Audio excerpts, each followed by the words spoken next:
above your heads, you'll see an animal identification guide. It's going to help you spot some of the different species we may see on our safari. We won't see all of them, but we usually have pretty good luck. First stop, Hey, Jordan, we have the off-clear twin day. That means let's go. Job over. My name is Derek. I'll be your driver today through the Harambe Wildlife Reserve. Is everyone having a good day so far? Yes. Great, that's good to hear. Hopefully it gets even better from here. If you have any loose articles like phones or cameras, make sure you hold on to them. If you drop them, I can't stop and get them. Also, if you have a camera, I recommend keeping it out and ready. We can't stop for all the animals we see, and if we do stop for them, they don't always stop for us. It's the best way of getting a clear picture of them. During our entire journey, I do ask everyone, please remain seated at all times. Keep your arms and hands inside the vehicle. This includes children. They can sit on your lap, but they can't stand up or anywhere else, just for everyone's safety. Our first stop here today will be the Little Ituri Forest. It's home to some very shy animals. I like to use the vegetation around them as kind of a natural camouflage. When I see animals, I'll point them out and talk about them. If you see any, there's a spotting guide up above you. I'll help you identify what you're looking at. We won't see everything up there, but hopefully we can see most of them. We're going to start on strong out to the right-hand side. There's some animals up on the hill there with striped legs. They kind of look like zebra, but they're not related to zebra at all. Actually, the only living, no relative of giraffe. They're called okapi. They're extremely shy, recluse animals. They're so shy they weren't even discovered by Westerners until 1901. Just like giraffe, they have really long tongues to help them reach their food.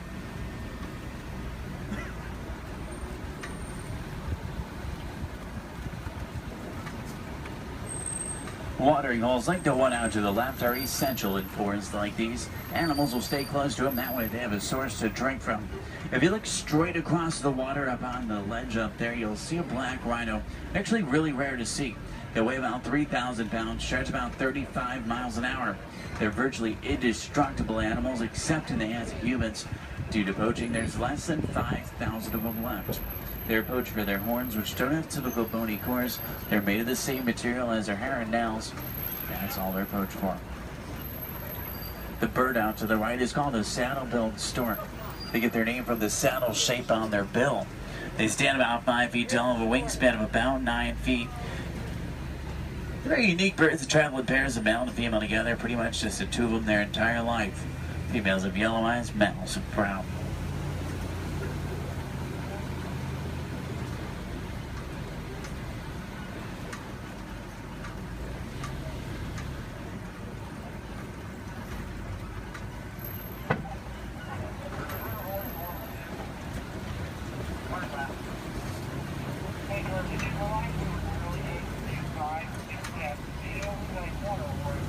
To the left, you'll see some tannish animals. They're called greater kudu. The second largest antelope in Africa. Males have horns, females don't. They're shy nocturnal animals. Next to them are bongo. They're known as the ghosts of the forest because they're so shy and timid. Males and females have very uniquely shaped horns that help them run through the brush without getting tangled. There's even some babies back there. Along the edge of the Ituri Forest runs the Sape River. Sometimes we'll spawn hippos there. Do we have any hippo fans? Awesome. Let's see if we can find any. Hippopotamus means river horse, but they're actually closely related to whales. They weigh about 5,500 pounds, can run about 30 miles an hour. Hippos are nocturnal. At night, they leave the water searching for food. They'll walk up to 6 miles looking for it, and once they find it, they'll consume about 90 pounds of grass each every single night. They can hold their breath for about 8 minutes, and they walk along the ground under the water, which makes it challenging to spot them. If you see a blob discoloration or bubbles in the water, it's probably a hippo. Keep in mind, you might not always see them on the surface, but that doesn't always mean they're not there. A group of hippo together is called a bloop. There's two in the water out to the right, you can kind of see, and there's quite a bit more in the water out to the left behind that island there.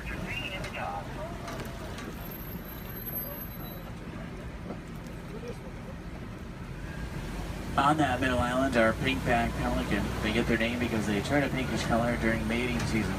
They nest up in trees. Hippos may seem cute, but they're actually one of the most dangerous animals we'll see all day. They're extremely territorial. If you get too close to a hippo or get in the water without realizing they're there, they become very, very aggressive. You don't want to mess with them.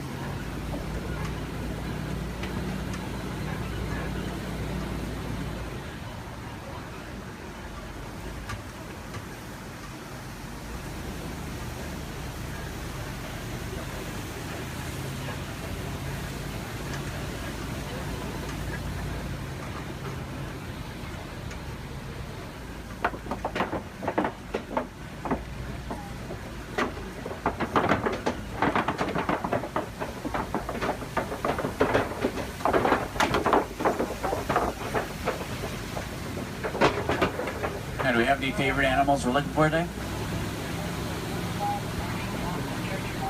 Giraffe fans? Maybe a few. There's babies out on the reserve. What about elephants? Some elephant fans. Any lion fans?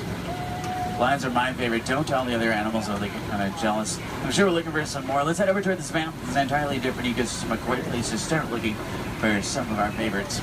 Now on the right up here, we're going to see a baobab tree. We'll see them all throughout the reserve. They're also known as upside-down trees because they look like they're upside down. They do really well in droughts. They store water in their trunks and go about 9 months of the year without leaves, which helps to conserve water. Because of this, they can live to be thousands of years old. We're entering the African savanna we're all working hard to conserve. It serves as a home to millions of animals. Every year is a roaming grave searching for food. It does work like a big circle here. The elephants, they're the bulldozers. They push down the trees, which helps the grass grow and helps provide food. The giraffe will eat the leaves under the trees, which lets sunlight through to also help the grass grow. The zebra and the antelope will eat the grass, and then smaller animals like warthogs, they do the edge work. Helps create the image we're all looking at today. In a balanced ecosystem, there's food for everyone.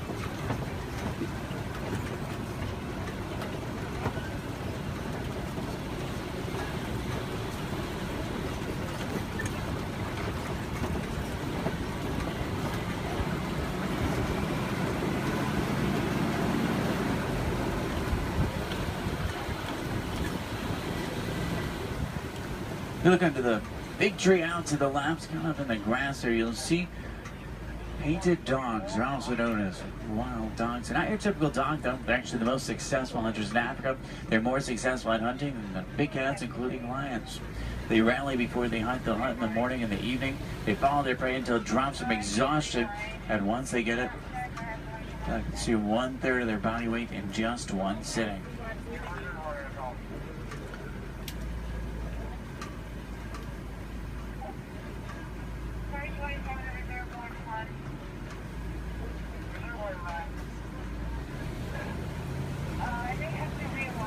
On the left, you'll see Patterson Zealand lying down by the trees back there. They're actually the largest antelope in Africa. They'll stand about 5 feet tall. Their shoulder height can weigh up to about 2,000 pounds. They can jump up to about 8 feet in the air. Both males and females have spiral-shaped horns on their head. The orangish mounds we're passing are called termite mounds. They're hard as concrete. Elephants use them as scratching posts. Once they wear them down a little, antelopes stand on top of them. That way they can see predators like lions approaching. Inside each mound are millions of termites. There's also a series of tunnels and canals that help them to move.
See some Maasai giraffe up ahead. We're going to see them out to the left. You see them about 20 feet tall. They're tallest. There are some babies on the reserve. They're born about 6 feet tall.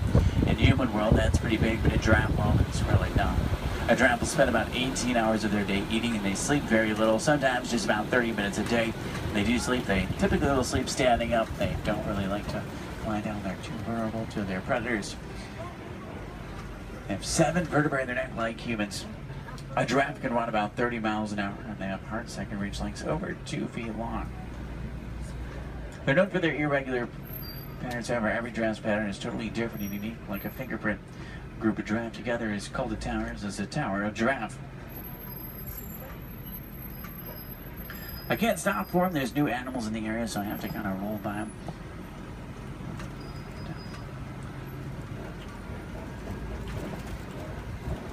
I see a lot of downed trees up here as well. That's normally a pretty good sign. There's elephants nearby. Elephants are extremely social creatures as well. Except for adult males, though. Adult males tend to be very solitary. They really like to be alone or with only other males. They weigh about 12,000 pounds. Adult females weigh about 8,000, and each elephant consumes up to 300 pounds of food every single day. When you think about what they're eating, it's mostly grass and leaves, so that's pretty impressive. Start heading towards elephant country. I know the road that will take us there. It's a short drive. We should be there pretty quickly. Maybe we can see one along the way. Left and up, you'll see some mandrills. They're the largest, most colorful monkey in Africa. Males weigh about 100 pounds. Females weigh about 30. Males will be much larger, much more colorful. The leader of the group of monkeys, which is called a troop. To the right-hand side is an African elephant. That's a male. He's alone and larger, which is what gives it away. Try to get a better view of him. Uh-oh. The road I was going to take is closed. I know a different way. There's an old rickety bridge. I haven't been there in a while. What do you say? Should we go for it? Yeah. Let's do it. We're going to see some more elephants, right? If you're not an African, easy way to tell you're looking at an African elephant is from their ears, which look like the shape of Africa. And they flap their ears. Is how they regulate their body temperature.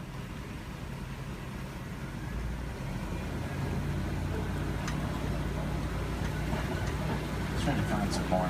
I just hope they worked on this bridge. Last time it was pretty bumpy. Almost. Everyone made it. It's a little worse than I remember. The good news is there's still a few parts of it connected. Is anyone on board scared of heights? If you are, just close your eyes like me. Steady. Oh, they tried to fix it. I see a new patch of duct tape. That stuff really can't fix anything.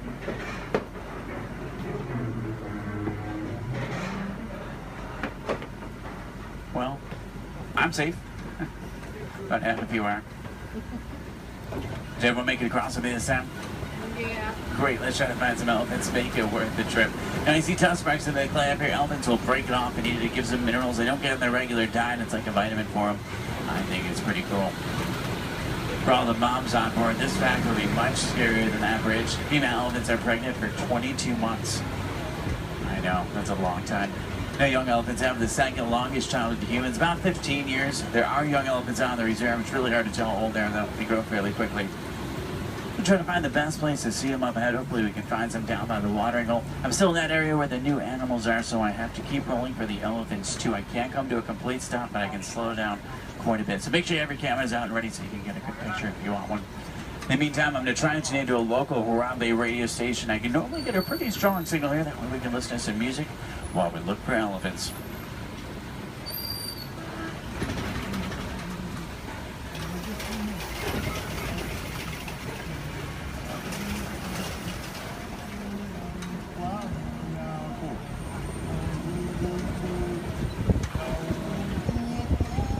Looks like most of the herd is down by the watering hole, which is great news for us. Normally that's a pretty cool view. If you see any elephants throwing dirt on their back or rolling in dirt, they can actually get sunburned, and they'll use dirt like a sunblock. Both male and female African elephants have ivory tusks, which I want their boats for.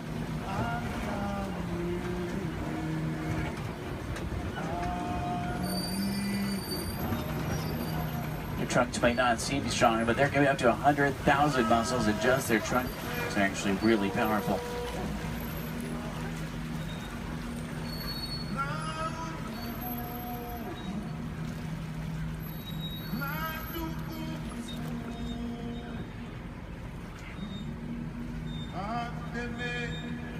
Out to the left are greater flamingo. They're born gray, but after about a year of eating brine shrimp and other seafood, they turn the pinkish color we see right now.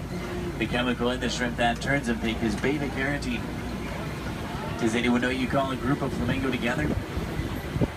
It's called the flamboyants. It's pretty funny. They're also under the stand. I guess flock is just too simple for flamingo.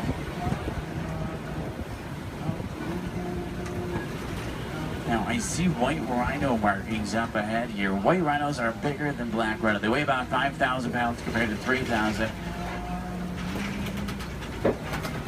They're not named after their color. Both white and black rhinos are both actually gray. They're named after the shape of their mouth and their size. Their mouths are wider. They get their name after the African word bite, which means white, but it's translated into white. Let's see if we can find any up ahead. Looks like they might be moving around a little bit. In the meantime, out to the left, we do see some zebra. A zebra's skin mirrors the pattern of their fur. Their hind leg is so strong that with one kick it could break a lion's jaw. Zebra are also blind runners, which means if they get scared or spooked and start running, they can't see. They'll run in any direction and hope there's nothing in front of them.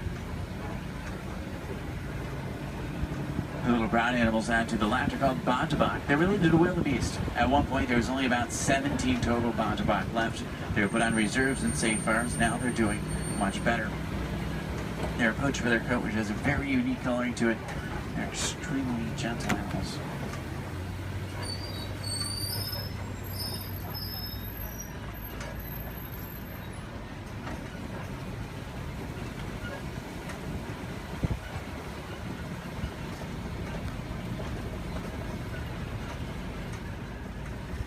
See some spots on the side of the hill here. If you look out to the left and backwards, you might be able to see them. It's kind of a tough angle. There's some up ahead as well. These are a little bit easier to see. These are cheetah. Cheetah run an average speed of 60 miles an hour. Their daytime hunters have phenomenal vision. It takes them about 3 seconds to reach that 60-mile-an-hour mark. Once they hit it, they can only run it for a short distance. If you look out to the left, you'll see them lying down. It's really hard to see them. They blend in well with the sun and shade combination. Does anyone see them over there? They're kind of, if you look out to the left and then to the right a little bit, you'll see them into the bushes. They're in this direction, this way. If you see them? I know, they're really hard to see. They're camouflage. They're not powerful animals, they're speedy animals. If they come across an animal that is powerful, like a lion, they'll turn around and run the other way. Speaking of lions, I see a Kobe rock formation up ahead, which is a good place to look for them. Lions are inactive about 20 hours of the day. It doesn't necessarily mean they sleep all day, it just means they really like to lay around a lot. You can hear lions roar for up to 5 miles. Females, they're the hunters. Males typically stay back and protect the pride. At night, a lion's vision is 6 times stronger than a human. It helps them hunt. They're rabbit hunters, so they hunt what they see moving. If there's something standing still, they may not even notice it. In Swahili, lion is Simba. I know, what a coincidence. If there's any wilderness explorers on board, you're on the Simba 1. That's SIMBA 1, page 13 of your handbook, Simba 1. There's a crash of rhinos out to the right. You can get a pretty cool view of them. There's even some babies. Babies stay pretty close to mom. Keep in mind, mom weighs 5,000 pounds, can run 35 miles an hour. So if you thought your mom was scary when she's mad, these are a little scarier. Left it up is a pride of lion. There's a male. Look higher, you'll see a female. She's way up on top of the rocks up there. Extremely graceful animals, but they're also very powerful. You get that sense when you're around them.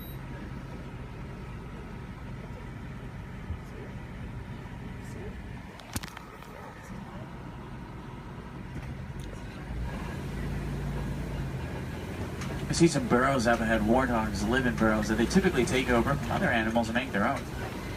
Sleep with their tusks out to protect themselves. The males do actually have warts in the side of their head, so it's not as literal as it sounds. They may seem harmless, but they can run 35 miles an hour, and their tusks are razor sharp, so you don't want to get in their way. On the left and down again up here, we're going to see some ostrich eggs in the dirt. Ostrich eggs are the largest eggs in the world. Each one will weigh around 3 pounds. You can stand on one of them and it wouldn't even crack.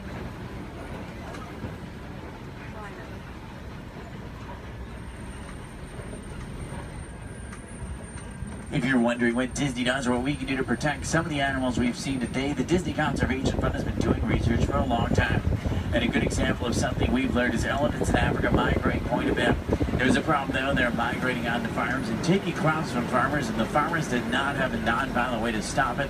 Fences don't work, elephants plow right through them. So Disney went over to try to help their conservation partners find a solution, and they found out that elephants are terrified of bees. So they created beehive fences and installed them in Africa. This not only keeps elephants out of dangerous territory, it also benefits the farmers. They can make extra money from the honey. What we can do is recycle old technology like cell phones, cameras, and computers. We can also just learn more about these animals, because the more we know, the more we can help, just like elephants and bees. The animals to the left and right are called scimitar horned oryx. They get their name from the scimitar-shaped horns on their head. They're on the critically endangered list. I think the horns are pretty cool.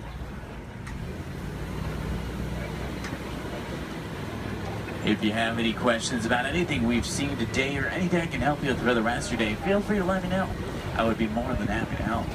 In the meantime, we're going to start to make our way back towards Harambe Village. Once we get back, if you're looking for more fun things to do, I recommend the Pangadi Forest Trail. You can see gorillas, baby gorillas, naked mole rats, hissing cockroaches, underwater hippos, meerkats, and more. About a 15-minute hike, but you'll get some great pictures and make some great memories. At the end of Harambe on the right is the Festival of Lion King. It's one of the most popular shows at Disney. By far one of my favorites. It's worth the trip. Make sure to drink plenty of water today, otherwise the heat can sneak up on you. Did everybody enjoy the safari? Yeah. Great, that's good to hear. Now the best thing is no two safaris are ever the same. Whether it be a different driver, different animals, or the same animals closer, it's always unique.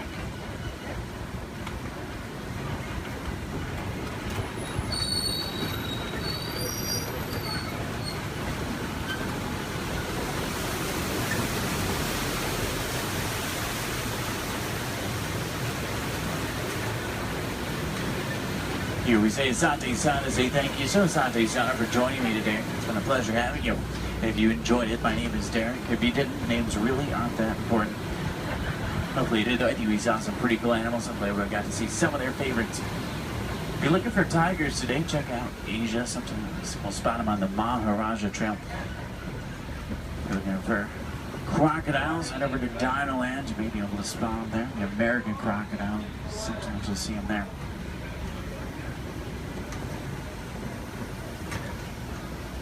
I'm going to take you right back to where I picked you up. It's a short drive back. We should be back in just a few minutes.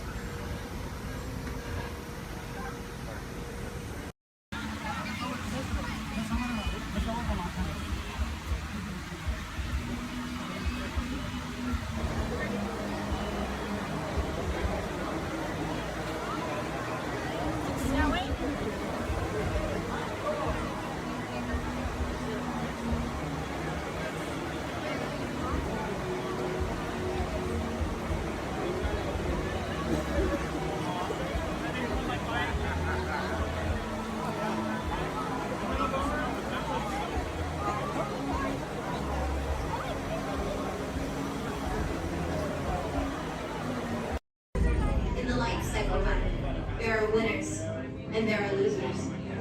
Who are you?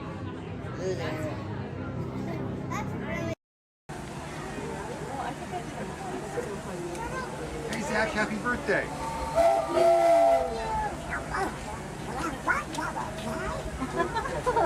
Who's that?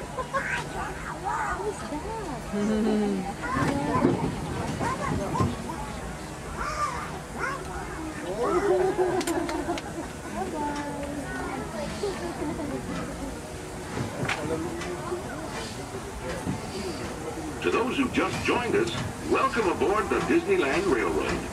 To ensure a safe ride, remember to stay seated with your hands, arms, feet, and legs inside the train. And please watch your kids.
way to Toontown Depot.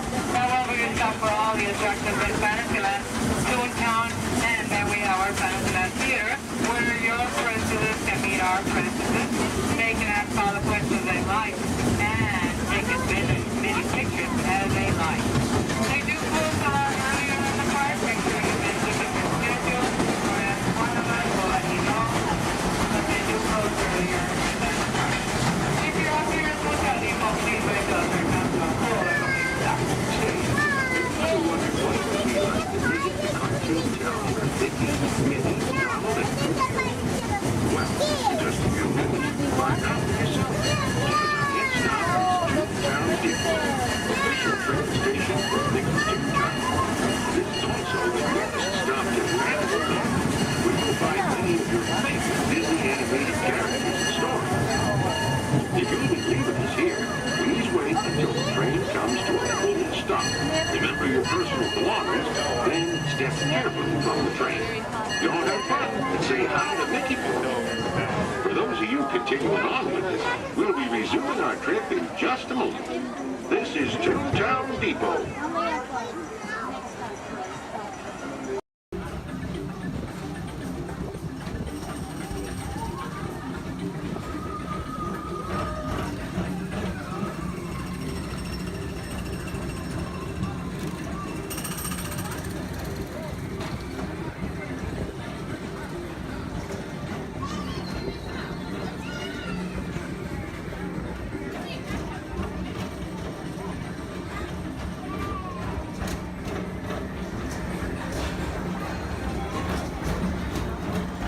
To walk and get that movie star treatment, there you go, that you know you deserve. And you know what, you might look and see.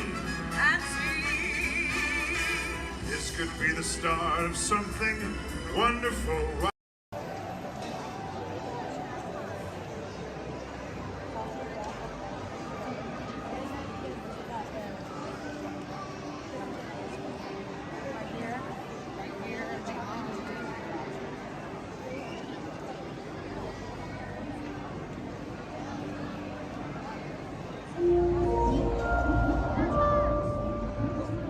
Attention marine life explorers. Do you ever wonder why pufferfish puff? It's a special adaptation that keeps them safe from predators. Thanks to elastic-like skin that stretches easily, puffers inflate their stomach when they're scared or threatened, and some are even covered in spines that ward off danger.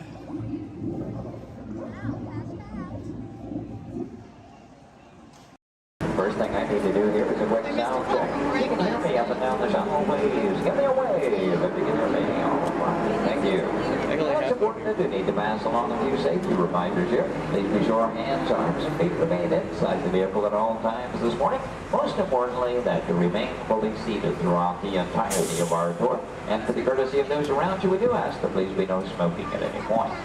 Now we also have just a little word of caution as well. For those of you on the right side of the shuttle, and that's the side I'm on this morning, now be aware we could be getting a little bit wet on the tour today, okay? However, for those of you on the left side of the shuttle who are smiling about that situation, now realize on the left side you could get soaked.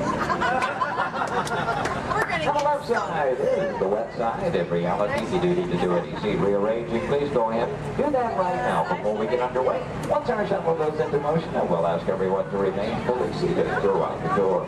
The left side is the wet side. I won't promise you so necessarily, however, the best chance to get a little bit wet on this tour is on the left side of the shuttle, so please take that into account. For those of you wanting to get wet today, that'll be your best opportunity. And I'd also like to take the opportunity to welcome you here to Disney's Hollywood Studios, with a Florida counterpart of Walt Disney Studios in Burbank, California. My name is Jerry, and I'll be your guide on the tour today. Behind me at the wheel of our vehicles, our driver Ashley, and she'll be steering us behind the scenes of our working production facility. We'll be getting underway here in just a few moments. If you would, please listen to these additional safety announcements. Welcome to the Studio Backlot Tour. For a safe trip, please remain seated with your hands, arms, feet, and legs inside the tram. And be sure to watch your children. Thank you. Bienvenidos. Para que tengan un viaje seguro, permanezcan sentados. con las manos, brazos, pies y piernas dentro del tren. Y vigilen a los niños. Gracias. And with that, we are all clear. Thank you.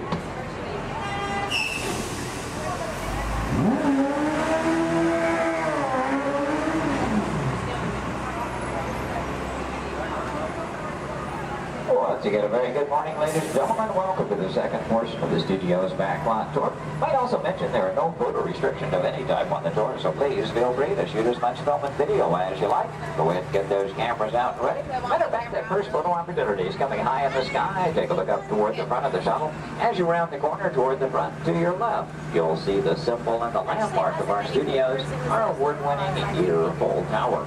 Now that tower takes its inspiration from the design of a water tank that Walt Disney had constructed for our Burbank Studios in 1939. The Yearful Tower stands in at 13 stories tall, topped off by a set of Mickey Mouse ears weighing 5,000 pounds apiece. And for anyone who might be curious, that's also a hat size of 342 3/8.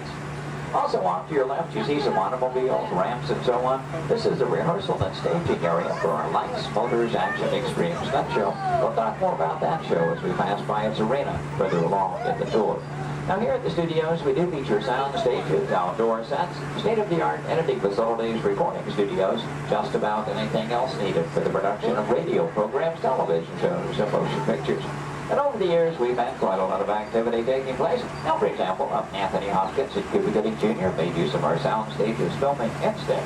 And Tom Hanks was here, producing, directing, and starring in the 13 episodes of the HBO Emmy Award-winning miniseries From the Earth to the Bird. Our backlot has been used for exterior shots for such shows as The Golden Girls and Empty Nest, and for 5 years, from 1989 to 94, our sound stages were home to the new Mickey Mouse Club. Now that show, by the way, served as the launching pad of several of today's young stars, including Justin Timberlake, Christina Aguilera, Britney Spears, Ryan Gosling, and Felicity's Kerry Russell. They all got their start right here on our sound stages. Now, as you make your way around this turn, off to the right, you'll see 2 surviving P-40 aircraft from Touchstone Pictures Pearl Harbor, starring Ben Affleck and Josh Hartnett. Taken from the mold of a real P-40 Warhawk, these full-scale replicas are produced in fiberglass over a steel frame. You might be interested to know there were actually only 16 of those full-scale replicas produced for the filming of Pearl Harbor. If you've seen that movie, you know there were a lot more P-40s than that on the screen. The remainder were all computer-generated. We're now entering one of our most glamorous departments. This is the world of creative costuming, and notice the window displays on the left. Now here in costuming, the process begins with artist designs. From there, our seamstresses and tailors take over. They may use as much as 1 1/2 million yards of fabric each year to produce more than 25,000 garments. In the display cases, you see original costumes from such films as National Treasure, Book of Secrets, Disney Channel's High School Musical 2, costumes from Step Up to the Streets, Dan in Real Life, and from Enchanted with Amy Adams and Patrick Dempsey. Also coming up ahead on the left, a special display of both costumes and props from Walt Disney Pictures, Pirates of the Caribbean at World's End. We have more than 250 artists involved in the design and manufacture of costumes for motion picture, television, and live entertainment needs. And are proud to say that here in Florida, we have the largest working wardrobe in the world. Now, when an art director needs to create a specific look for production, they may begin with a props department. Here, scenic designers buy and in some cases build everything they need to create the exotic world in which their stories take place. On either side of the shuttle, we're passing through a series of prop storage areas, but also to the left, the final large room we pass by is the scenic shop. Now that's where carpenters construct to maintain the sets to be used on the sound stages or of a location. Over the years, these talented artisans have created sets for such shows as the Rosie O'Donnell Show, Wheel of Fortune, Live with Regis and Kathy Lee, and more recently Live with Regis and Kelly, all when they were here at the studios filming on location. Also off to your left, we pass by 2 set pieces from Pirates of the Caribbean, Dead Man's Chest. You may recognize those as the bone cages from that film. And as you make your way a bit deeper into the backlot, oddly enough, the next area we approach is known as the studio boneyard. Now, most studios have boneyards, simply areas where we can store oversized props such as vehicles, aircraft, anything we may need to reuse or refurbish for another production. The large steamroller, for example, appeared in the film Who Framed Roger Rabbit, starring Bob Hoskins and Christopher Lloyd. We also passed by a Venetian gondola here from the film Casanova with Heath Ledger and Sienna Miller. And that's followed by two model airplanes. Now the first of those two, the larger, used in the filming of exterior shots for Flight Plan, which starred Jodie Foster. The second one, you may notice the wording, the jailbird on the nose, from the 1997 film Con Air with Nicolas Cage and John Malkovich. The new period motorcycles on the end, used by director Steven Spielberg in Indiana Jones and the Last Crusade, starring Harrison Ford and Sean Connery. Now, anytime a production team has to travel to a city or town to film on location, they have to deal with a lot of problems they have little or no control over. Things like crowds, traffic, and noise. To avoid that, they often prefer to film on a studio backlot. Now, normally we have quite a lot of activity taking place, and well, this week is really no exception. Among other things, we have been doing some special effects testing this morning in this large standing set off to the right. Now, when the tests are underway, the set becomes off limits to our tours, but see, we have been given green light here at the moment. You know that Ashley is in contact with our production coordinator, so apparently the between takes here. In case that gives us the opportunity to go inside the set, we'll get a look around and hopefully a good photo opportunity for you as well. Now, we will be going over a bumpy bridge, so please hold on to loose items like cameras and purses, and especially hold on to small children, please. For the safety of everyone, please remember to remain fully seated throughout the entirety of our tour. Now, this is a large standing set, and that's the type of set designed to be used over and over again. This one is modeled after an actual canyon in Southern California, the special effects set that we call the Master Canyon. The large tanker truck is another large prop like those out in the boatyard area. Not an easy task to get that truck into place. We actually had to hoist it up over the canyon wall and lower it with a crane. You know, one of the reasons that production teams like to film on a backlot is because of the things they can recreate and that even includes the weather. As a matter of fact, one of the effects they were testing earlier today was a rain effect. And, I wonder, anybody still upstairs? You might run the canyon's rain effect for us? We would appreciate that. Now, why might we need such an effect? Well, let's say that our script calls for a real downpour and it happens to be a nice, bright, sunshiny day. Time is money in the movie-making industry, and camera crews don't just wait around for Mother Nature.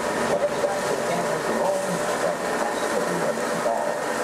Well, thank you very much. We appreciate that. Now, this effect is being created by some high-pressure water drops over here, just out of the camera lane. Bring it that water upward and upward in a circular motion, giving it a little backward in the fall. Now, we wanted to create a comfort zone of that. We could add some strobe lighting at one end of the airplane.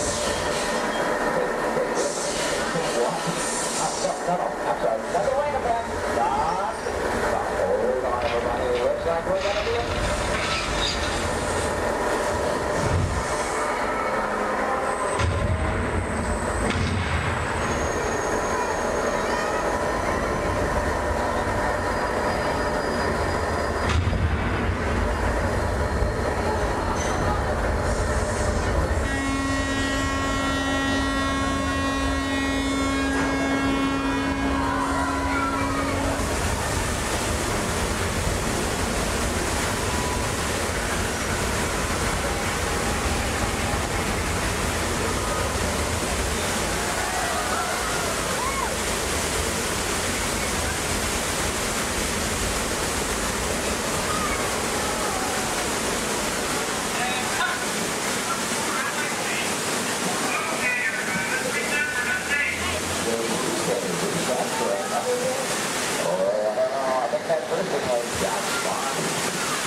From behind, you'll see the canyon is really a steel structure covered in wire mesh and adjoined by a layer of textured cement and tar creates a natural rock formations up in the canyon. The small yellow pipes carry the gas to the fires up above. The large gray pipes the water to the flying block. Now to start that flood in motion, you'll see 3 large holding tanks up at the top of the canyon. When we open the gates to those tanks, that allows 70,000 gallons of water to come right down toward our tunnel. Probably an even more dramatic impact. Some of that water was blown into by hurricanes. The earthquake effect created by large hydraulic shifter cables underneath the bridge. The Astro containment was originally put together with the help of a Hollywood special effects team, so that what seemed to be an out-of-control disaster was really a very safe, computerized sequence of events. The entire sequence can reset in just 3.5 minutes. During that amount of time, the 70,000 gallons of water gets recycled to begin our show all over again. Now, as you make your way out from the canyon, take a look ahead and off to the right. You'll see a special aircraft to us here and a bit of Disney history as well. This one is not a prop, it was an actual aircraft, known in airports throughout the country simply as the 234 of Mickey Mouse. Among some of its earliest assignments were to shuttle Walt Disney and his Imagineers from Los Angeles to New York for the final planning stages of the 1964 World's Fair. That's where we premiered It's a Small World. Great moments with Mr. Lincoln and the Carousel of Progress. Then during the mid-60s, Walt made use of that aircraft on scouting missions over Central Florida, seeking the ideal location for our Walt Disney World resort.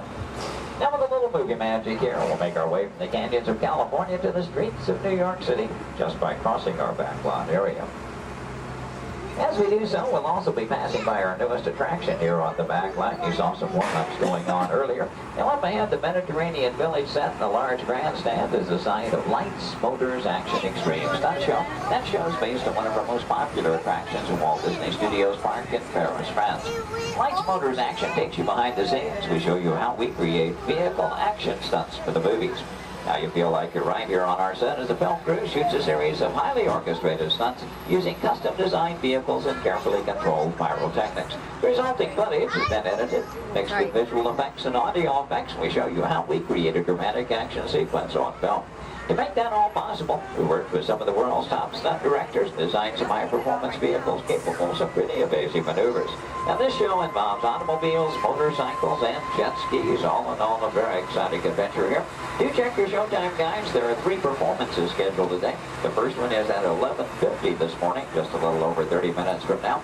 One at 2:45 this afternoon, and the final show of the day at 5:30 this afternoon. So if you've ever wondered how they create vehicular stunts for the movies, try to work one of those shows into your schedule today.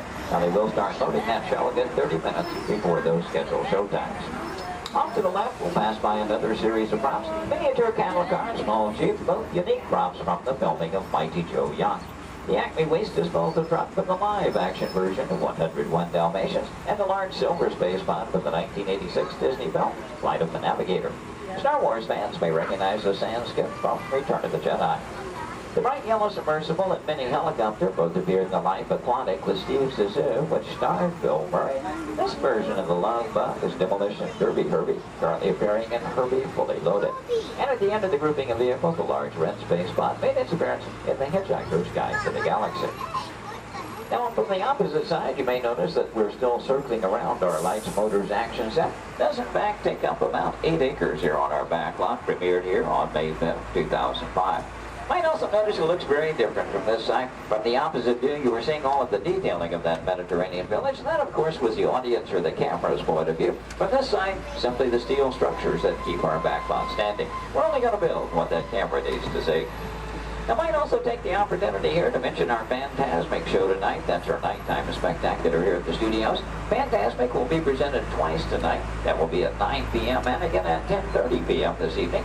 Now, Fantasmic is an excellent and very popular show, also a limited capacity show. So I do recommend, especially for that 9 o'clock show, want to be there a good 45 minutes to an hour prior to showtime, proceeding in the amphitheater area. Once it fills up, it's all the folks who could see the show for any given performance. And as you make your way on around the turn, off to the right, see the entrance to Lights, Motors, Action. Looks like they're beginning to preload for that 11:50 show at the present time. You can work that one in your schedule. That'll be the easiest show to get into here today. And as you make your way on around the turn, take a look down the street, get a view of our very own New York skyline right here in Central Florida. Now this illusion is created by an old movie trick known as forced perspective. The skyscrapers at the end of the street are actually just painted glass. The tallest of which are about 4 stories tall from a block and a half away. You might also be interested to know we've recently redeveloped this entire section of the backlot. In addition to Lights, Motors, Action, we've added a skyline of San Francisco, soon to come one of Chicago to join our existing New York City skyline, renaming the entire area Streets of America, but all with the idea, of course, giving producers more locales to choose from when they're filming here on our backlot. Now this also signals we are coming to the end of our tour today, so please take a moment, check around, be sure you have all your personal belongings gathered up. As you exit the shuttle today, you'll take a stroll through the American Film Institute showcase. There you'll see a themed exhibit titled Villains, movie characters you love to hate.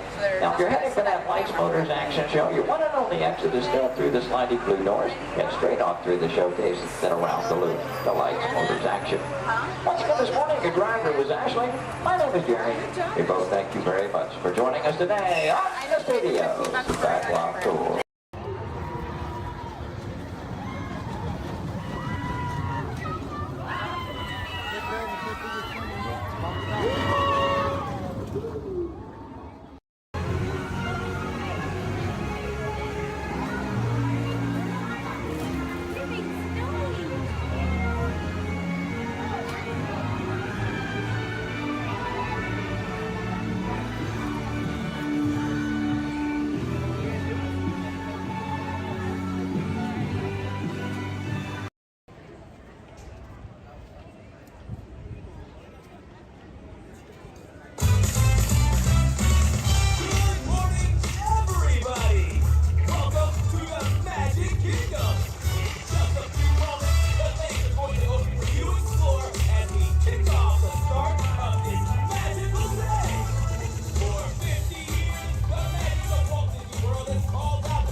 Aquí.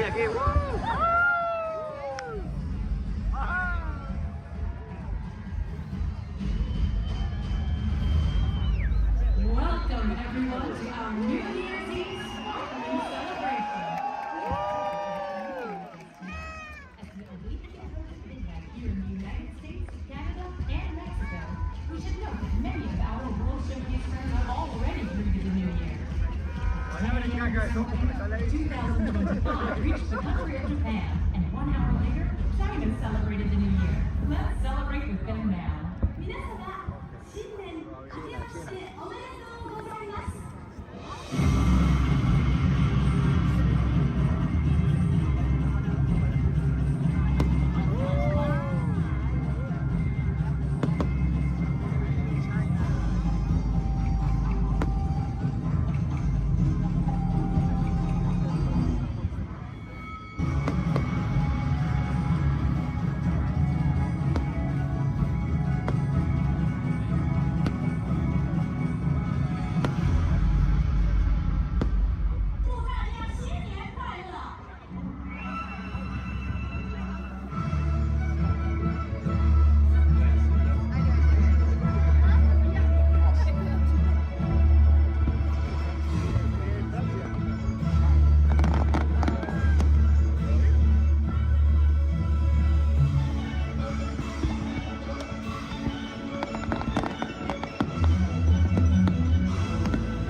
Robots have been a part of our imagination for longer than you might think. The idea dates back to ancient times, when Egyptians created talking statues to serve and protect people. And Greek engineers built water clocks with moving mechanical figures. As centuries passed, inventors built many mechanisms to imitate human movement. These early robots captured everyone's imagination. Who knew? Perhaps one day a mechanical being might really be able to walk, talk. And here he comes, ladies and gentlemen, walking up to greet you under his own power. Even help people. In 1920, a Czechoslovakian writer was the first to call these automatic helpers robots. From then on, robots became popular in stories, art, and especially in the movies.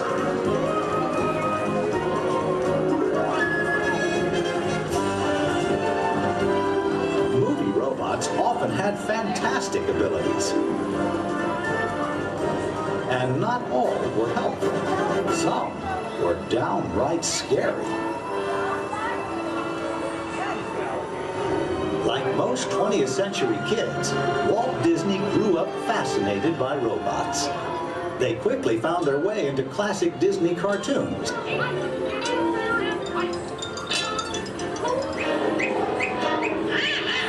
Walt's passion for robots soon took them out of cartoons and into real life. Whatever the man in the harness does, this figure will respond simultaneously in the same manner. Would you care for your life? I don't think we better. A little smoking on the stage. His magic kingdom became a welcome home for mechanical creatures of all kinds.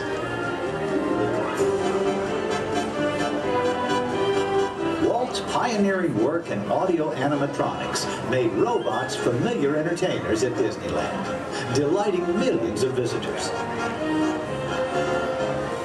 Meanwhile, in the world of science, advances in hydraulics, microcircuitry, and digital computers were turning science fiction into science fact. Robots had stepped out of the realm of imagination. Today, they are everywhere we and they look. In outer space, in factories, even in our homes.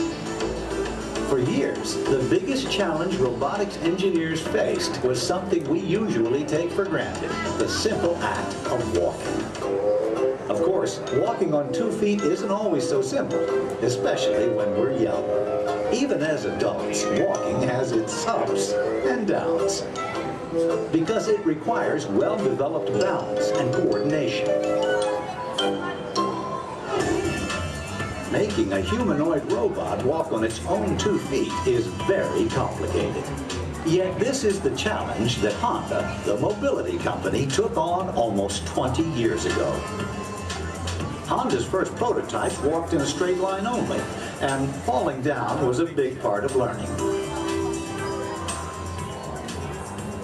The next prototypes had better balance, but turning was a very slow process. Step by step, the engineers persisted.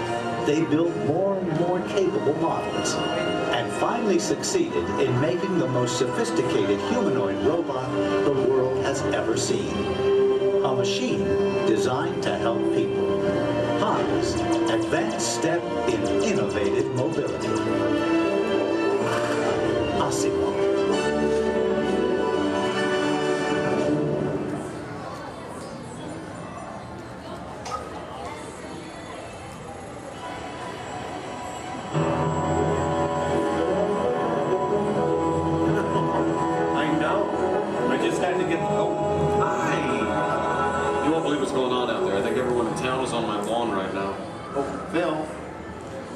Stay out of the rose bushes, buddy. Okay. I'm sorry, I'm Kevin McGuire. Welcome to the McGuire household. You see, we've been chosen as the first family to test the new Honda Asimo robot, and I just sent it out to go check on the mail. It was so much fun watching the neighbors' faces when they first see Asimo. Like, they all... No, you can't borrow the robot. Just... Okay. Now, if you're not familiar with Asimo, you're going to be amazed at the way it... You know what? You're just going to have to see it to believe it. Of course, when we first met Asimo a couple of weeks ago, we learned that its name stands for Advanced Step in Innovative Mobility. Oh, here it comes now. Everyone, say hello to Asimo.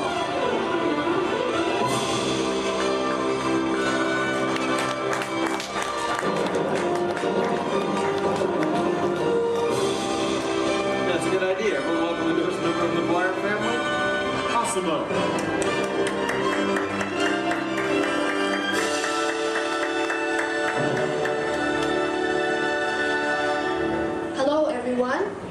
Oh, Asimo. Did we have any mail? No, but your neighbor gave this to me. Ooh, I wonder if it's from Phil. Oh no, it's an invitation to Cassidy's birthday party. My kids will be very excited, Asimo. Thank you, that was great. Well, I'm an amazingly capable humanoid robot. Yes. How can I help you? Well, actually, my parents are coming over later because my wife and I... Oh my goodness, I completely forgot. I was supposed to call my wife as soon as you got here. I was just having so much fun with the neighbors, but you know what? We should probably call her right now. Come on, I've got her on speed dial.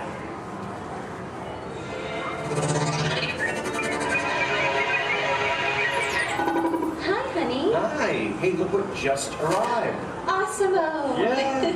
Can I keep it? Sure. Hello. Hi, Asimo. I'm leaving work early today, and I'll pick up the kids. Okay. They are so excited. So I'll see you in a while. Oh, and honey, don't forget we're going out tonight. So remind your parents that they're babysitting and order pizza. Oh, yeah. Thanks. See you. Bye, honey. Bye. Bye, Asimo. Goodbye. Well, Asimo, welcome to the family. Thank you. I just need to remember to order that pizza. What do you think, sausage or pepperoni? What am I talking about? Now, developing the world's most advanced humanoid robot didn't happen overnight. It took teams of Honda experts over 20 years to create this amazing piece of technology. And we're talking about experts in the fields of physics, anatomy, mathematics, computer sciences, chemistry, mechanical, and electrical engineering. Oh, check this out. Asimo? Come this way, please. Now, if I'm sitting down, or in a wheelchair like my wife, Asimo's camera eyes are at about the same level as my eyes, and this makes communication very simple. In fact, if you take a look at the screen, you can see Asimo looking at me. Hello, Asimo. Hello, Kevin. Oh, Asimo, please turn out to all of our new friends. And everyone, wave and say, hello, Asimo. Hello, everybody. And there you are. Now, you might be wondering why Asimo isn't on wheels or treads or something like that. Well, Asimo is designed to help people. And to be a helper in our world, a world where we need to reach for things and pick things up, or to navigate along floors and sidewalks, even just to climb a set of stairs. What better design than that of a humanoid robot? One that has 2 arms and 2 legs. And Asimo, how tall are you? I'm 4 feet and 3 inches tall. Which is the perfect height for opening and closing doors, or turning lights on and off, even working at table services, or just moving things around the inside of a house. And Asimo, how much do you weigh? I weigh 119 pounds. And I wonder what all that would be in metric. Carry the one. I'm 130 centimeters tall and weigh 54 kilograms. All right. Oh, and how fast can you walk? I can walk about 2 miles per hour. And in metric, that would be about... That would be about 3 kilometers per hour. Yeah, that's great, Asimo. Thank you, Kevin. Now, in order for a robot to operate in our world, it must have the ability to walk. And walking can be very complicated. Follow me on this. You see, with each step that I take, my brain sends thousands of signals at lightning fast speed throughout my nervous system. Now, these signals travel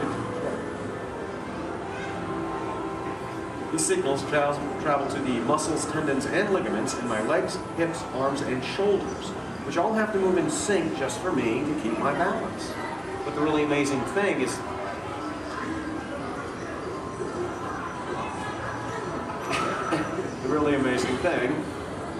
that Asimo does something very similar to this. It uses motor sensors and computers to keep its balance and walk like a human. Now, Asimo can also sidestep in a straight line or on a curve. And this makes navigating through a house with all of its constantly changing obstacles very simple. And believe me, Asimo, that move's going to come in very handy with my kids and all of their constantly changing obstacles.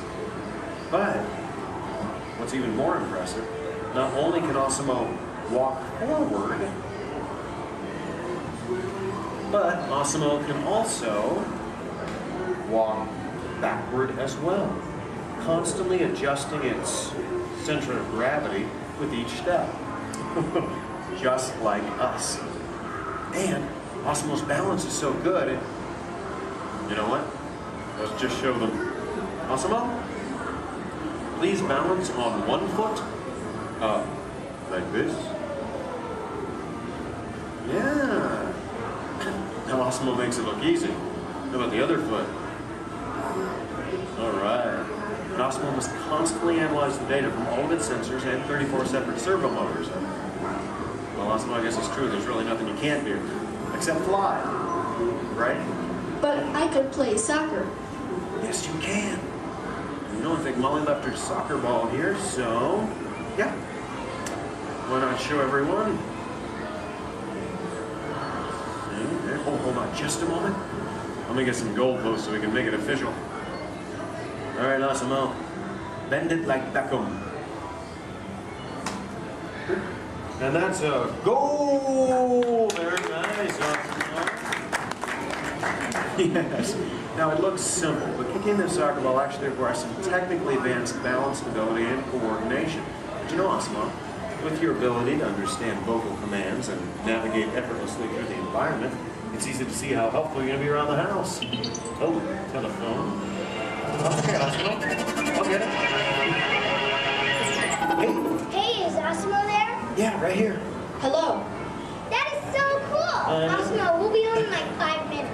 Asimo, I told everyone in school they can come over and meet you. And I invited everyone in the neighborhood. Hold on. Also your video. Yeah, Asimo, you're a star. Bye, Asimo. Okay, my kids. I know. Have a bye, Dad. Bye, Dad. Love you. You're cool. Well, Asimo, looks like you're pretty popular with my kids. Oh, come on. You know what I'm talking about. Actually, what my kids are talking about is Asimo's DVD, Step to Safety with Asimo, in which it shows how we can use Asimo's unique walking ability to help teach young children safe ways of crossing the street. But Asimo can be helpful in many different ways. In fact, Asimo, did you use your wireless networking capabilities to go online and look for tonight's weather forecast? Yes, I will go online. Great. My wife and I are going out for our anniversary tonight, so good. Yeah. Partly cloudy, with a high in the mid-60s. Perfect. I'll just remind her to bring a sweater. We can have dinner on the patio. Now, even though Osmo's current role is to help her in the home today, someday Osmo might be able to work in dangerous situations, like fighting fires or working in unhealthy environments, cleaning up toxic spills. And there's even the possibility... But I'm not only designed to help, I can also have fun. I think I know what you're talking about. Everyone, would you like to see Osmo dance? Yeah? Alright, how about this, Osmo? You lead, I'll try to follow. Go ahead and kick it.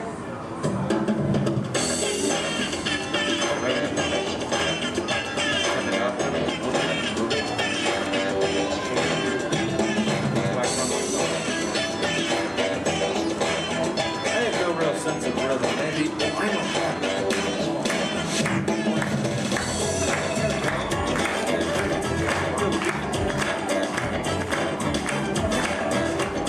Bring it on, bring it on.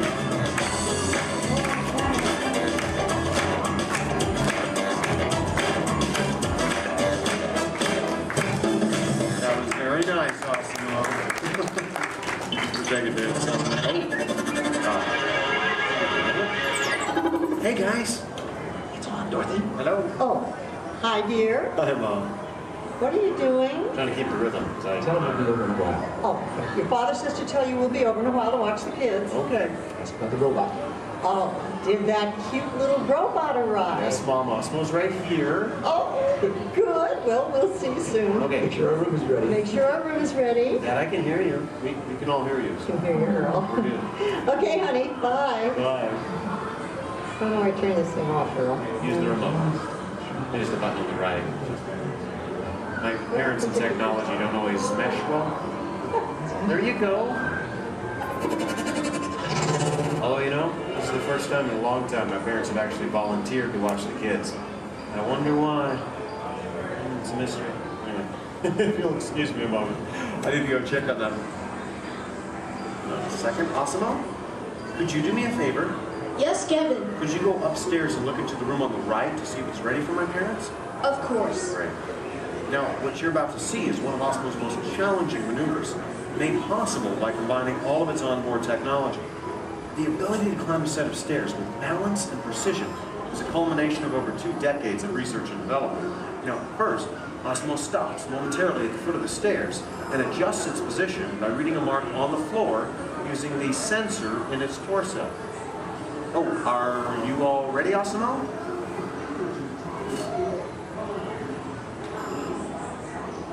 I am ready. Okay, then. Go for it. Now, with each step, Osmo must adapt and constantly counterbalance using all his computing power to remain upright all along the way. Way to go, Osmo! Now that is truly a historic step forward in human technological progress. Okay, Osmo, go ahead and take a look into the room and see if it's ready for my mom and dad, please. And, oh, that looks perfect. Thank you, Osmo. You're welcome. Now, if you thought going up the stairs was difficult, it takes even more balance and coordination to make it back down whenever you're ready, Osmo.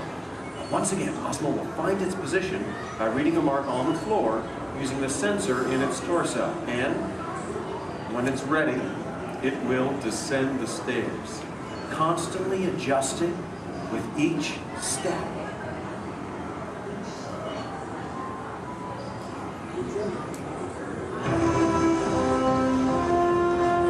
All the way down. That was amazing. Honestly, Osmo, I don't think there's anything that can top that. So, if you'd like... Excuse me. Oh, yes? I can even run. That's right, you can. And we have the room. Okay, well, you get ready. I'm going to tell everyone. Folks, you're in for a real treat. This is something that I've heard about, but have never seen in person. You see, Osmo can actually run. Yeah. Okay, oh. And it looks like Osmo's getting warmed up, which is something we all need to do before any physical activity. I mean, no one wants to get a cramp in a servo motor. Now, in order for Osmo to run, both of its feet must leave the ground at the same time, if only for a moment. And Osmo is the only life-sized humanoid robot in the world that can accomplish this, moving at speeds of nearly 4 miles per hour, or in metric, 6 kilometers per hour. Okay, Osmo, you just let me know when you're all warmed up and ready.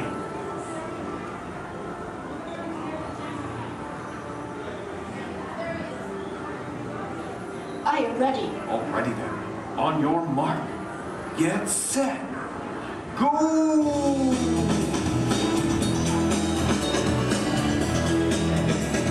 That was incredible. Osmo, turn around. I want to show this to you in slow motion.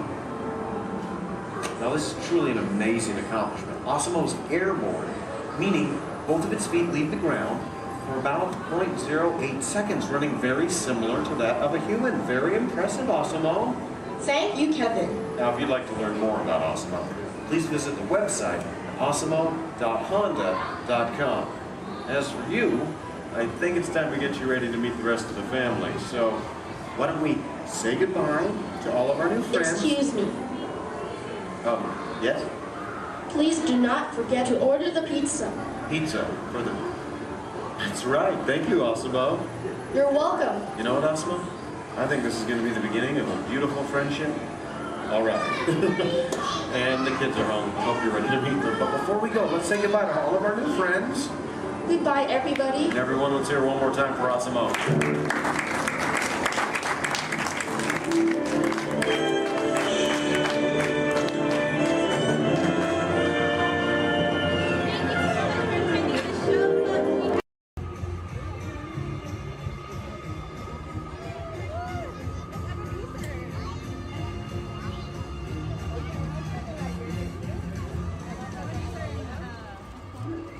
Attention explorers! Set your sights on the Discovery River, because he's at it again. Yes, famed billionaire and thrill seeker Scrooge McDuck is back in pursuit of high adventure. At the navigation helm, why, it's his personal pilot, chauffeur, and travel companion, Launchpad McQuack. This expedition will surely produce a grand ducktail!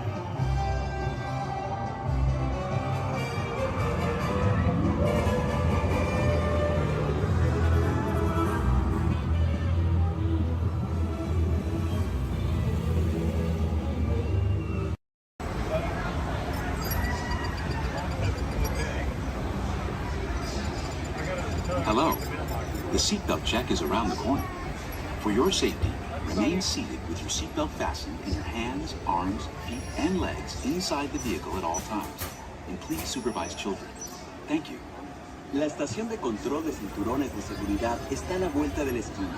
Por su seguridad, mantenga sus manos, brazos, pies y piernas dentro del vehículo y cuide a los niños.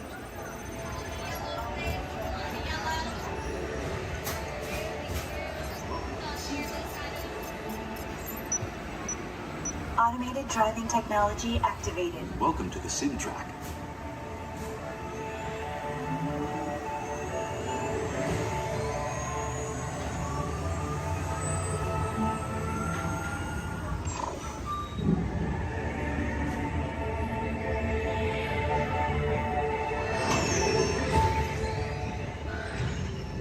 We'll begin with the capability test to see how your vehicle designs perform under challenging weather and surface conditions.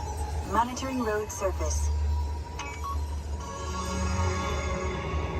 Connecting to OnStar. SIM card performance data acquired.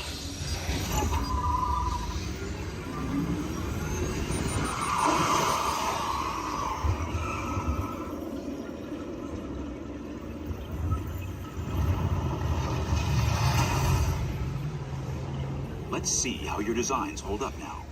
Commencing SIM car off-road and extreme weather sequence.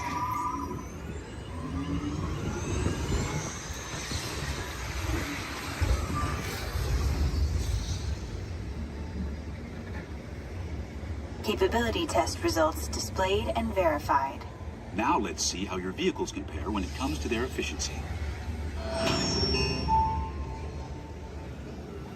Scanning SIM car for optimal eco-efficiency.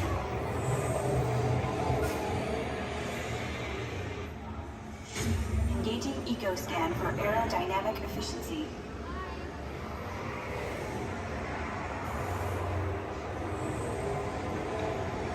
drive systems analysis. Hyperspectral imaging in progress. Calculating total enviro impact.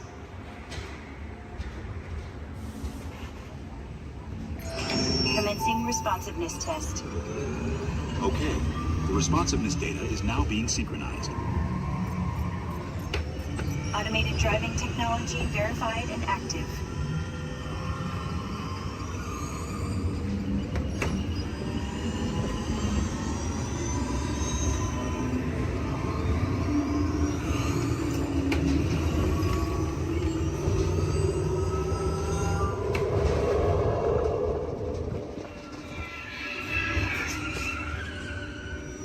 Automated crash avoidance technology disengaged.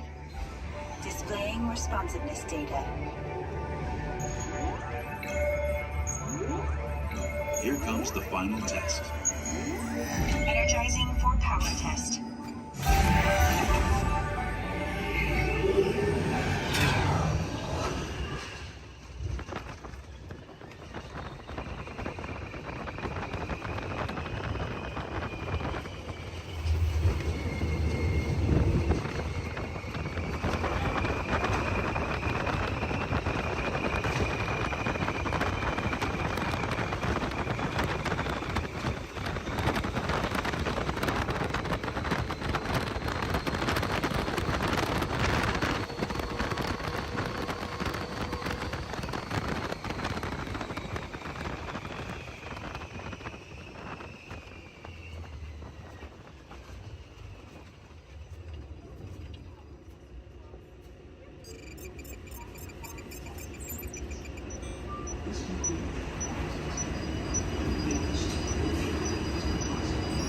Displaying power test results.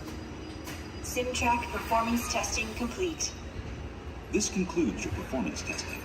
You'll be able to see how your Chevrolet custom concept vehicle designs compared with the sim car after you disembark.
young man from the American Midwest, along with his older brother Roy, started a cartoon studio in the back rooms of a small real estate office in Hollywood, California.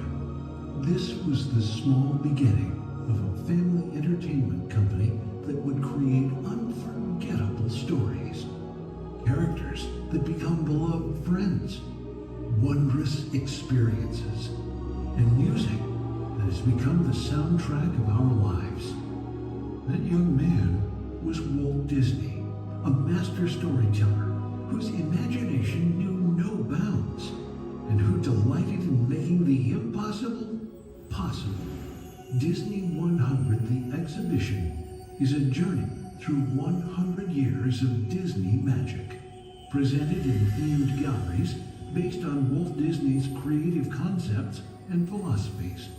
These include storytelling, creating believable characters, the spirit of adventure and discovery, the magic of sound and music, the world around us, real and imagined, curiosity, imagination, and technological innovation, the worldwide wonder of the Disney parks, and an everlasting sense of optimism about the future.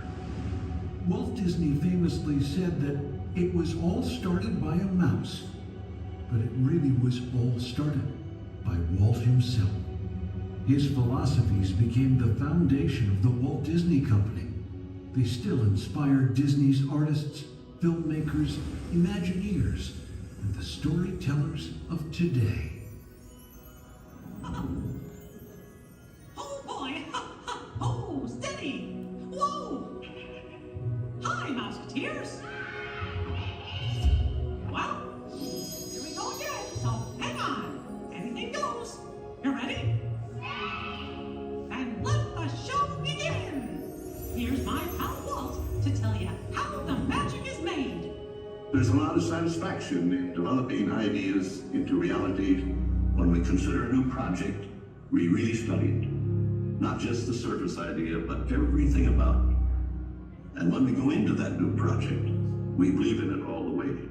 We have confidence in our ability to do it right, and we work hard to do the best possible job.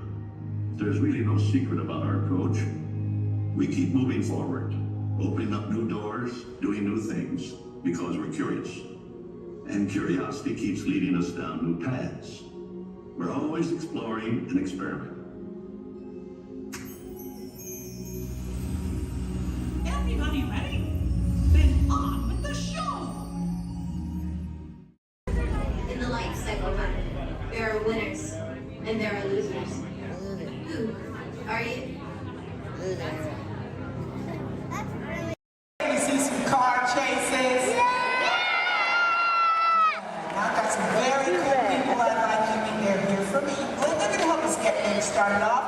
Please welcome the Clayton family! And we're going to get everybody in the mood by showing you a few gags from some soon-to-be classic action movies. So cue, Clayton family. Nice! Action! Perfect.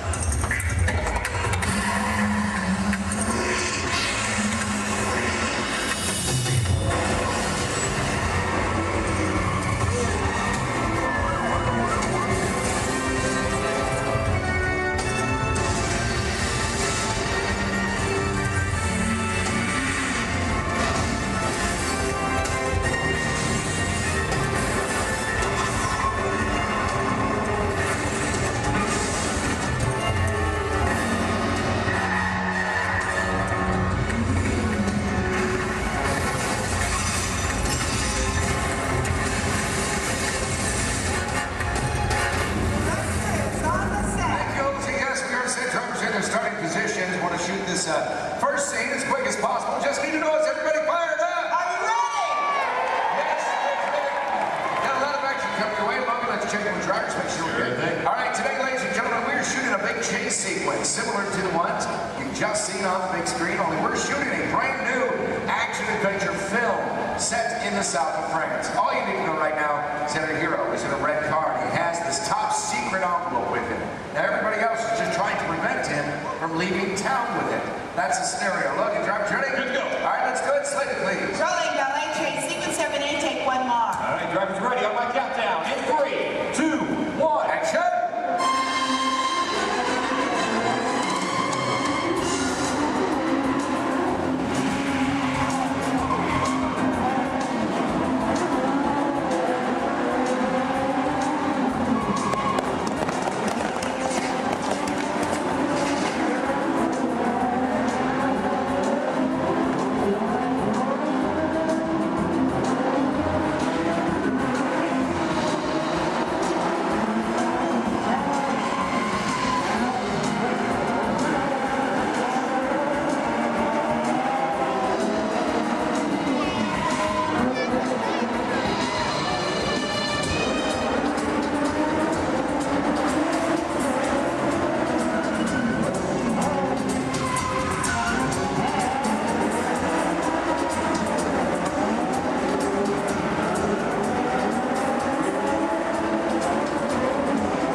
Just like what you just saw. One of the most important things I learned, gotta hire the best stunt coordinator you can find. So member of the creative team, our lead stunt coordinator, Logan Rule. Hey, good afternoon, everybody!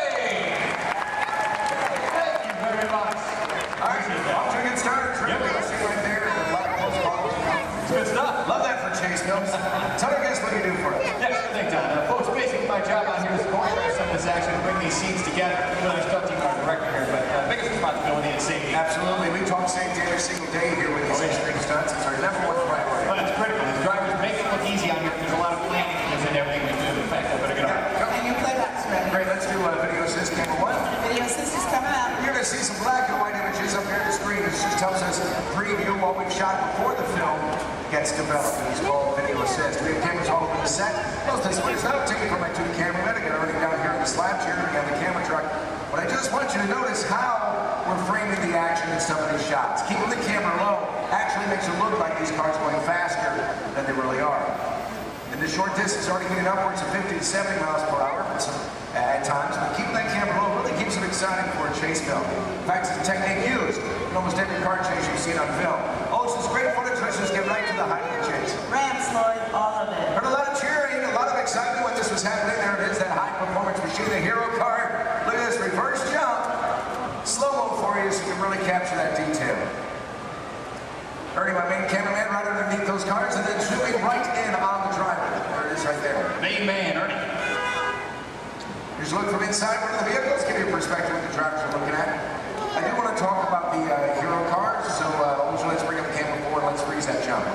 All right, Lloyd, I'm going to need you to roll into camera 4. Yeah, go straight on. And then freeze it at the top of the jump. Nice work. There you go. Cha-ching. Right there. There you go. All right, this is a very special car for us. Yeah, sure is. Ladies and gentlemen, this hero car here was designed and built specifically for our film. It is built with 4 forward gears, but unlike the cars we drive every day, it also has 4 gears in reverse. Now, obviously, we can go a lot faster that way going backwards. Something else a little bit different on that vehicle is where we put the motor.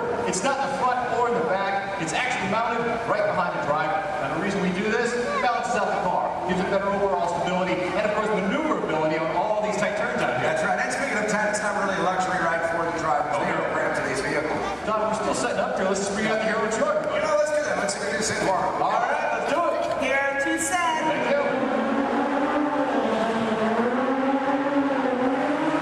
Oh, yeah. There he is, speaking into place. Ladies and gentlemen, how about a nice warm welcome for your hero from Brazil, Mr. Eduardo. Nice to meet you, my friend. Great work, Edu. Great work, my friend. Now, we've worked together for a little while, and he's pretty awesome at the 180s, 360s, at 540. Pulled that out. Look good. Look good. Glad we put that in. How about you? You glad we put that in? Yeah? You're glad? Okay. It's all right. This thing's on. You can talk. Hey, Eddie, go ahead and look at the camera and tell everybody how you did the jump backwards. They love that, too. It's going to take a long time? Yeah. All right. Well, I'll summarize for you guys. As good as he is at what he does, this unique, one-of-a-kind car has a twin. Let's check that out. Here are 2 on set. All right, now you see, folks, it's really not safe to drive in reverse at high speeds, of course, or jump a car backwards for that matter. So what we did is we had a duplicate car built. This is exactly every detail as Eduardo's hero car right here, except for one tiny modification. It's built, so our driver faces out the back. Check this out. We even took it a step further. Built a reverse stunt driver. Made it look like he was facing out the front. Oh, everyone, I'm not real. So reverse hero. Let's hear for Ron Fox. Nice work, guys. Great exchange. Now, folks, you may be wondering out there how we're able to switch these vehicles mid-take like that without you noticing. In fact, Olger, we got that video system. We bring it up? You got it. I need cameras 1 and 6, Lloyd. Roll. There we go, guys. You can see right up here. This is our first hero, Eduardo. Drove on the set. Our reverse hero, well, he was actually waiting in position to take over for him. That's right. The 2 cars are like runners passing the baton in a relay race. Once the main car disappeared, well, this reverse car took over without missing a beat. Let's hear it again for these drivers.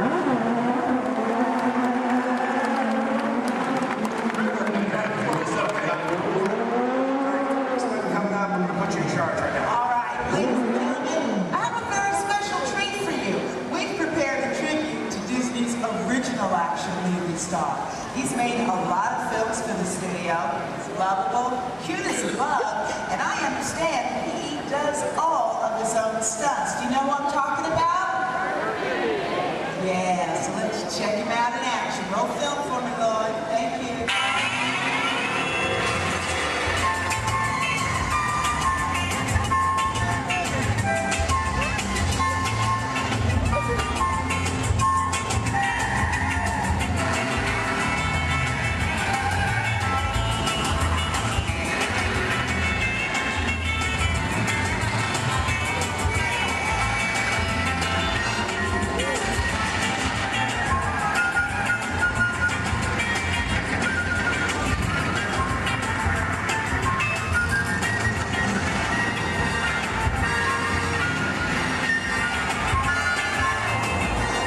like a split? Which just what? Let me get on the camera track. Go ahead and set this scene up for everybody, okay? Okay, cool. Now, ladies and gentlemen, this is another segment of our chase. Heroes still being pursued, but it is getting harder for you to maneuver. Our marketplace is now a whole lot smaller thanks to the addition of the big trucks and the market carts. So the questions now become, how's our hero going to spin or go backwards? Where's it going to go? And what's it going to do? Let's find out. Got them all set up for you now. All right, good. 10 now, everybody set. Yes, good. Logan, drivers ready? Oh, yeah. That's good. Slate it, please. Rolling buckets. If it's 8, take one more. All right, guys, here we go. One more countdown. In 3, 2, 1. Action.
That's right, you drive it with this remote here in my hands, guys. Let's take a look inside. inside and I'll show you the hard wheel on this vehicle. The hardware, I should say. There you go. Now take a look at the steering wheel. I'll give you guys a quick demonstration. If I want to turn this vehicle to the left, all I do is press this lever here to the left like this, and then to the right. There you go. Right in the center. Oh, that's a fun little toy. Now guys, this is just like any other remote control car that you find in the store, except it's a little bit bigger, obviously. It is custom built, bumper to bumper, all of our safety features inside. The great advantage of having a remote car out here on set is that we can operate it safely from a distance, especially when this heat requires explosion. Pyrotechnics, we've got to keep everybody away, of course. So there you go. All right, beautiful. Have you ever driven a remote control car before? Yeah. Just keep in mind that this is a $100,000 vehicle. Now, James, it's going to be really easy. As a matter of fact, Logan's already shown you how to steer. But for this particular sequence, dude, you have so got to concentrate on directional. Now, make it go forward. You can push yourself straight away from you. For reverse, pull it straight down towards yourself. Does that make sense? Cool. We're going to practice. I'm going to help you out this time. You go ahead, put your fingers there. Now, I'm going to push it away from you. Slow and easy, James. Nicely done. Watch your car. Now to make her stop is even easier. All you gotta do is pull it. Let go. See that? Comes to a stop. Now put your fingers back in place and pull it down towards yourself. Again with the slow and easy. Now down the steering is back to what we in the business call one. That's the starting position for anybody in a scene, whether that's even a movie, TV show, commercial, or even a music video. Let her go, make her stop. Beautiful. Now James, I need you to be very, very careful with that car. You set over there. Dude, that's your entire college career, man. Roll fast. Let's go faster, okay? Take this, move it all the way up. Ready? Go ahead. Action, straight. Punch it. Nice, James. First, pull it down, let go. Pull it down. Pull it down, and hold it. Next one is ready. Forward. Take it forward. All right, stop track. Stop. Hey.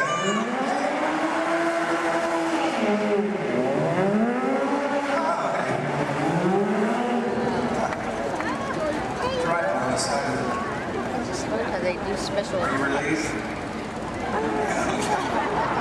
We're just having fun here. But there's a part of the movie we use a remote car. That's how we do it. This is our remote car driver, Corey. You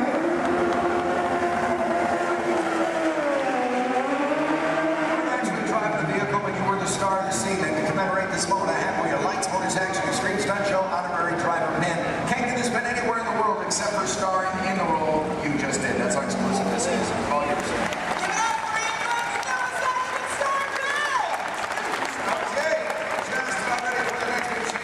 Now we're shooting this, as we often do in movies, out of sequence. We have a lot of complex stunts coming up for you in this chase. In fact, I highly recommend you have your camera standing by. You're going to see some incredible stunts in this one. One by my stunt coordinator, Logan. There he is. Where's my fan? They're all out here. 5,000 from Logan. Well, all right, that was almost good there, Don. Thanks. Guys, right up here, we got a great scene coming your way. Full of more action, I promise you that. Working in the stunt business, guys, it's a lot of fun. A lot of responsibility, too, but for me, every day changes. One day I might double for our hero.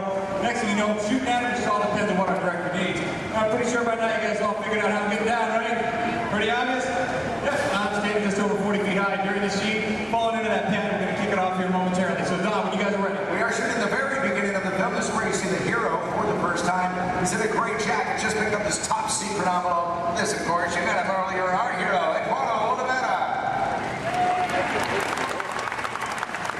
And he's done a lot of stunt driving for the film already, but for this scene, he's playing the role of stunt double. Then we'll bring out our motos, so you're going to see a motorcycle chase. Ready to go? All right, let's go. Hold your slated, please. Rolling, motorcycle chase. Sequence 3, take one more. On the countdown, in 3, 2, 1, action!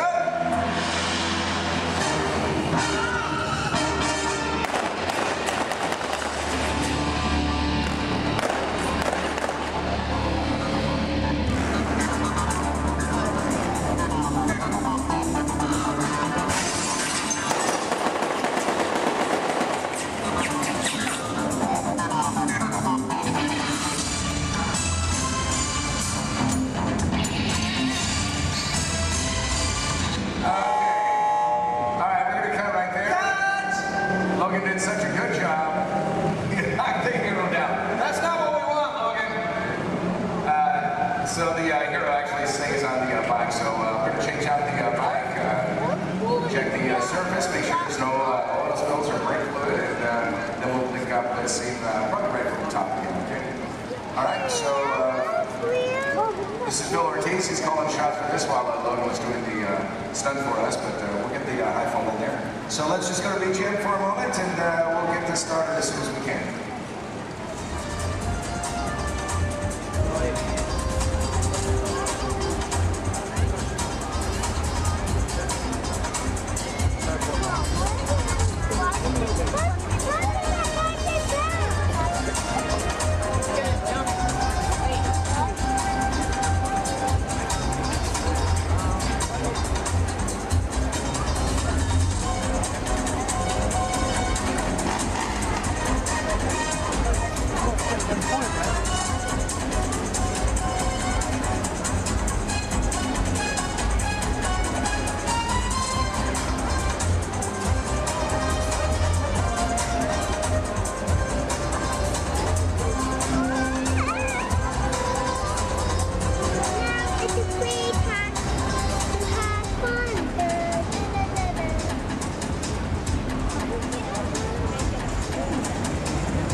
shot. Glides right through that trench, just touches the fire. That's all we need. He's already engulfed in flames right when he's at his feet. 1 second that took. Yeah, it didn't take long. Yeah.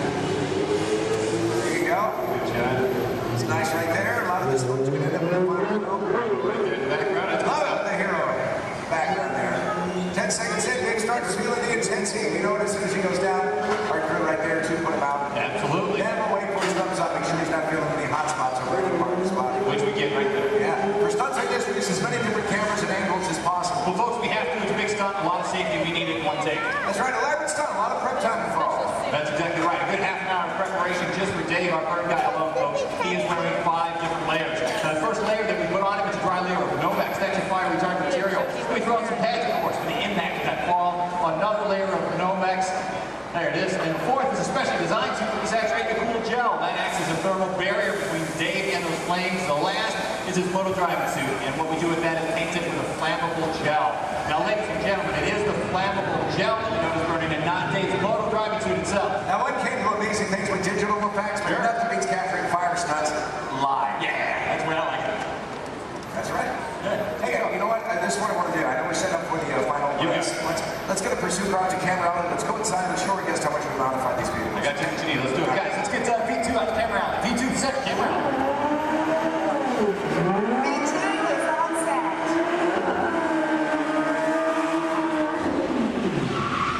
There you go. Right there. That's terrific. Slow it down, boy.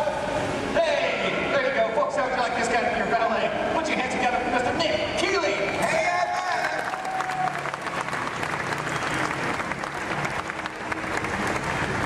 because the set is village in the south of France, that means we have to make everything match, and that would include the cars. These are local courses. We have it shipped directly to us from Europe, and then we literally gutted them out. We modified them to suit every need that we have. Yeah, absolutely. Which basically included losing a lot of weight on these cars. We wanted to make them lighter. We rebuilt these cars from the ground up. Let me show you how we reinforced that interior. We did it by installing this rally car crash cage that is fused throughout the entire vehicle there. We also took out the motors that these cars came with. We replaced them, of course. Right behind the driver, folks, that's a 1300cc motorcycle engine. These cars are balanced out and modified. They're designed specifically for these stunts. Ernie, let's go on the side here a quick second. Now, executing these maneuvers, pulling off these stunts that our cars do, it requires a lot of complex timing, using your clutch, your gas, and your emergency brake. These cars here, that e-brake releases the moment our driver lets it go. The cars we drive every day, it locks in position until we release it manually ourselves. These guys are pulling off all these maneuvers and they have to keep going. So that's why we leave it released. Something else a little bit different, the gear shift. Second, third, fourth gear just requires a little push forward. It's called the bump shift in our business. If you want reverse, you just turn the handle on top and you've got 4 gears of reverse at your command just like that. And we are ready. Final shot. Thanks a lot, Nick. All right, let's do it.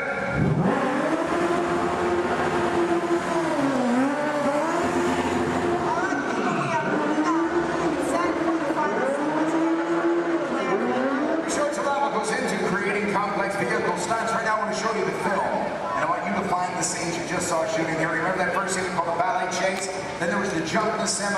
Now this motorcycle chase you'll see first in the film. Also look for an additional stunt that Logan did for us on that iPhone. We're going to heat things up right now. Let's roll that film.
Hello, everyone. Thanks for joining us on the Disneyland Railroad. For a safe ride, remember to stay seated with your hands, arms, feet, and legs inside the train. And please, watch your kids. ¿Qué tal, amigos? Y bienvenidos a bordo. Para su seguridad, permanezca sentado y mantenga las manos, brazos, pies y piernas dentro del tren. Y cuide a los pequeños. Gracias. As we steam on through Fantasyland, you may want to take one more look at the majestic Matterhorn Mountain and the happiest group that ever sailed. It's a small world.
Along the way, you can preview many of the exciting places you want to be sure visiting Disneyland of tomorrow.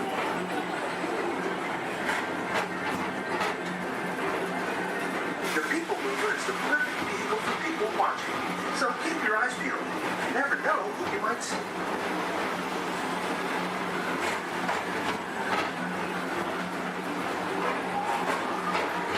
Coming up, Station's Great Escape, where you can report for duty as a security agent for the Galactic Federation.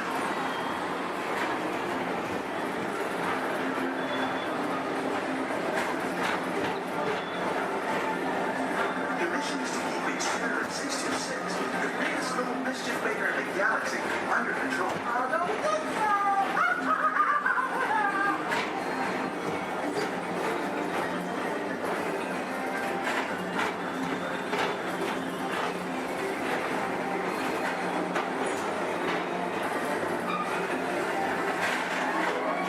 And now, Tomorrowland heads to the corner and proudly presents Progress City, Walt Disney's dream for an experimental prototype movie into power. Progress City was the inspiration for Epcot, and many of its forward-thinking ideas have been realized throughout Walt Disney.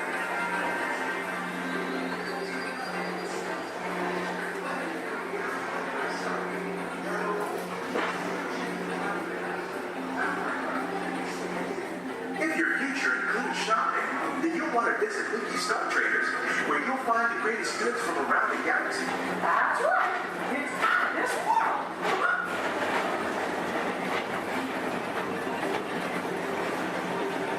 At the Disneyland Speedway, put the pedal to the metal and speed towards the checkered flag in your very own race car. Young or old, this is your chance to drive in the fast lane without worrying about getting a speeding ticket.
Mr. Tom Morrow. Please contact Mr. Johnson in the control tower to confirm your flight to the moon.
ascend to otherworldly heights.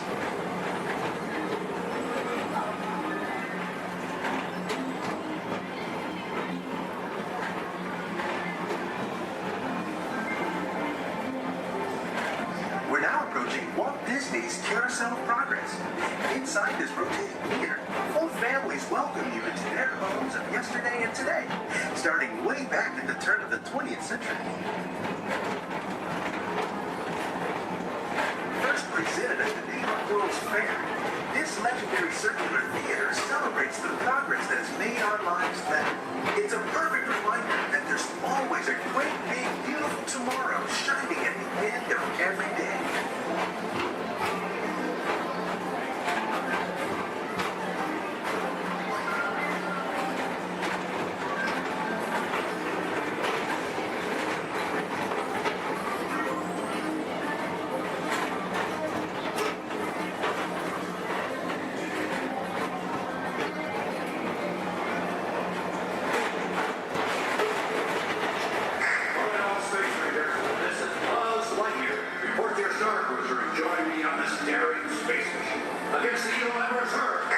As an honorary space ranger, you'll use your own personal laser cannon to save the entire galaxy.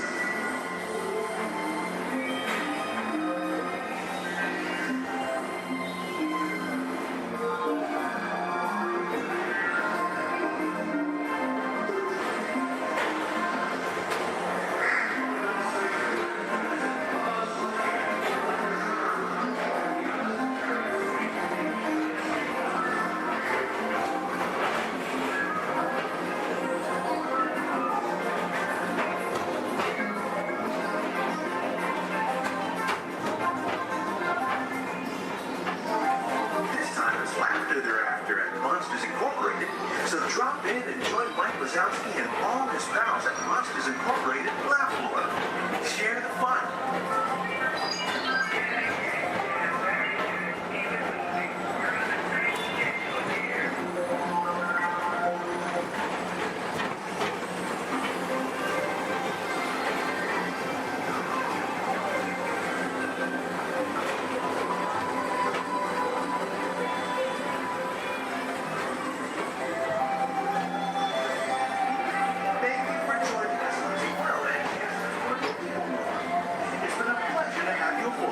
Enjoy the rest of your day and have a great, big, beautiful tomorrow.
seats. Remain seated with your hands, arms, feet, and legs inside the train, and be sure to watch your kids.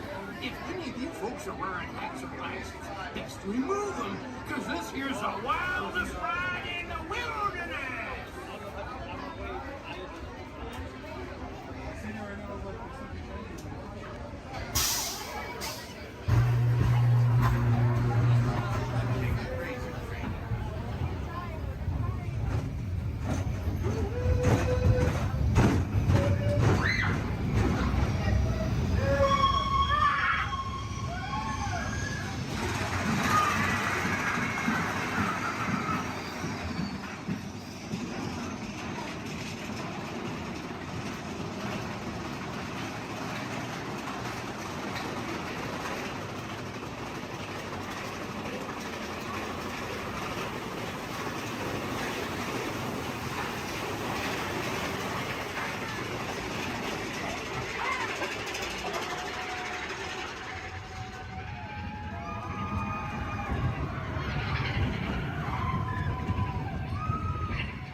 Please remain fully seated, no lap sitting, and hold on to all loose items.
to pass this way.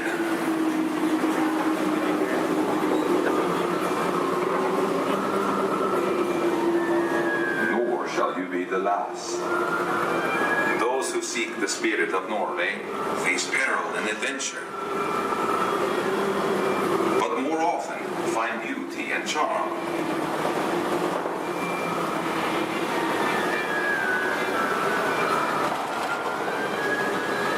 We have always lived with the sea, so look first to the spirit of the seafarer.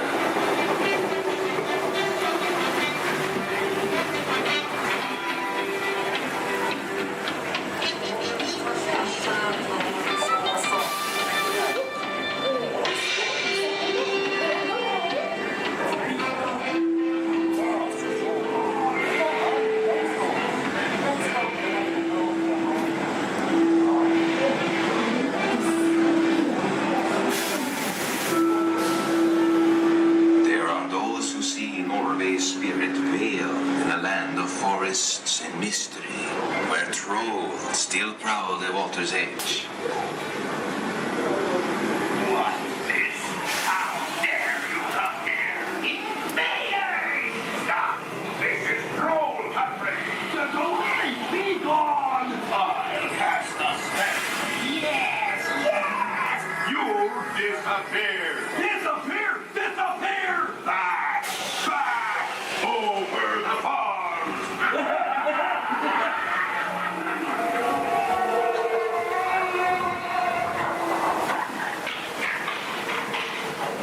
Before recorded time, Norway's spirit roamed the seas of the far north and beyond.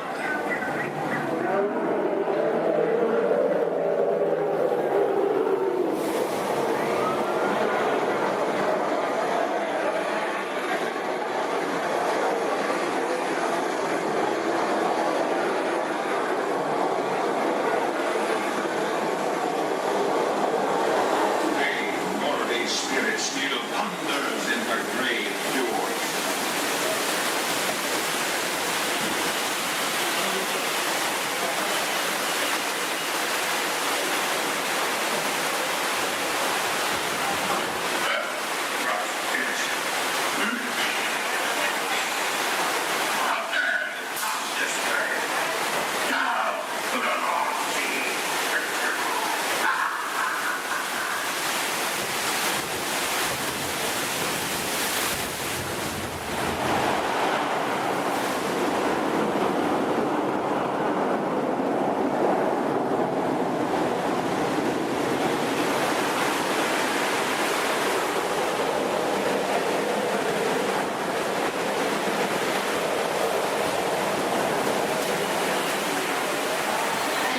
Norway's spirit has always been big, always be adventure.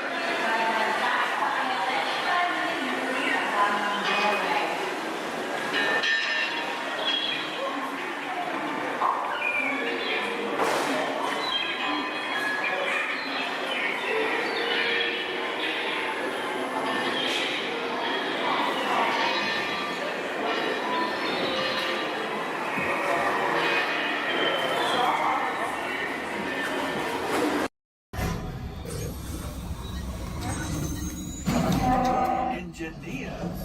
Automatic repair engaged.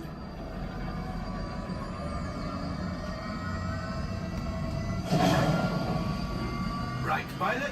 Push the flashing button to take off. Pilot on the left. Move your stick to fly right and left.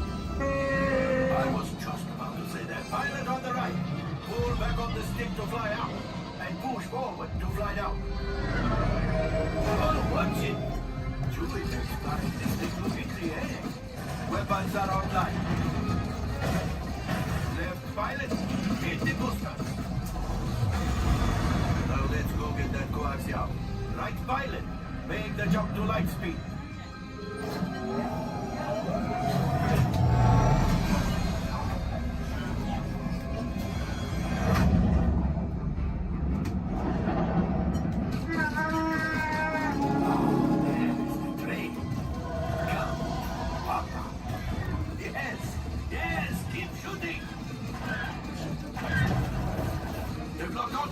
Take evasive action.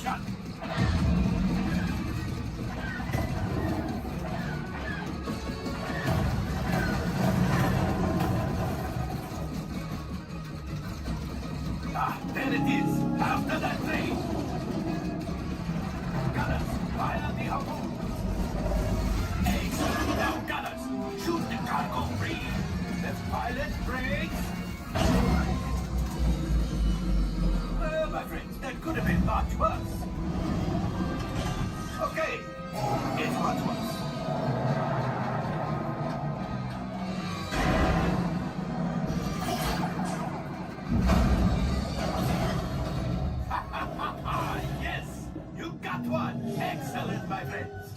Now power up the ship. Well, I grab the old axiom.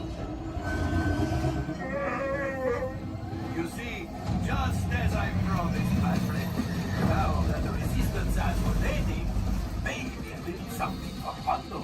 Pilots, line up behind the train so we can harpoon that last car. Gunners, fire the harpoon. Gunners, shoot the train. The cargo is breaking free. Keep shooting. Good job, my friend. Yes, yes, yes. We got the coaxium. I will grab it. You keep up to the train.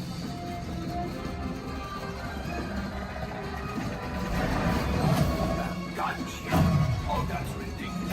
Things are getting too hot. We've got to get out of here. Yes, a distraction. Fire the missiles at the train.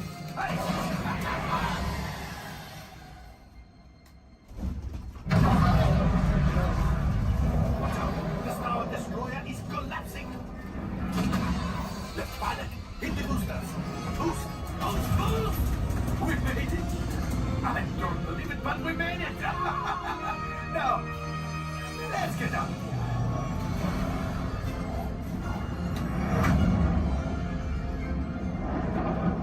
Great job, my friends. You retrieved 2 containers of coaxium. This will greatly help the resistance. You have heard the First Order and made Chewie proud. Now, after my modest profit, your cut minus what you owe me for damaging the Falcon is... Hey, not bad.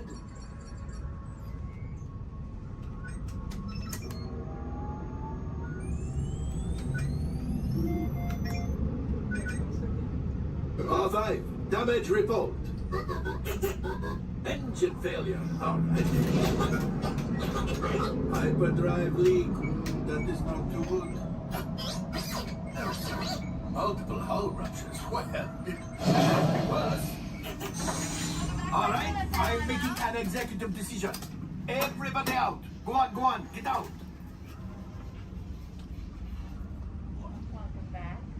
All available techs, we have a Corellian freighter that needs immediate transport back to the maintenance bay. This thing has seen better days. Better fix all that before the Wookiee sees it.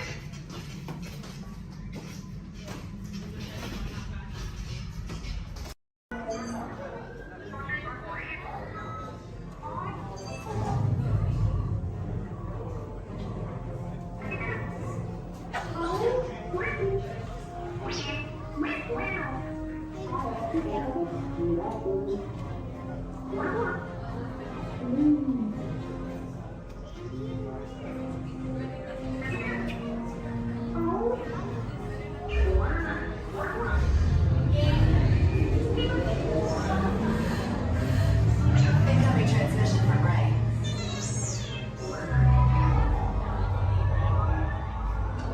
BB-8, is everyone assembled? Good. Should we be in flight prep? Recruits, thank you for joining the cause. A covert resistance team led by my friend Finn has infiltrated a First Order Star Destroyer that is now headed to this system. Your outpost on Batuu is no longer safe. We have transports waiting to take you to General Organa's secret base on Pucara. I'll regroup with you there. The Resistance desperately needs your help in our fight against Kylo Ren and the First Order. Remember, it is vital that you keep the location of the Pucara base secret. Lieutenant Beck, one of our top commanders, will lead you. Affirmative. Transport is ready. 9 nominalized shall personally see them delivered. Thank you, Lieutenant. Welcome to the Crawlers. May the Force be with us. Commander Poltam and a squadron of X-Wings shall escort us to the rendezvous point on Pucara. Roger, this is Black Leader. I hear you're a fine-looking group of recruits. Well, no time to waste. Let's get you on your way to the General. Stand clear. Deck doors opening now. Hurry, all recruits to transport. No need for safety gear. It'll be a smooth ride. Ground crews, deck is in motion. Recruits crossing to transport. Initiate pre-flight sequence on Deck 3 for Pucara.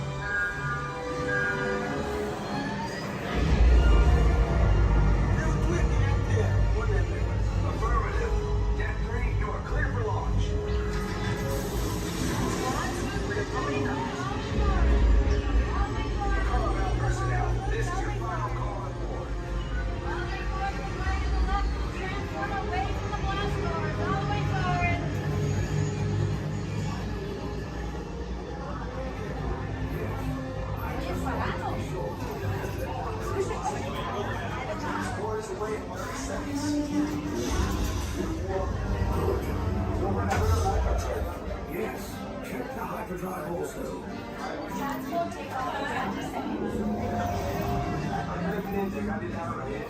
Good. Airspeed sensor. Thank you, Nina. Black Leader, are you and your team ready? Affirmative. Engines are hot. Red 2, Blue 5, reporting. Red 2, check. Blue 5 standing by. Engage repulsors and hold on, recruits. All ships, launch.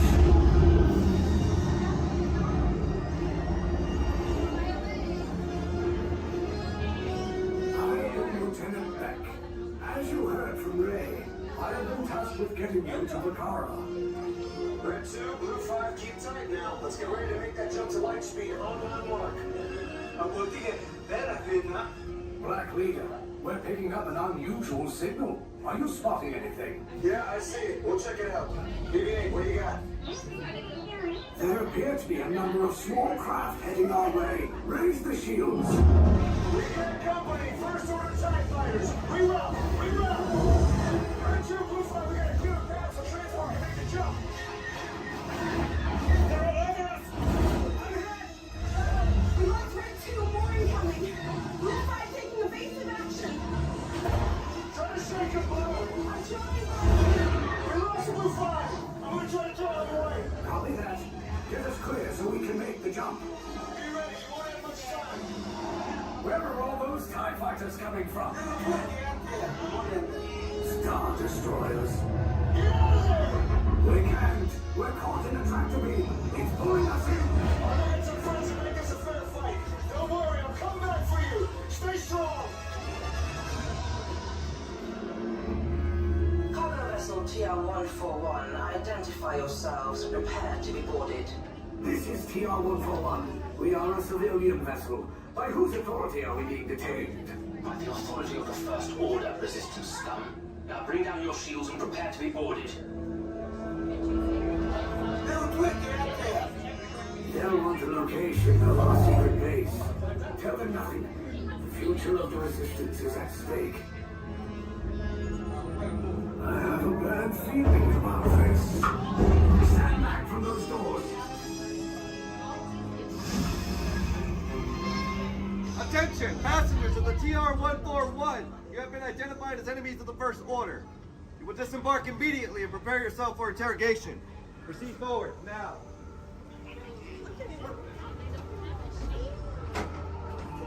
Down that hallway to your right for interrogation. Keep your...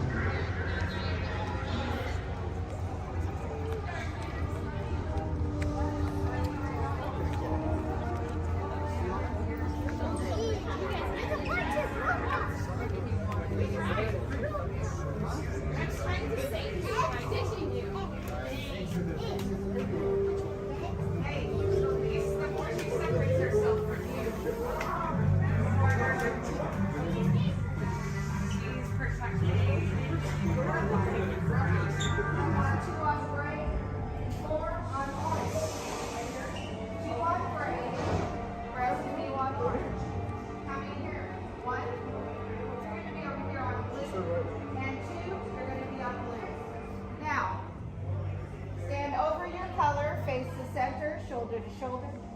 Now remember the color you've been assigned: blue, red, gray, and orange. It'll be an important part of your interrogation process. You're going to need to know that color at the end of your interrogation and possible long-term motive. How many? Maybe assign blue. Quickly to the end of the hallway. How many? 4. Maybe assign red. How many? Now, this cell door opens, I will call you in by your assignment. And you will tell us everything. No, oh, you're going to have a tough time in interrogation. Get on your color. There you go. Scoot over, Blue. Make a look for him. Get on your color. Not the lights, on your color. Turn it off. Now, Frank, into your side.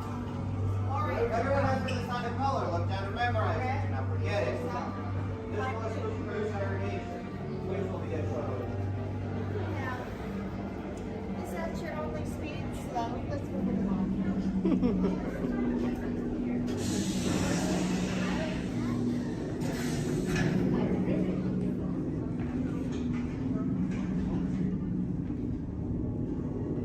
Leave us. Yes, General. Enemies of the First Order. We will soon snuff out your meager resistance. You chose the wrong side, and now you will pay. The Resistance prisoners. You have what I want. You know the location of the secret base, and I will take it from you. We're needed on the bridge. Keep the prisoners here. I will return to finish this personally.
To the escape pod base. Those droids are programmed to return you to Batu.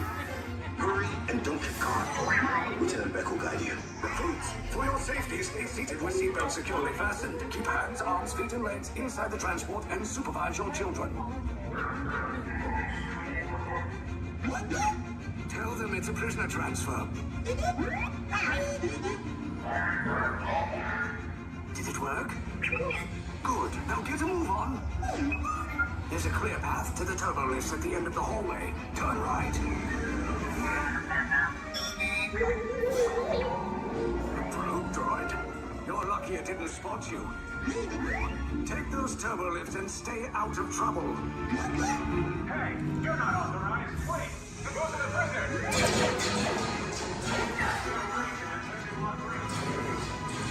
Your cover is blown. Find an alternate route. Who picked these two droids anyway? Detention approach. Prisoners not seen on the entertainment. Fire!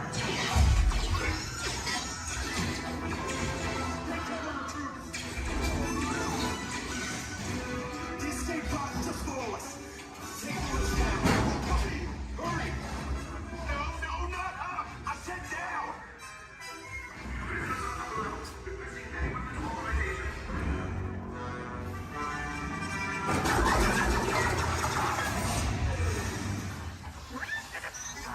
This does not look good. Try to find another way down to the escape pods. The Resistance will attempt to rescue the prisoners. They have neither the resources nor the courage to engage us. You underestimate their conviction. Raise the shields! Shields? I see no evidence. Now! Sound the alarm! All personnel to their stations! Sir, the prisoners have escaped. How brave, but ultimately hopeless. There's nowhere to run.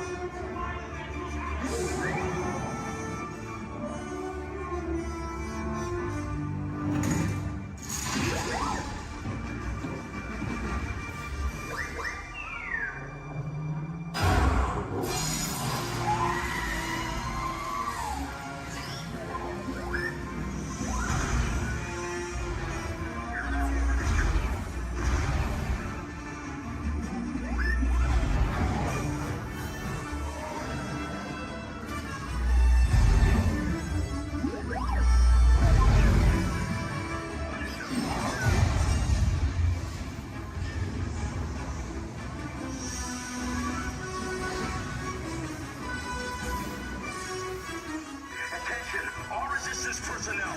Abandoned ship. I repeat, abandoned ship. This destroyer's about. There's no escape. You will tell me the location of the secret base, and then I will destroy you and the Resistance.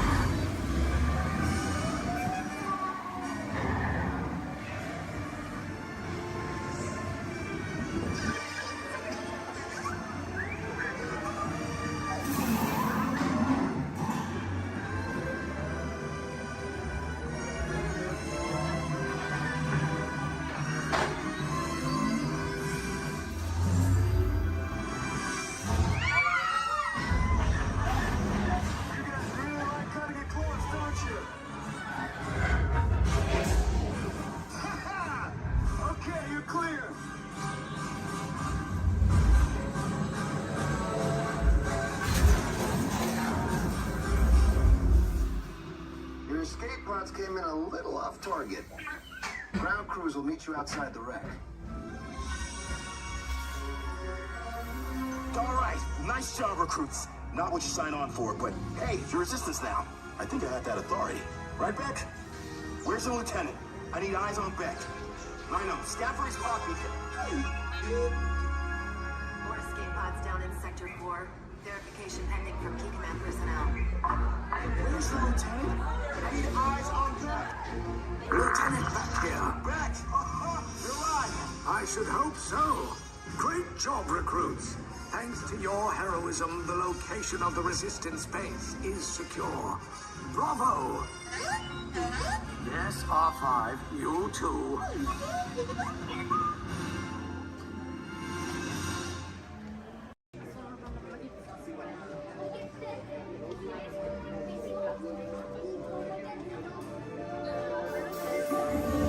I see we have new visitors. Welcome, Terrans, to the wonders of Xandar.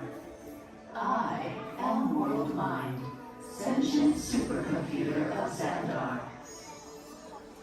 I hold the knowledge, memory, and experiences of all Xandarian citizens, past and present. This gives me extensive knowledge, yet I am constantly learning, and I am now learning about you and your planet, Terra.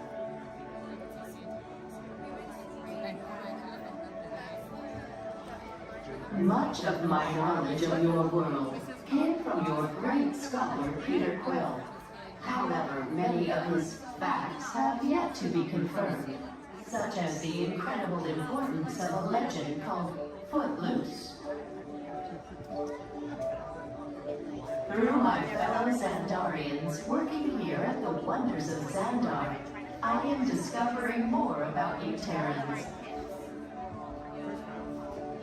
Such as your fascination with eating the turkey leg. Why only the leg? What about the rest of this creature? We are eager to learn the answers to these questions and so much more about your world. In return, we Xandarians hope to share with you more about ours. Although Xandar is 2.537 million light years away from your planet Terra, our worlds are actually quite similar, and began at precisely the same moment.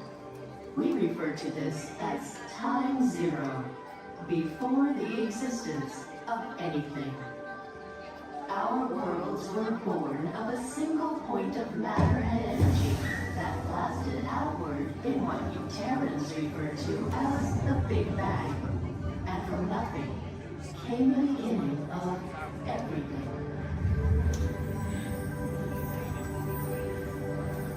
Incredibly hot and extraordinarily powerful, this explosion filled the cosmos with a cloud of rapidly moving particles.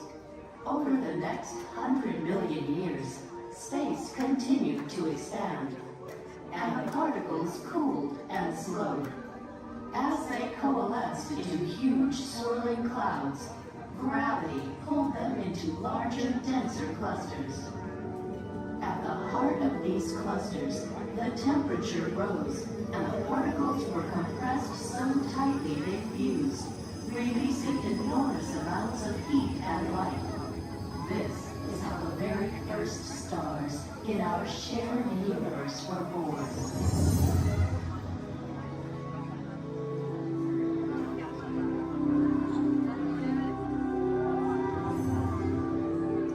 The singularity is just one of the commonalities between our two worlds that we will explore today. Welcome, Terrans, to the wonders of Xandar.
Welcome aboard. At this time, I'd like to ask everyone to please remain seated throughout our show, and please keep your arms and hands inside the vehicle at all times. For the safety of our cast, we ask you to please refrain from the use of flash photography and external video lighting. Now that we've taken care of business, let's talk about me. My name is Patrick, and I'll be your guide on this magical journey into the movies. It's the perfect job for me because I love movies. Is everybody ready? Yeah! Great, because it's showtime. Ready when you are, CB?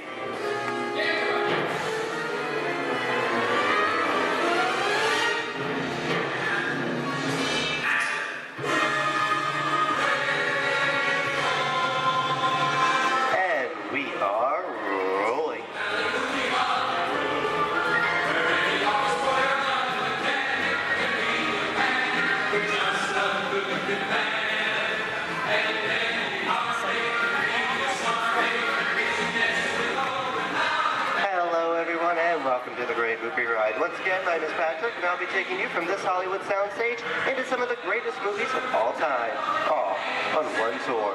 But between you and me, this is no ordinary tour, because the Great Movie Ride brings these movies to life and puts you right in the middle of the action.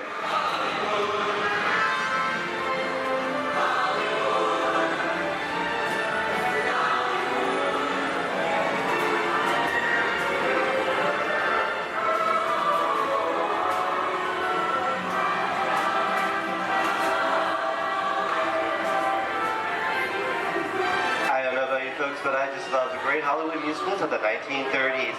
This is a scene from one of my favorites, the Busby Berkeley musical extravaganza, Footlight Parade, starring James Cagney, Ruby Keeler, and Dick Powell.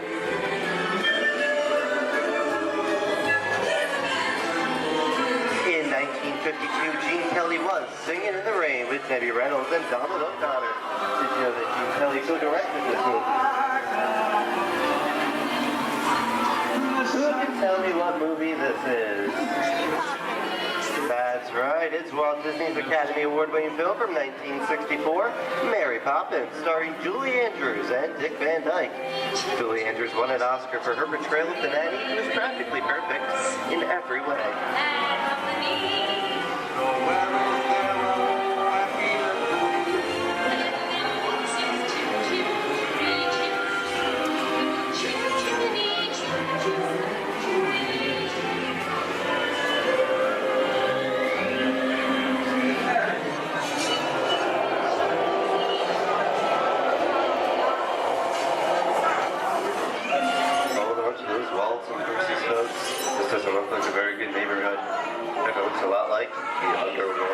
To see such classic gangster films as The Public Enemy, starring one of my favorite tough guys, James Cagney.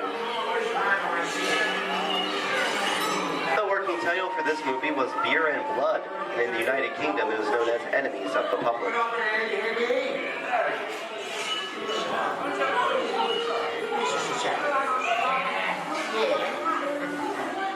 Gentlemen, very nice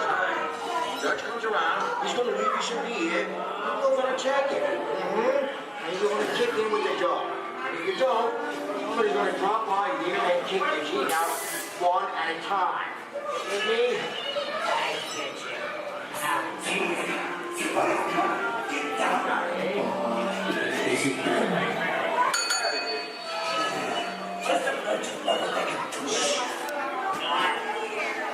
Sorry about the delay, folks, but I don't want to run a red light, even if it is just a movie. You talking to me? You talking to me? That's okay. I'm talking to the demon who's putting me off over there. You're talking to me. I'm not supposed to leave my vehicle. I said get away. Oh, okay, Moxie, whatever you say. Hey, how'd you know my name anyway? I've seen this movie before. Oh. I've seen you fancy cats like thinking that is great. You're making an executive position. Scream out of here. You gotta get out of here. You can't do that in the movie. I'm beating you, son. Here they come, boss. Get out your grinders.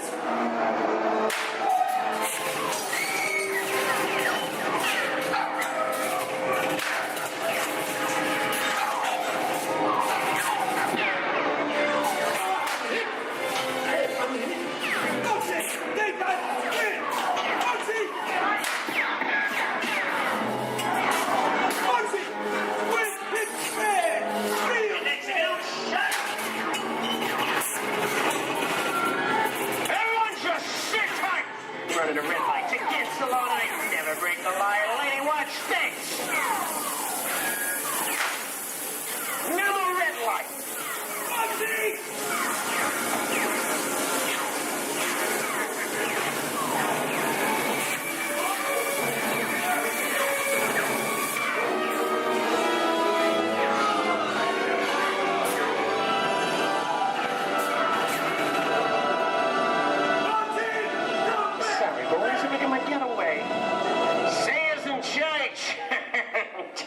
What are you looking at? Everyone mind your P's and Q's, and maybe you won't get hurt. What is this? Jay-Z? And now, the Old West, and two of Hollywood's legendary stars, Clint Eastwood and John Wayne.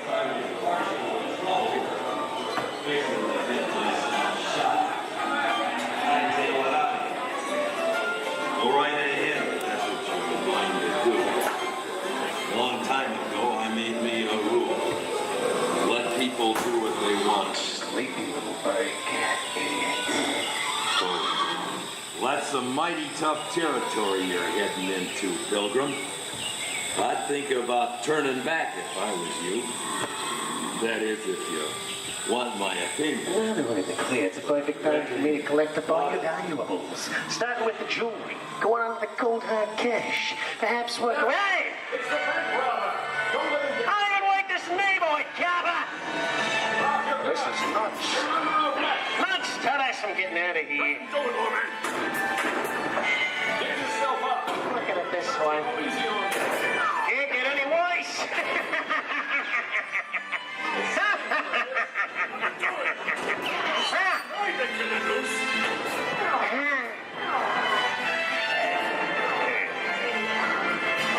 Okay.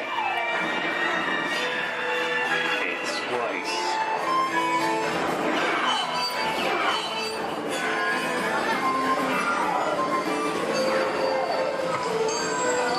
I don't know about you guys. This is kind of creepy. What is this? This is Alien. You are with Sigourney Weaver aboard the spaceship Nostromo. Something has gone wrong. One by one, the crew has vanished. And somewhere in the ship, a terrifying creature waits to claim its name. Now, I ain't no victim. Warning, remain in your vehicle. The area you are entering is extremely dangerous. Proceed with caution.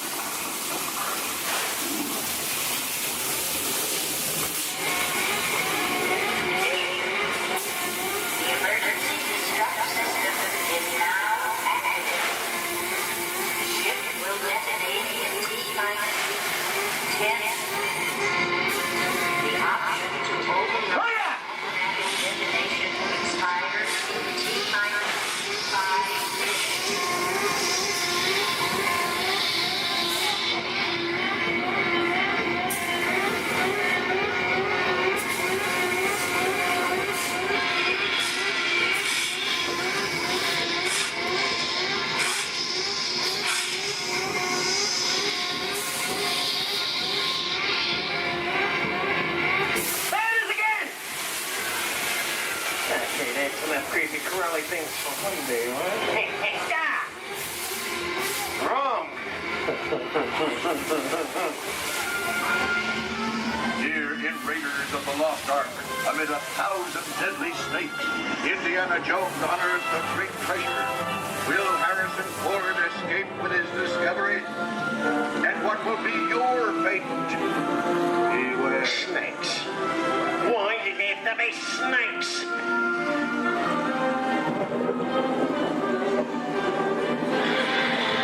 The dust of 3,000 years lies undisturbed in this ancient burial chamber. And on the chest of the great stone goblet, a priceless Get a load of that chunk of ice. Time for me to get back to work. Don't nobody move while I go get the goods.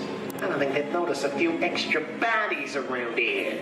Know what I mean? But the jewel is guarded by a curse, and those who dare defy that curse must pay with their lives.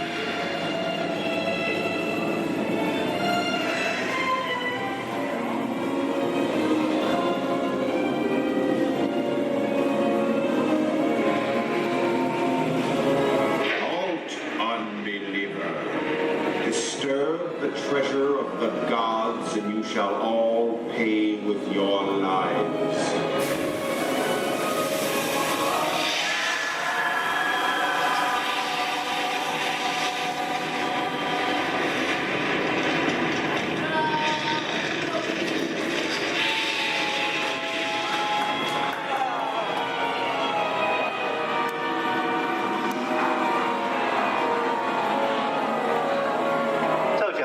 Popcorn.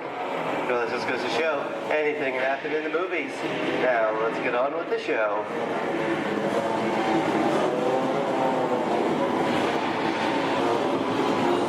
Ooh, I see dead people.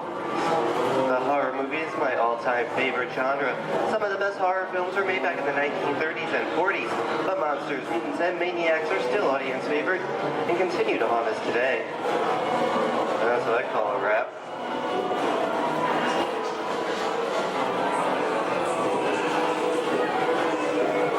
We are now entering the jungle home of one of the most beloved characters of all time. No, it's not George of the Jungle. Actually, it's Tarzan, portrayed here by Johnny Weissmuller. Over here we have Maureen O'Sullivan as Jane, and the lovely and talented Cheetah as herself.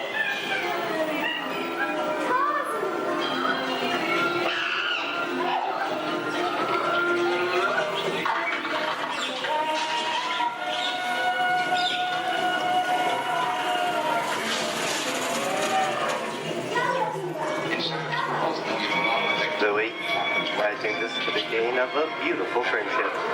Best last line of a movie ever. Humphrey Bogart and Ingrid Bergman in the classic romance, Casablanca. Always have passed. You didn't have it. You lost it until you came to Casablanca. You got it back last night.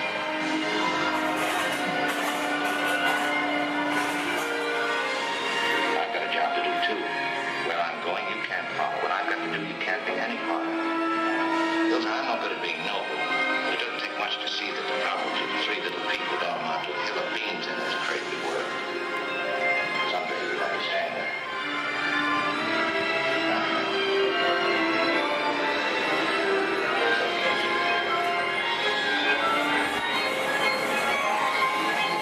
And here's one of my favorite movie stars, Mickey Mouse, in one of his greatest roles, the Sorcerer's Apprentice in Fantasia. The sorcerer in the sequence is named Yen Sid, which is Disney, spelled backwards.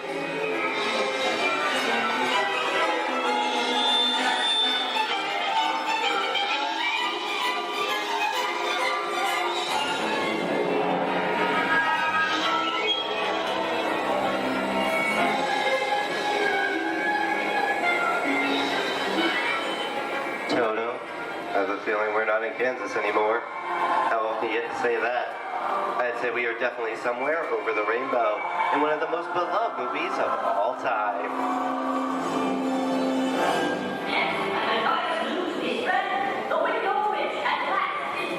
The Wizard of Oz.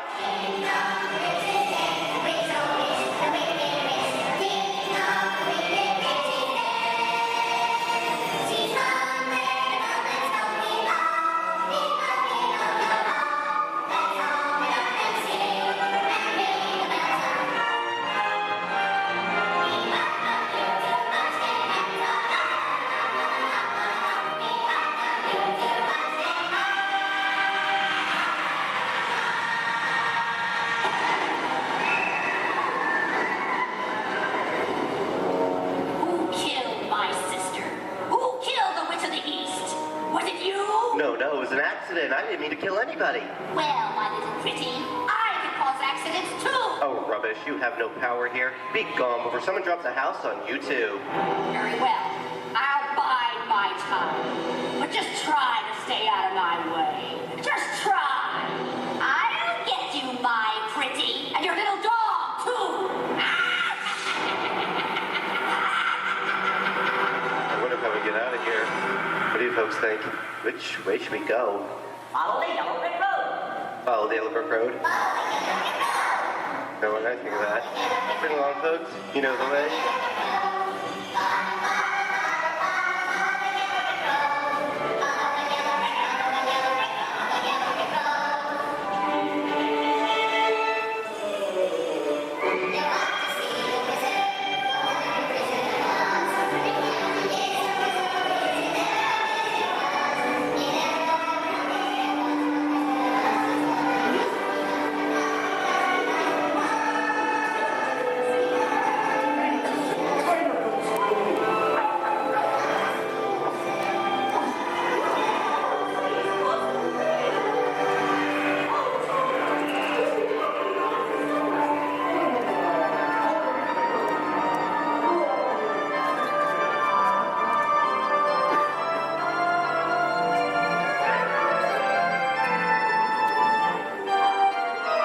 I hope you enjoyed our tour of these great moments at the movies, but we've only scratched the surface of what Hollywood has to offer.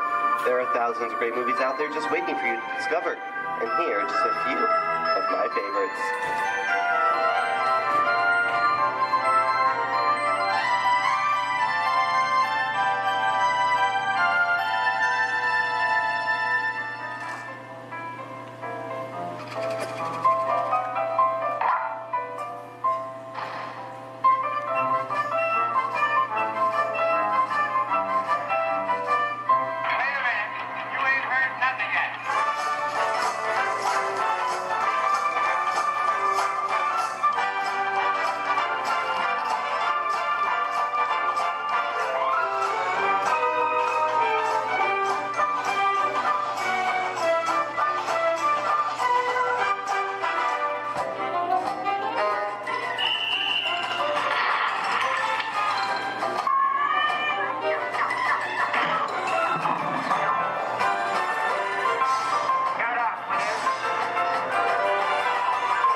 Hollywood Studios, I'd like to thank you for joining us on the Great Movie Ride.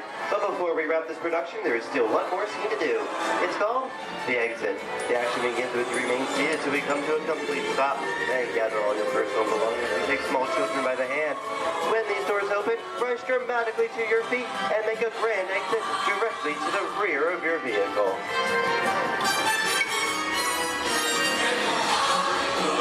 Oh, and one more thing. When I yell action, don't forget the thunderous applause for yours truly. All right, places, everybody, and action! Thank you, thank you. Have a wonderful day here at Disney Hollywood Studios, and we'll see you at the movies. The stuff movies are made of. Goodbye, everyone.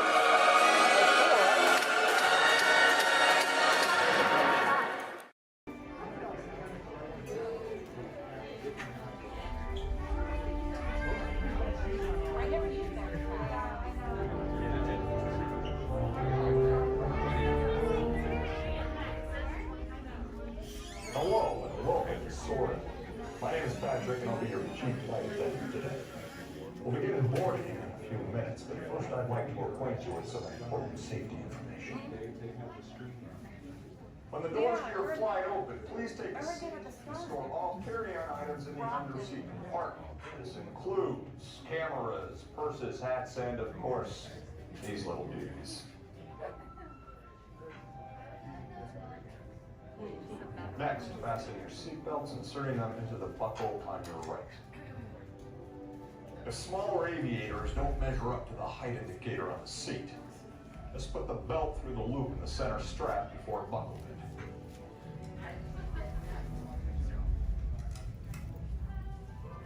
Nice work, pal.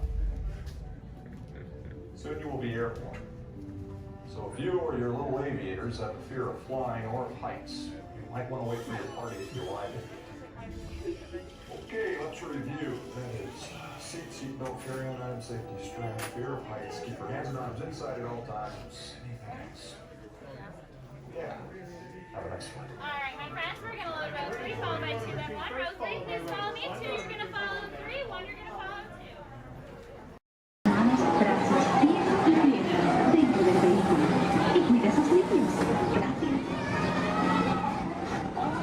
Step carefully onto the moving platform, then step in.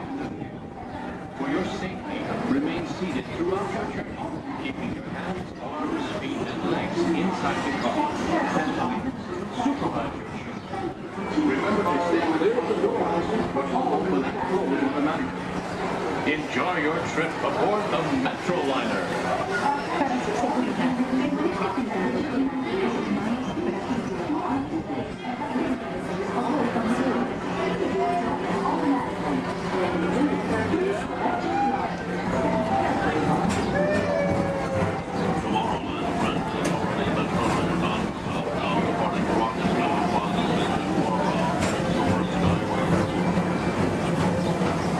Welcome aboard, TTA travelers.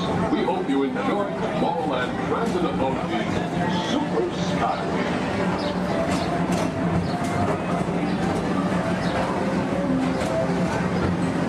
Now approaching Tomorrowland Interplanetary Convention Center. The convention center is home to a galaxy of wonders from faraway.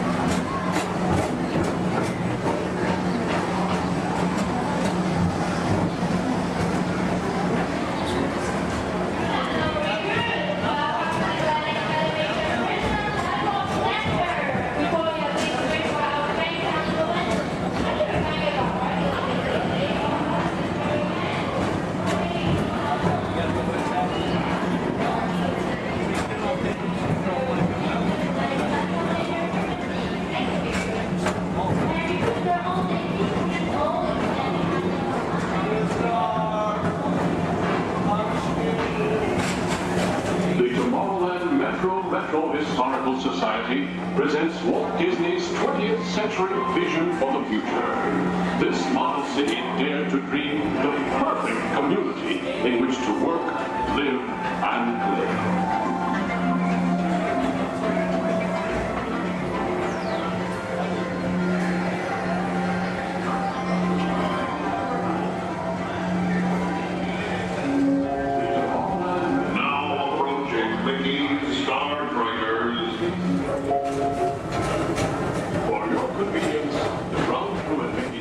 traders will be glad to rocket ship to any planet in the galaxy. Hi there, Tomorrowland travelers. This is Mr. Johnson and Sky Eagle Hovercraft One, bringing you the latest Tomorrowland traffic report. As usual, everything is perfect on Tomorrowland Superhighway. Back to you at DTA Center.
Another fine transportation service provided by the Tomorrowland Transit Authority. Attention, all visitors from Galaxy M31. Please keep forward-facing tentacles clear of oncoming Metroliner vehicles. Thank you.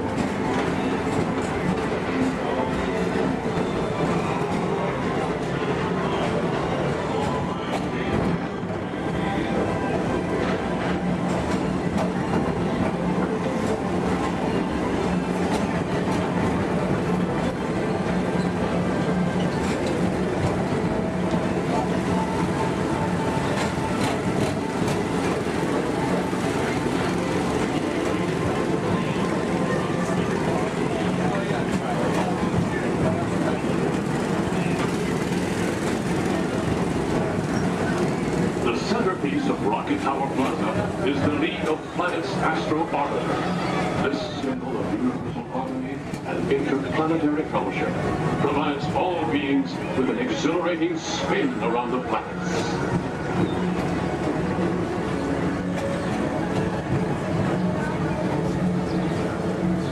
Remember, Blue Line passengers, for all your future travel needs, the TTA services all of Tomorrowland's outlying areas, including the personal rocket ship docking lot, and of course, Perfect Park Acres.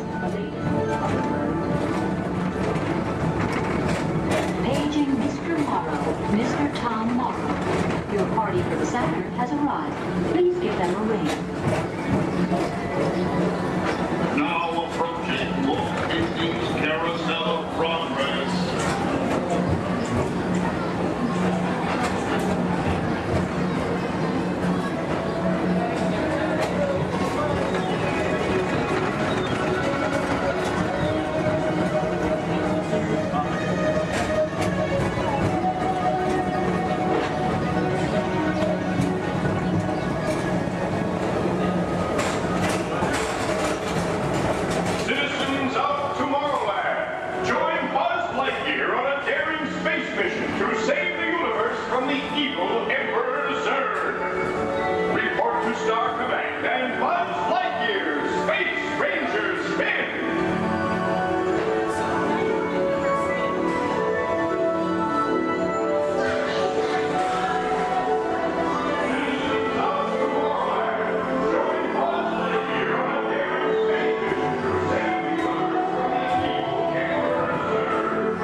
Rocket Tower Plaza at the heart of Tomorrowland. Come now, rejoin us and believe in the promise of tomorrow.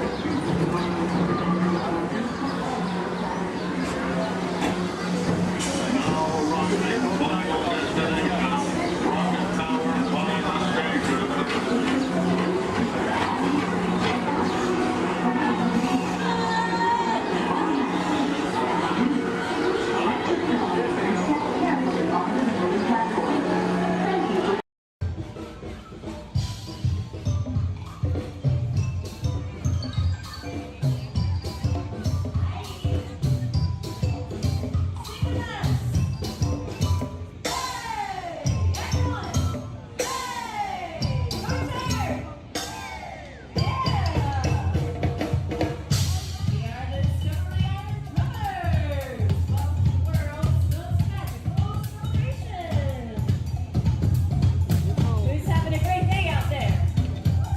Yeah! Thank you!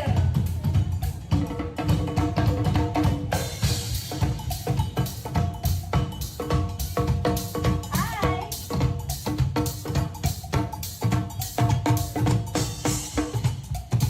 Hi! Oh!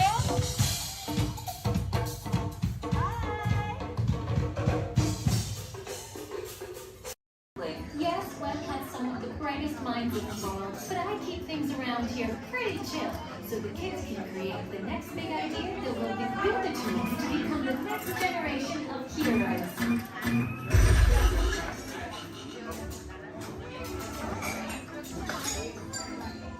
We hope you have a great time on your visit to the Worldwide Engineering Brigade Open House.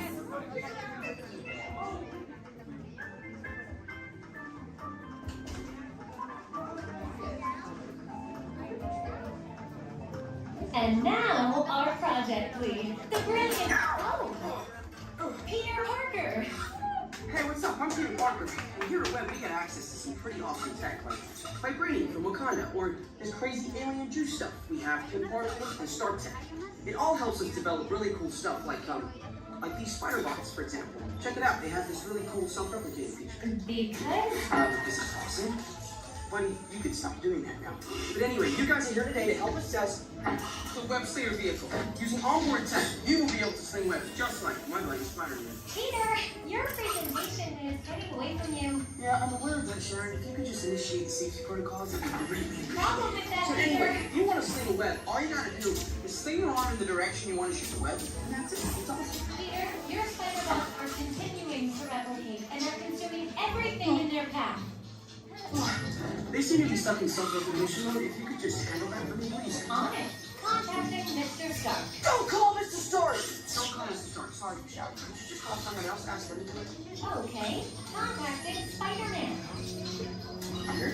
I'm gonna go find Spider-Man for us all because he's around here somewhere. Okay, goodbye. Spider-Man! As you may have noticed, the spider bots are locked in that awesome self-replication mode. In spite of what you see, they were created to be robotic helpers that can break down raw material and create all kinds of useful tech.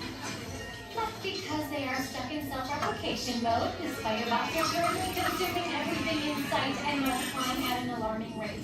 If left unchecked, my calculations predict this will lead to the devastation of the entire Avengers campus. It should be safe until Spider-Man gets here, as long as they don't get into the alien fluid. This is now a bigger problem. Activating threat level protocols. Hey guys, what's up? I hear you have a problem. I'm here to help. You made it. Great. Threat level is at exponential danger. You might need some help. Perhaps I'll call the Avengers? Don't worry, everyone. I got this. Okay, everybody. Open house is canceled. Wise idea. And I could use some help. Yes, you could. Sharon, prep the slinger vehicle. Already on. Everyone head to the slingers and we'll team up to stop the spider bots before they destroy the campus. It's easy. Okay, we have a plan. Please move quickly through the doors and down the hall to the slinger vehicle bay. Your open house demo has been upgraded to a high-stakes mission to save the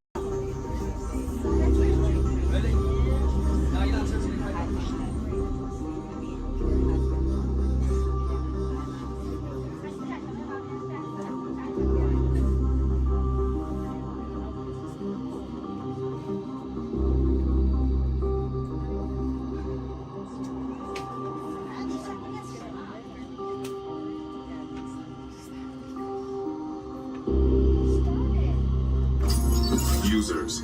Prepare to be digitized into the world of Tron.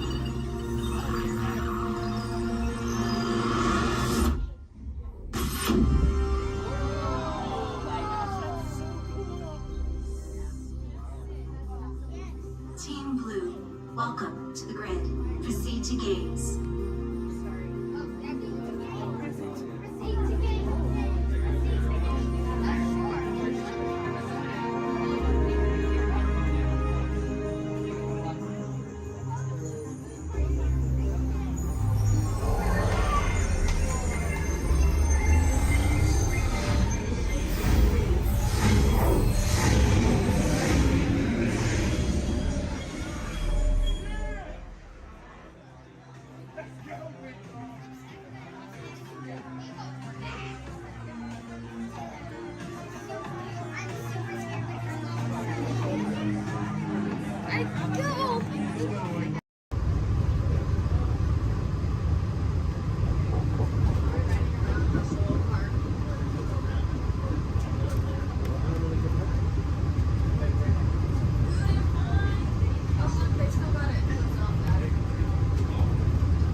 distancia mínima de un largo de auto entre su vehículo y el de adelante.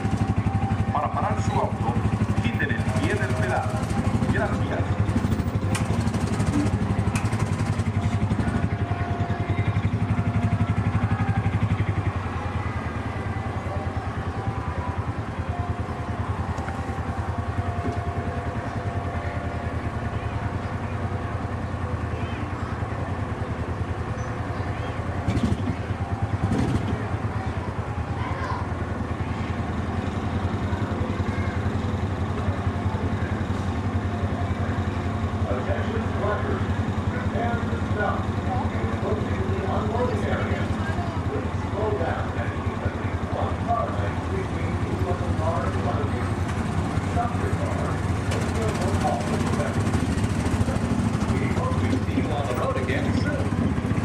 Atención, prepárense para parar.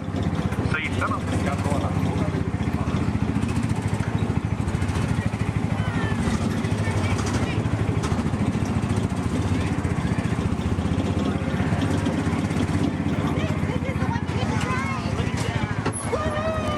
de head out, please remain seated at all times. Please keep your hands, arms, feet, legs, and elbows inside the vehicle, and please supervise your children. This is a one-way trip to Main Street, USA, and enjoy your ride.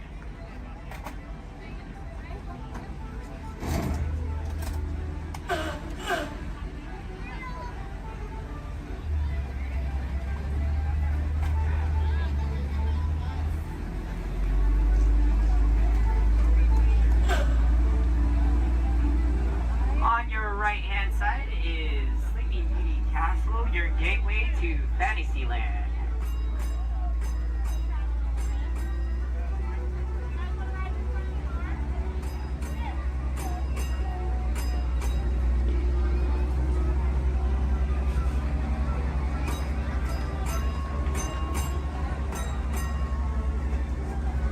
Coming up on your right-hand side is Frontierland and Adventureland. Beyond that, Critter Country, Darling Square, and Star Wars Galaxy's Edge.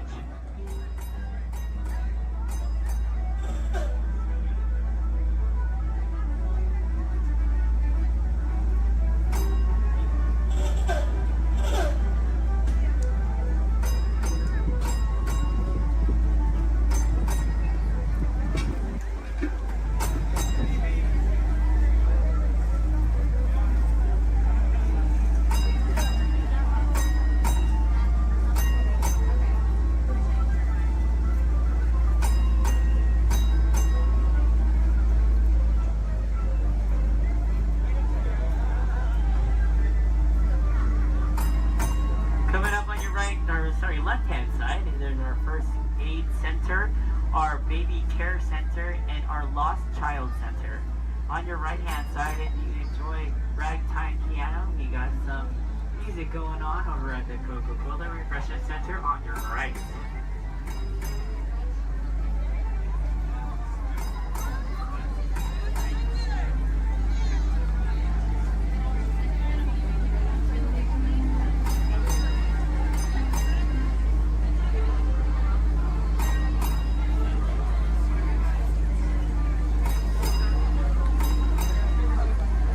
If you get hot later, on your right-hand side is our Dips and Grill ice cream parlor. And on your left is Market House, where you can find our Starbucks coffee and tea. Beyond that is our locker station.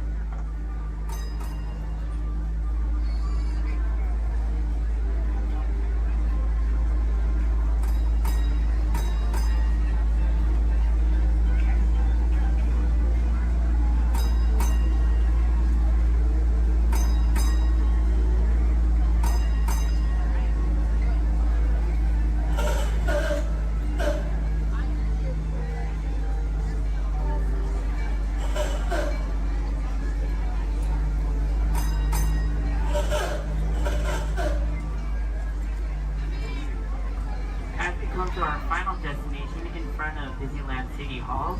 Please remain seated until the bus has come to a full and complete stop.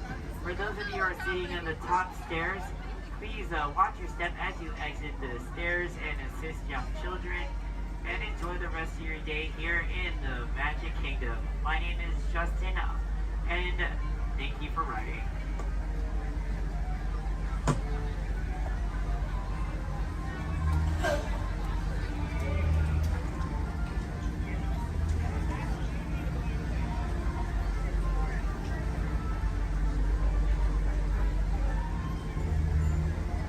Thank you.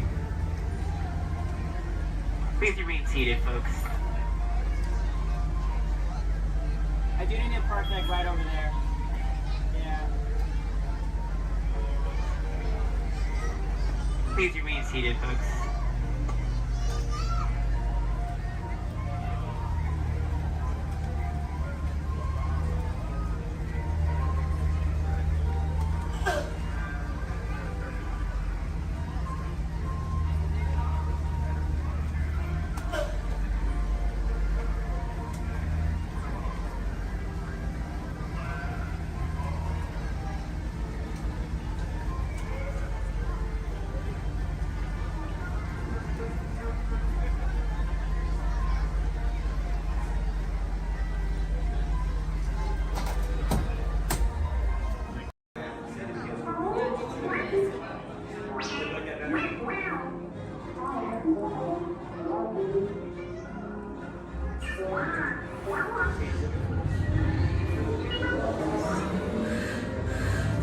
Incoming transmission from Ray.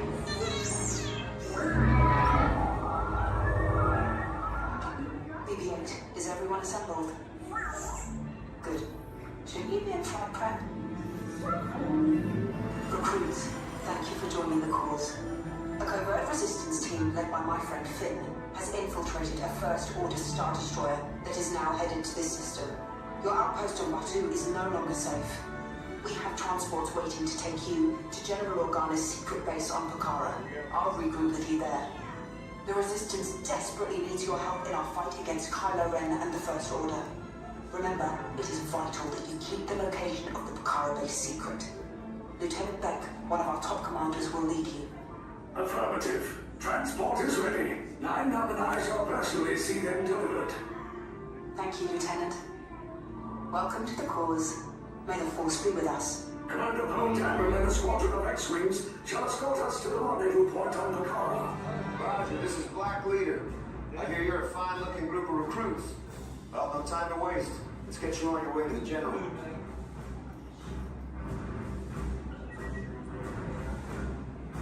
A very special celebration right on the heels of Super Bowl 52.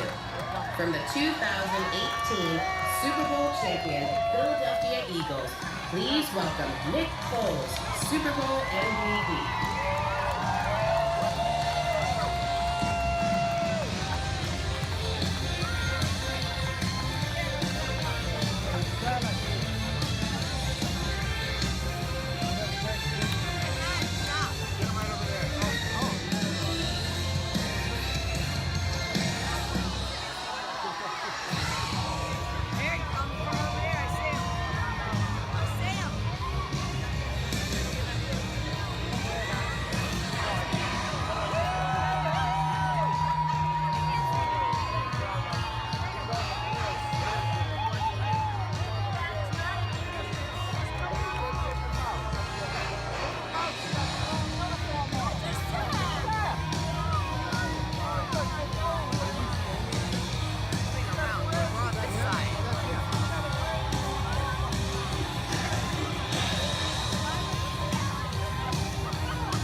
unbelievable to be out here with everyone here. I mean, we're celebrating a good time.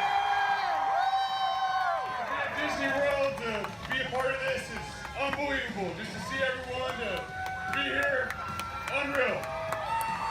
So, tell me, your fans have lined the parade route from start to finish. What do you have to say to them? I mean, Philly fans are everywhere. I mean,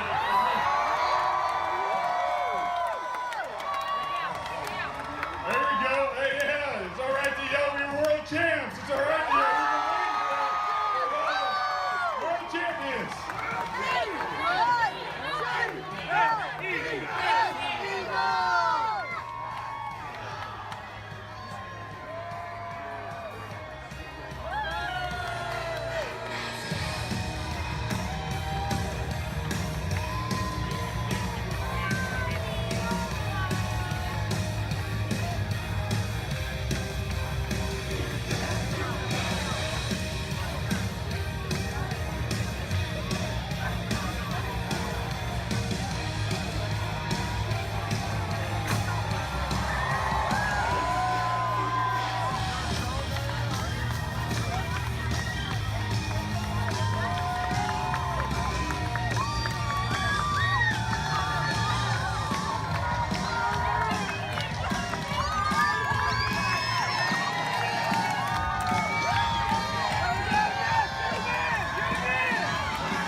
and the people.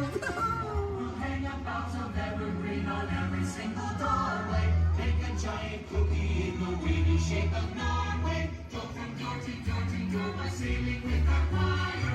Make a fire giant socks above an open fire. Happy merry go my carol, faithful friends and dear. Thanks for sharing what you Ooh, a snowflake. Maybe I can catch it on my tongue.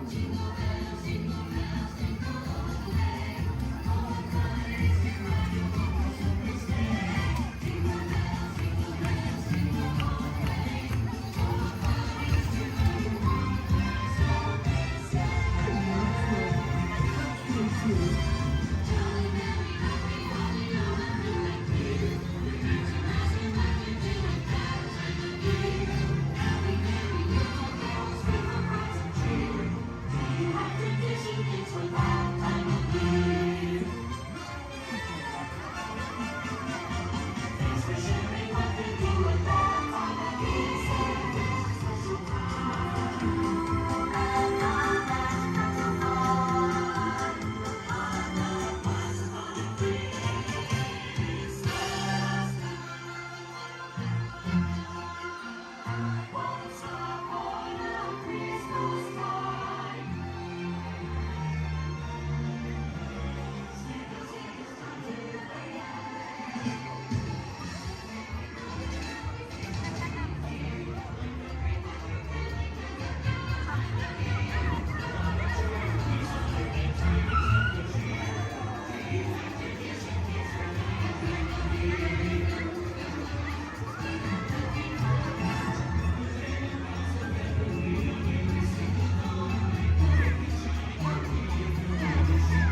Christmas.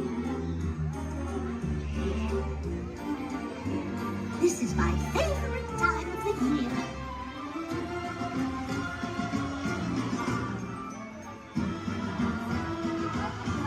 Oh my.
Happy holidays, everyone!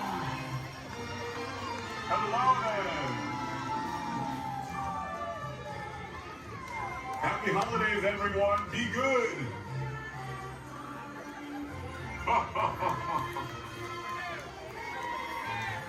Merry Christmas to you!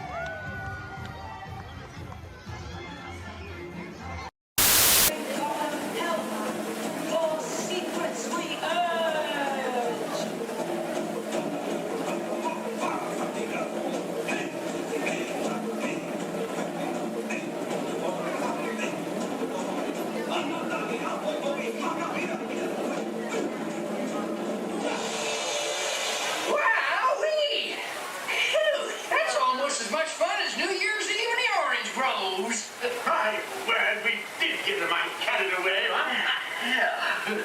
say, look out there across the water. There's a little bit of company. Now, me, yes. Welcome, you all. Permit us to introduce ourselves. My name is Claude, and my loquacious cousin over here is... I'll introduce myself, if you don't mind.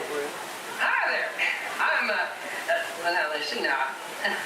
It's right on the tip of my beak. Clyde Birdbrain. Oh, yeah. I'm Clyde Birdbrain.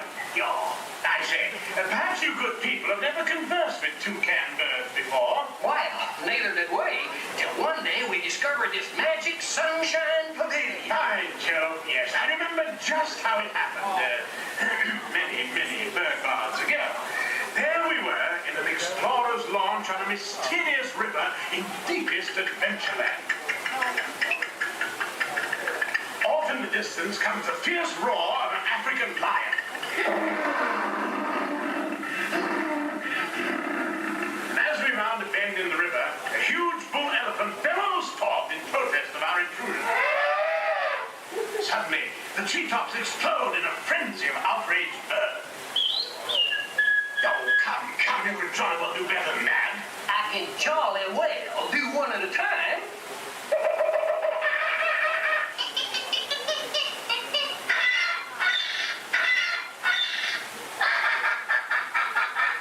Meanwhile, shifty-eyed crocodiles lurk by the water's edge. Lurk, lurk, lurk. And the giant python slithers down from an overhanging limb. What's happened? What's wrong? I can't stand snakes. Don't be ridiculous. I'm only relating a story. Oh, all right, Clyde. Enough is enough. That wasn't me. I never even opened my beak. Huh? Excuse me, I hate to interrupt such an exciting story, but they're calling us for the show. Land's sakes, it's already showtime?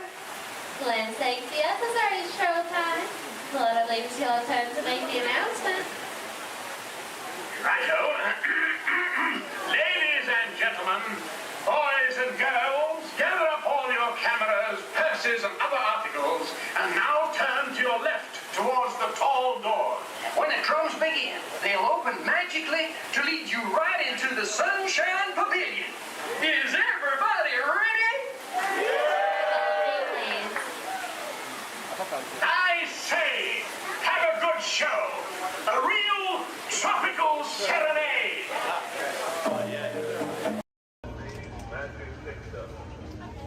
Passengers will stand by for more.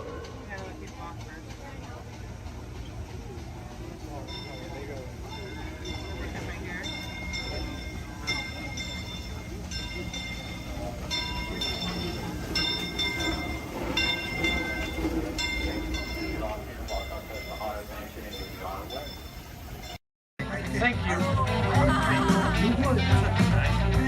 Oh, we got company. Wow. All right. How do, people? Hey, don't mind us. We'll be finished in just a minute. What's hey? How What are you you doing? guys still doing here? You're supposed to be at a show. I'm working. Now. I'd like to introduce our lovely manager. Yeah, she's usually not like this. Yes, usually worse. I heard that. Where is my limo? Good. Okay, come on, guys. Please, get in the car. Sorry, folks. We gotta go. Make sure Come on. Chris, can you grab my black list, Paul? Hey, wait a minute. We can't leave these people here like this. We can't? No. Come on, you know how we feel about our fans. Yeah, that's right. Well, guys, what do you expect me to do? Send them all with you?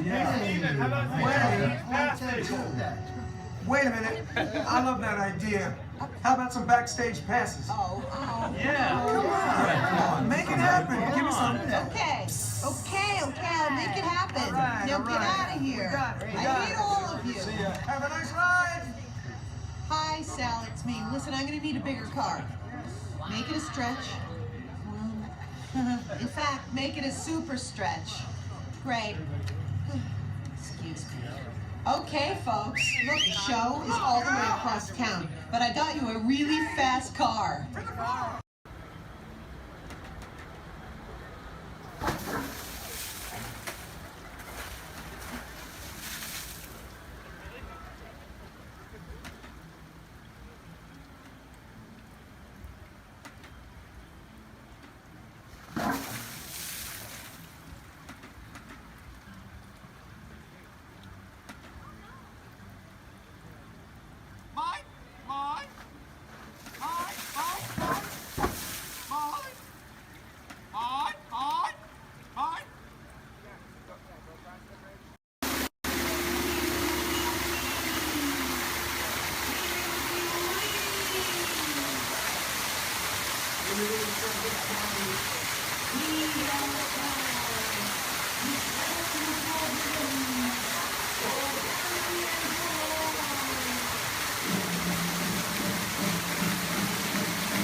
Wowee!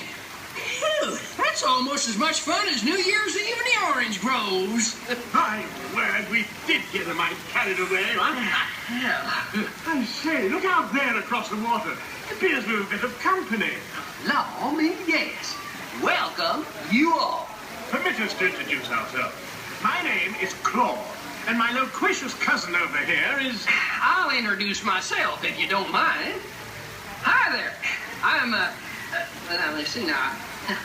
It's right on the tip of my beak. Clyde Birdbrain. Oh, yeah. I'm Clyde Birdbrain. I say, perhaps you good people have never conversed with toucan birds before. Well, neither did we, till one day we discovered this magic sunshine pavilion. By Jove, yes. I remember just how it happened, many, many bird baths ago. There we were in an explorer's launch on a mysterious river in deepest Adventureland. Off in the distance comes the fierce roar of an African lion.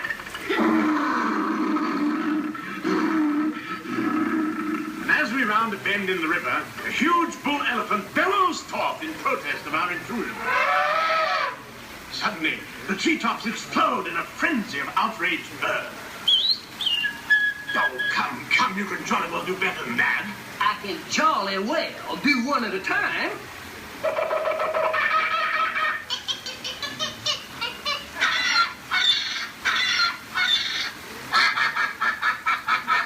Meanwhile, shifty-eyed crocodiles lurk by the water's edge. Lurk, lurk, lurk. And the giant python slithers down from an overhanging limb. What's happened? What's wrong? I think snakes. Don't be ridiculous. I'm only relating a story. Oh, all right, Clyde. Enough is enough. That wasn't me. I never even opened my beak. Huh? Excuse me, I really hate to interrupt such an exciting story, but you're calling us for a show. For sakes, it's already showtime? And say yes, it is already showtime. And now, Claude, it is your turn to make the announcement to all our guests. Righto. Ladies and gentlemen, boys and girls, gather up all your cameras, purses, and other articles, and now turn to your left towards the tall doors. When the drums begin, they'll open magically to lead you right into the Sunshine Pavilion. Is everybody ready? Follow me, please.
Welcome and good morning, everyone. We have some extra special friends here to welcome you all today.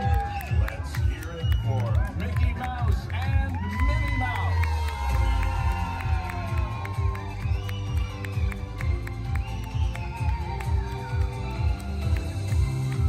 Well, hi, everybody. Good morning. Gosh, it sure is great to see so many amazing friends. It certainly is. Oh, I have a feeling today is going to be the best day ever. You said it, Minnie. And now that we're all together, we've got a surprise for you. When everybody heard that you were going to be here, they just had to come and give you a great big Magic Kingdom welcome.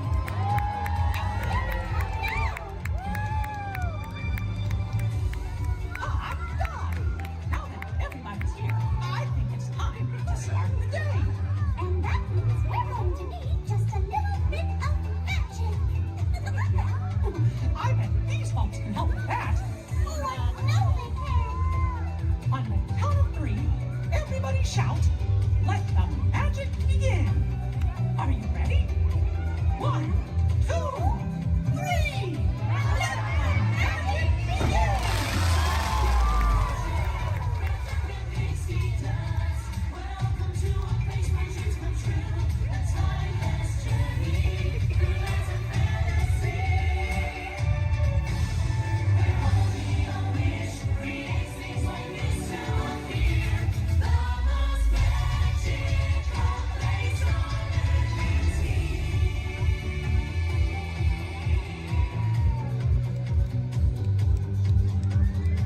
Well, what are we waiting for? Let's get going! Bye-bye, everyone. See ya real soon!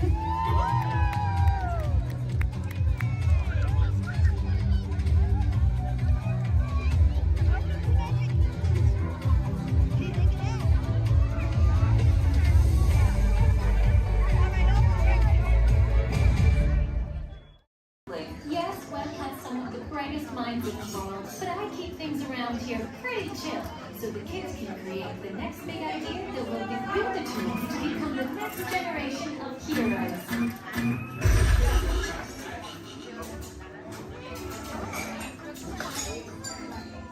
We hope you have a great time on your visit to the Worldwide Engineering Brigade Open House.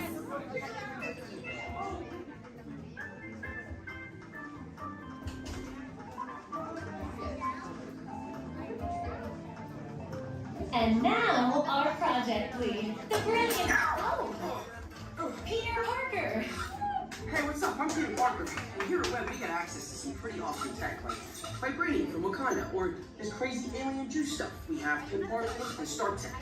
It all helps us develop really cool stuff, like these spider bots, for example. Check it out. They have this really cool self-replicating feature. Because? This is awesome. Buddy, you could stop doing that now. But anyway, you guys are here today to help us test the Web Slayer vehicle. Using onboard tech, you will be able to sling webs just like my buddy Spider-Man. Peter, your presentation is getting away from you. Yeah, I'm aware of that, Sharon. If you could just initiate the safety protocols, it'd be great. Problem with that, So Peter. anyway, if you want to sling a web, all you gotta do is Just swing your arm in the direction you want to shoot the web, and that's it. It's awesome. Peter, your spider bots are continuing to replicate and are consuming everything in their path. They seem to be stuck in self-recognition mode. If you could just handle that for me, please. On it. Contacting Mr. Stark. Don't call Mr. Stark! Don't call Mr. Stark. Sorry, Michelle. Could you just call someone else? Ask them to do it. Okay. Contacting Spider-Man. Here. I'm gonna go find Spider-Man first off because he's around here somewhere. Okay, goodbye. Spider-Man! As you may have noticed, the spider bots are locked in that awesome self-replication mode. In spite of what you see, they were created to be robotic helpers that can break down raw material and create all kinds of useful tech. But because they are stuck in self-replication mode, the spider bots are currently consuming everything in sight and multiplying at an alarming rate.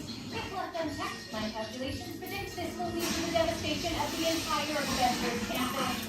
That should be safe until Spider-Man gets here, as long as they don't get into the alien fluid. This is now a bigger problem. Activating threat level protocols. Hey guys, what's up? I hear you have no problem. I'm here to help. You made it. Great. Threat level is at exponential danger. You might need some help. Perhaps I'll call the Avengers? Don't worry, everyone. I got this. Okay, everybody. Open house is canceled. Wise idea. And I could use some help. Yes, you could. Sharon, prep the slinger vehicle. Already on. Everyone head to the slingers and we'll team up to stop the spider bots before they destroy the campus. It's easy. Okay, we have a plan. Please move quickly through the doors and down the hall to the slinger vehicle bay. Your open house demo has been upgraded to a high-stakes mission to save the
in Disneyland of tomorrow.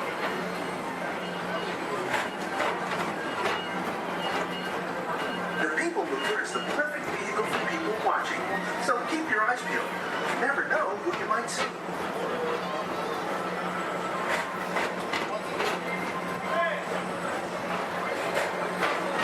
Coming up, Stitch's Great Escape, where you can report for duty as a security agent for the Galactic Federation.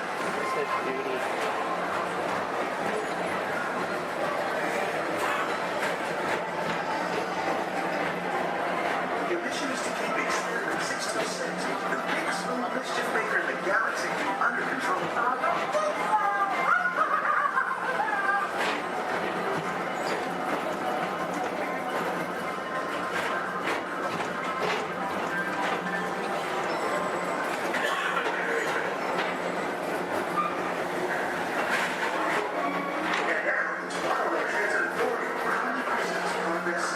Walt Disney's dream for an experimental prototype medium tunnel. Progress City was the inspiration for Epcot. Many of its forward-thinking ideas have been realized throughout Walt Disney.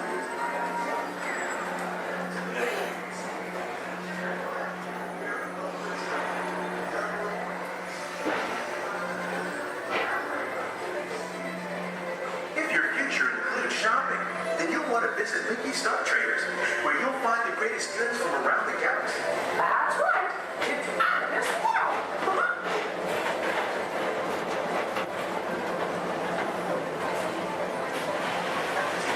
With the pedal to the metal and speed towards the checkered flag in your very own race car. Young or old, this is your chance to drive in the fast lane without worrying about getting a speeding ticket.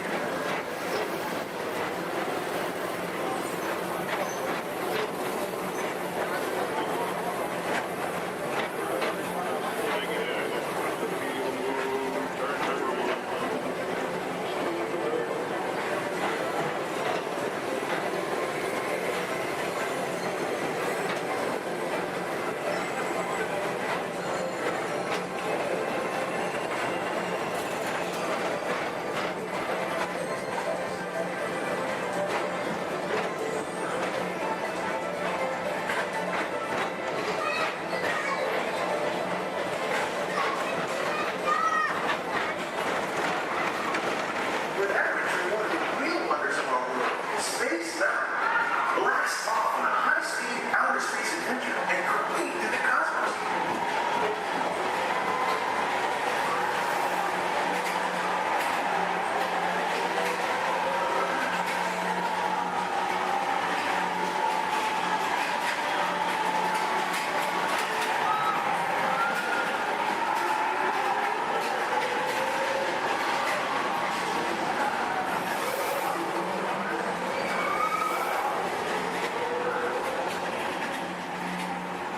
Paging Mr. Morrow, Mr. Tom Morrow. Please contact Mr. Johnson in the control tower to confirm your flight to the moon.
launching Walt Disney's Carousel of Progress.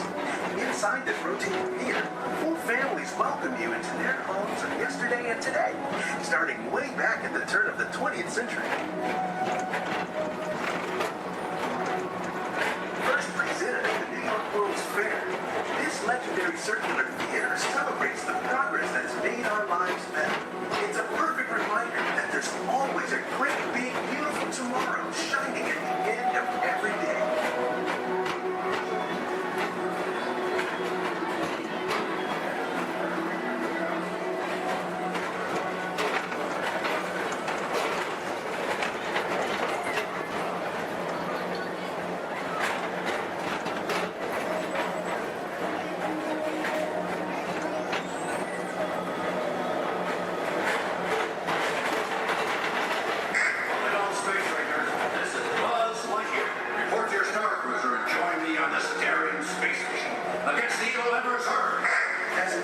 Space Ranger, you'll use your own personal laser cannon to save the entire galaxy.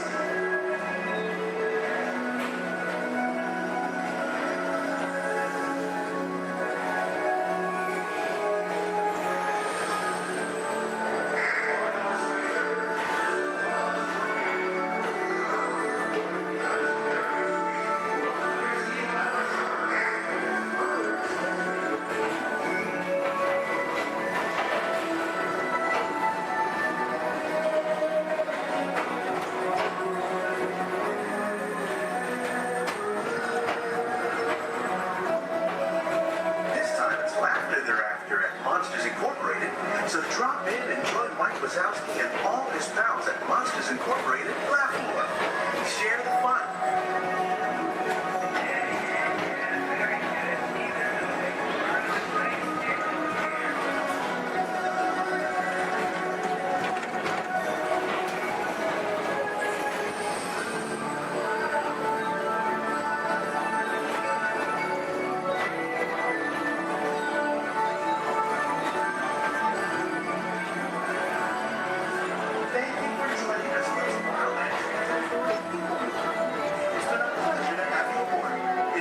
Rest of your day and have a great, big, beautiful tomorrow.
Words all weird.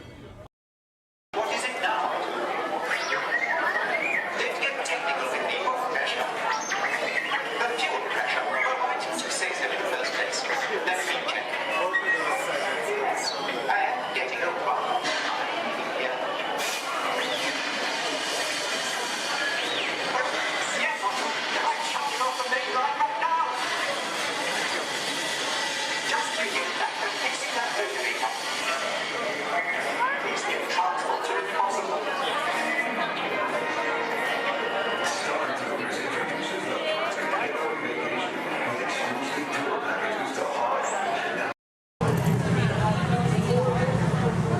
Hello. If you are new to the area, the Monstropolis Chamber of Commerce would like to welcome you. While you're in town, be sure... We interrupt this program for a special report. A child is on the loose in Monstropolis. A human child! If witnesses are to be believed, there has been a child security breach for the first time in monster history. We can neither confirm nor deny the presence of a human child here tonight. I tried to run from it, but it picked me up with its mind powers and shook me like a dog. It's true! I saw the whole thing! Happy birthday, Schmoopsy Poo! Oh, goodly bear!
scare floor.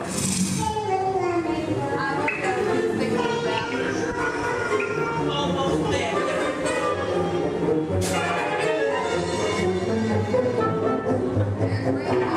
They'll never find her door now.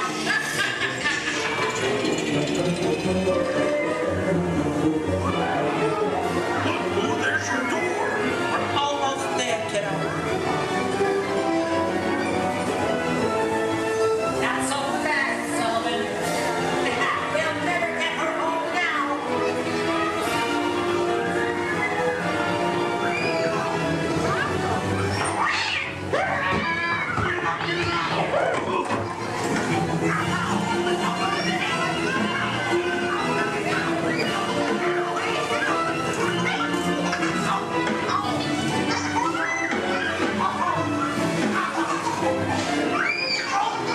It's been the most terrifying day of my life.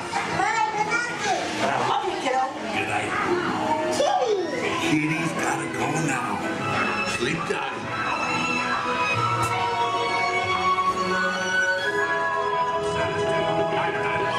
Get ready, folks. We have to decontaminate you. Sorry, Eddie. We have to do this for your own good.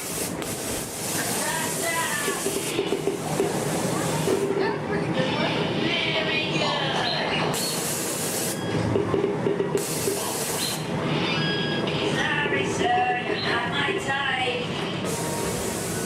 Yeah. We can either confirm Sir, stop making goo eyes at me. I'm not that kind of girl.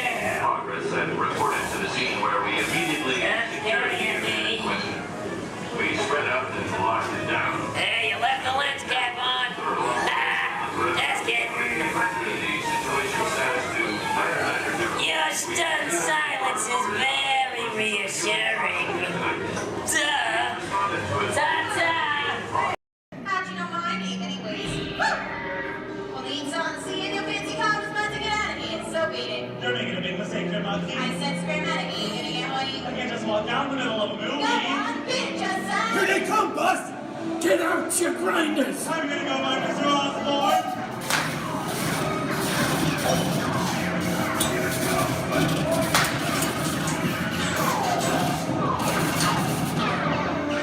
I'm hit! Hey, I'm hit! That's it! They got it! Foxy! Foxy! Let's hit the man! Real man!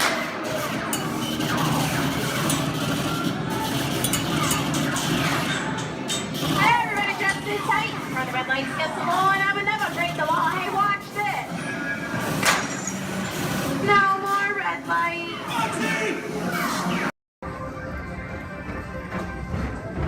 Attention all visitors from Galaxy M31.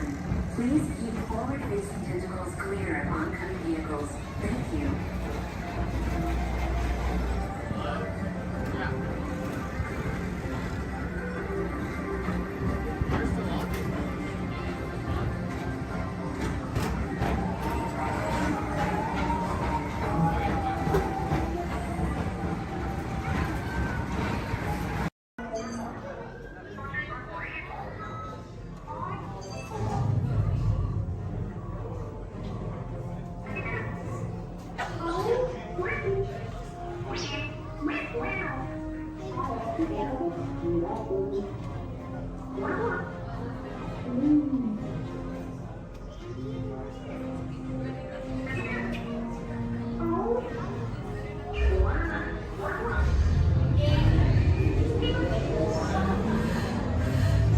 Incoming transmission from Ray.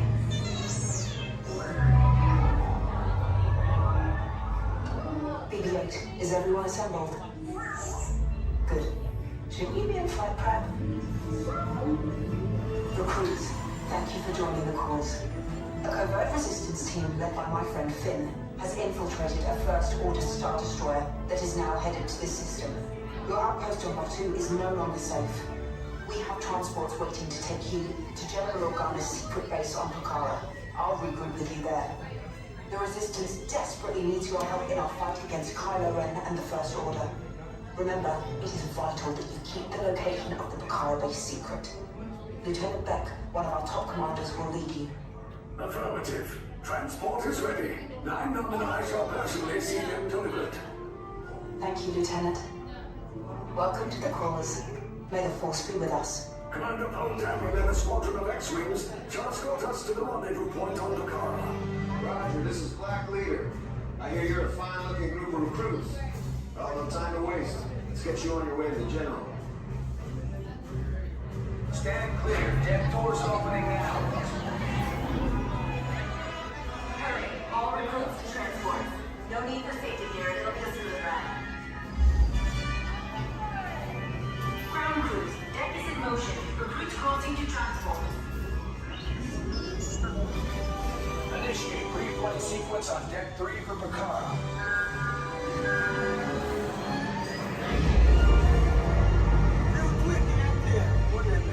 Affirmative. Deck 3, you are clear for launch.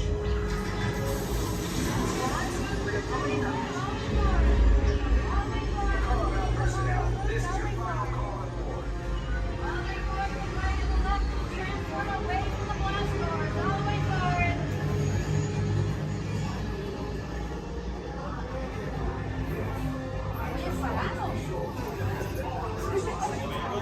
Transport is away in 30 seconds.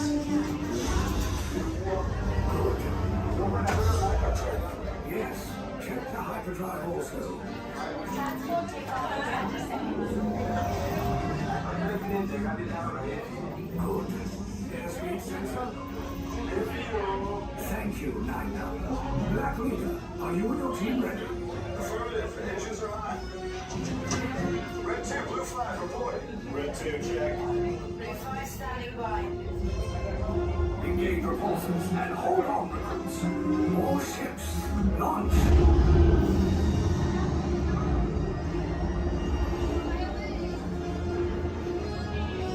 I am Lieutenant Beck. As you heard from Ray, I have been tasked with getting you to Vakara. Red 2, blue 5, keep tight now. Let's get ready to make that jump to light speed. On mark. Black Leader, we're picking up an unusual signal. Are you spotting anything? Yeah, I see it. We'll check it out. BB-8, what do you got? There appear to be a number of small craft heading our way. Raise the shields. We got company. First order TIE fighters. Reroute. Reroute. Red 2, blue 5, we got a clear path so transport can make the jump. They're all over us. I'm hit. We lost Red 2, more incoming.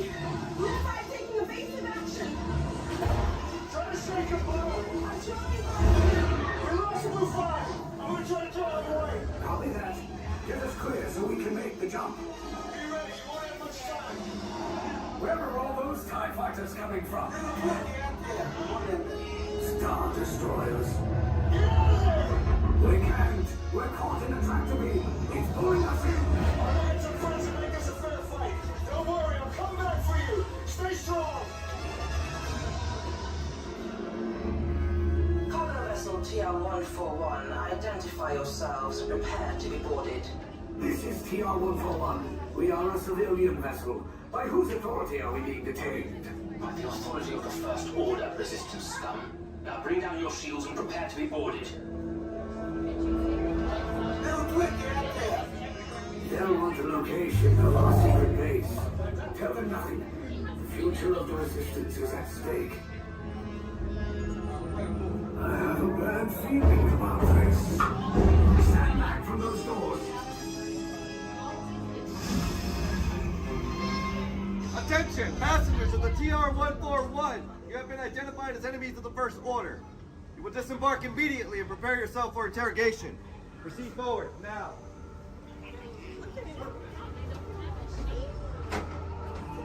Down that hallway to your right for interrogation. Keep your...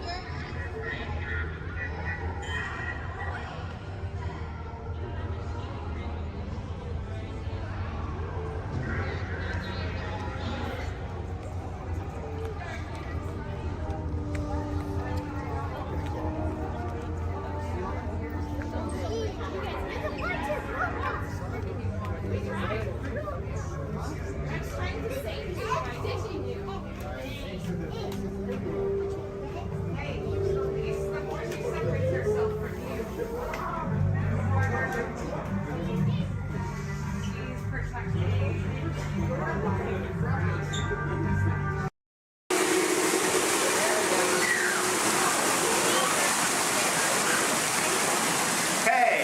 you doing here, William? What are you doing here, Morris? I just flew in from Hollywood. My client's the new owner of this birdcage. What? Are you cuckoo? My client's the new owner. Disney gave me an exclusive. Co-exclusive. Didn't you read your contract? I gave it a bird's eye glance. And you call yourself a talent agent? I negotiated my tail feathers off for this deal. Well, my client does not share credit. He's a very big bird. Your client is Big Bird? Not Big Bird, a big bird, you bird brain. Well, your dim little star is now half owner of the Enchanted Tiki Room with my superstar. Think again, chickie babe. Stop grousing. Just look at these paying customers waiting to get in. Did you say paying? As in money. As in 10%? Hey, who am I to go against the status quo? Sorry to interrupt, but I would like to inform our guests about tonight's show that we starting soon. In just a few moments, the door will be opening and you will enter into a room of joyous song, island splendor. Here at the Enchanted Tiki Room. Mahalo. Wait, our clients are not here. Maybe they hit traffic. Don't say that. Sorry. Anyway, babe, I gotta fly this coop and migrate back to Hollywood. My birds will call your birds. We'll do lunch. What's the rush? I'm about to sign Donald Duck. Oh, yeah? Big deal, you hockey puck. I've got the mighty ducks in the wing. You do not. Do too. Do not. Do too. Not. Two. Not. Two. Not. Two. You down. Come Leave me on. alone, you two. Oh, come on, will you? Two, not go, yeah. Level with me. Put the bubble between the Go lines. away, You go away. Oh. You are going.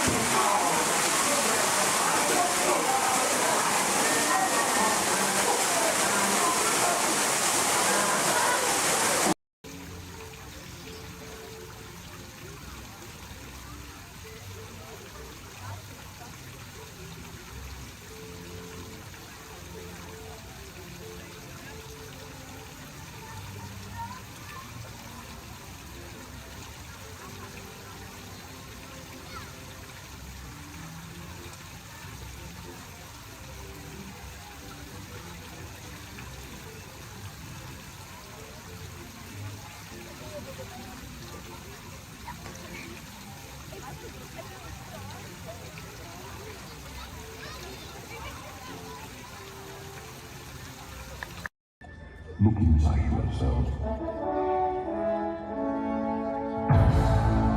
You are more than what you have become.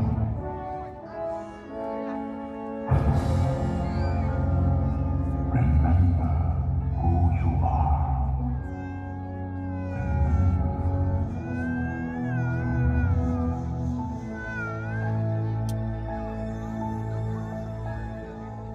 I have often dreamed of a far place where a hero's welcome would be waiting for me. Where the crowds would cheer when they see my face, And a voice keeps saying, this is where I'm meant to be.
And so our journey comes to an end, but yours continues on.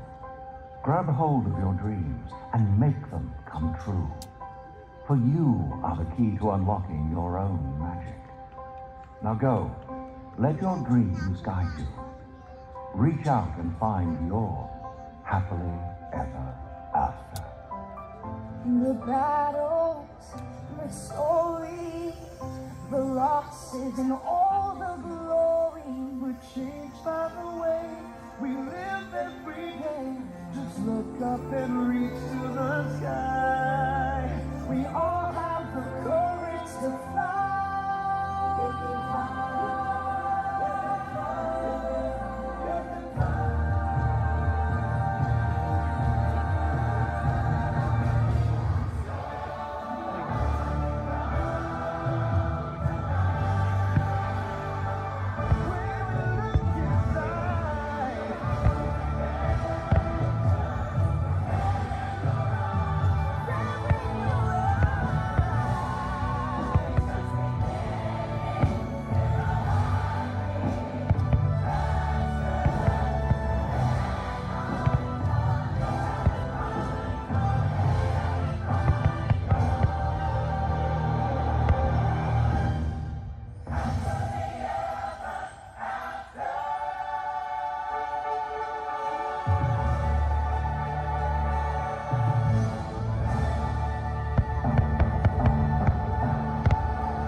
Under the authority of General Hux.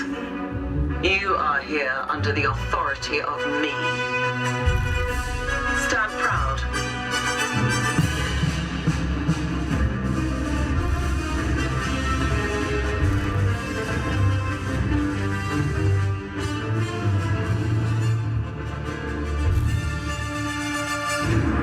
Troops in this division are held to the highest standard. Mine. Show me fearless.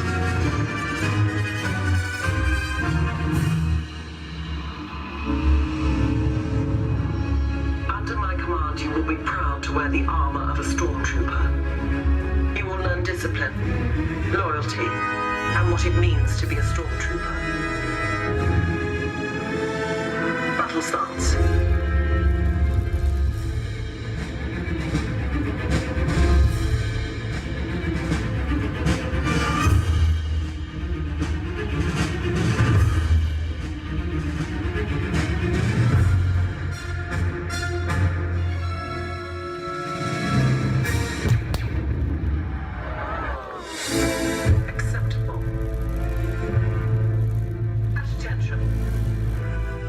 We do not tolerate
You're doing it!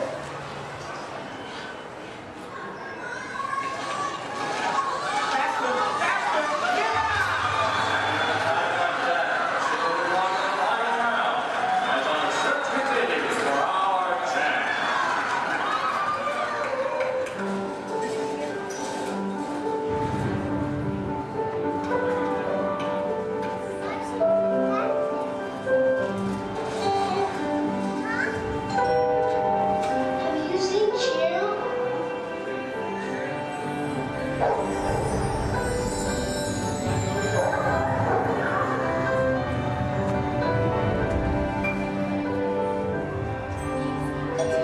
Have you seen my dog?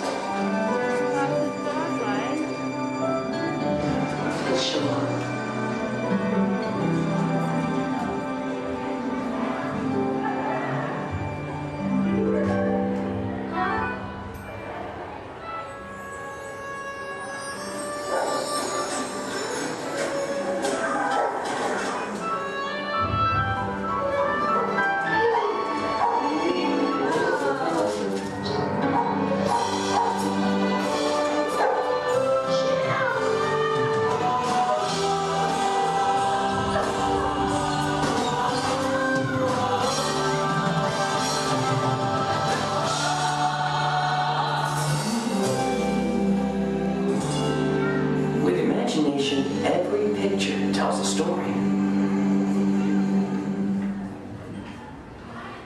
With imagination, we can relive the moments of our lives.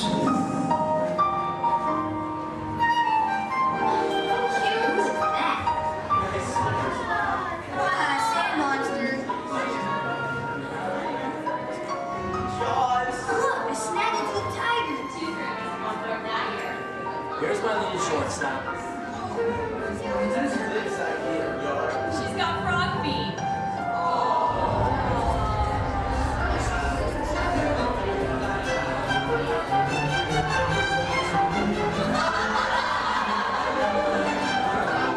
I think we should call this Jerry's picture.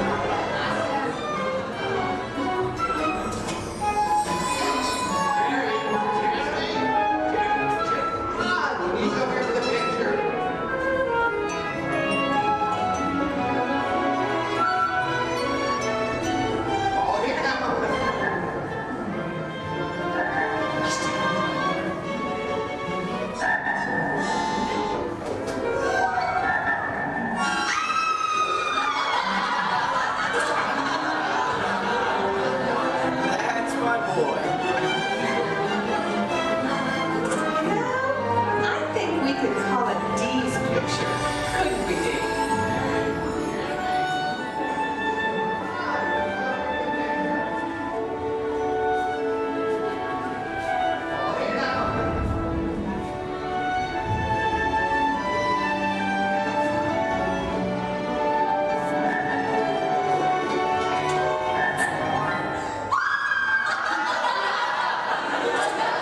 With imagination, we can relive the moments of our lives. With imagination, anything is possible.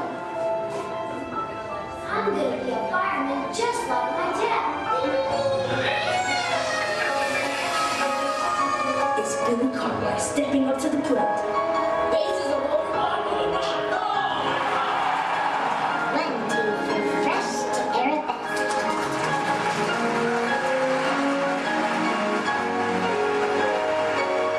This is Houston.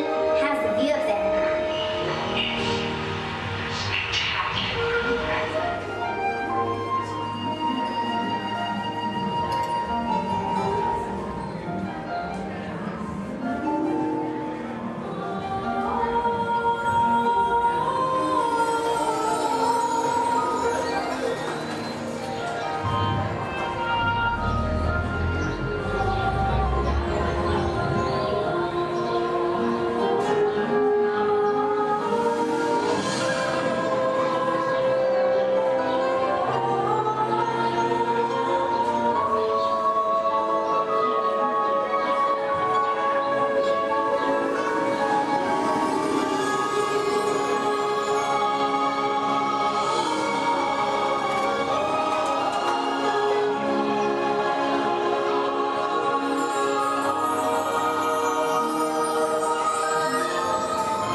Well, imagine that.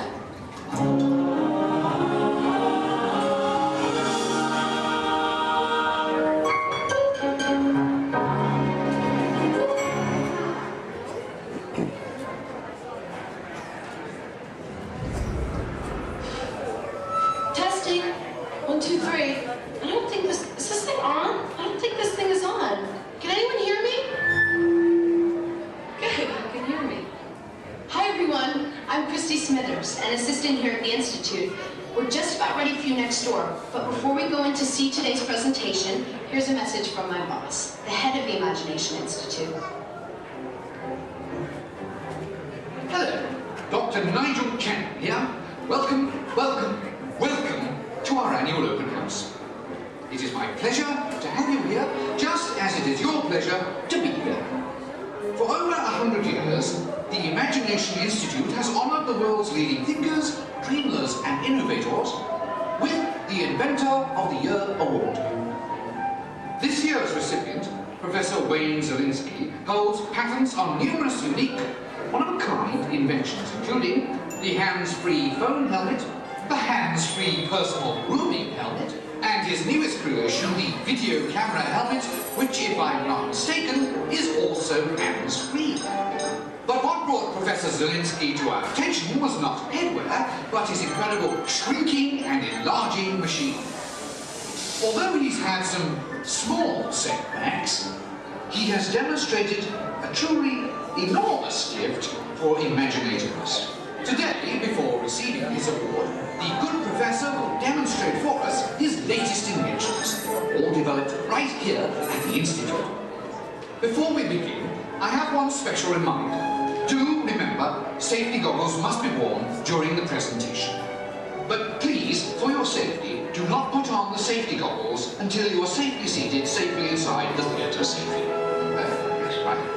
Now, please gather up your personal belongings and move all the way into the auditorium. See you in a few moments. Cheerio.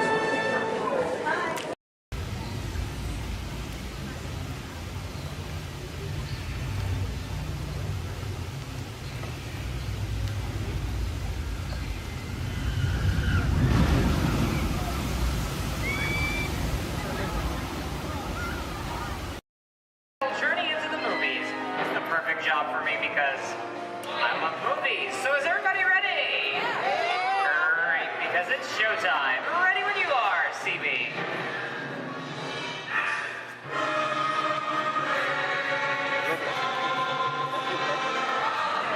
And we are rolling.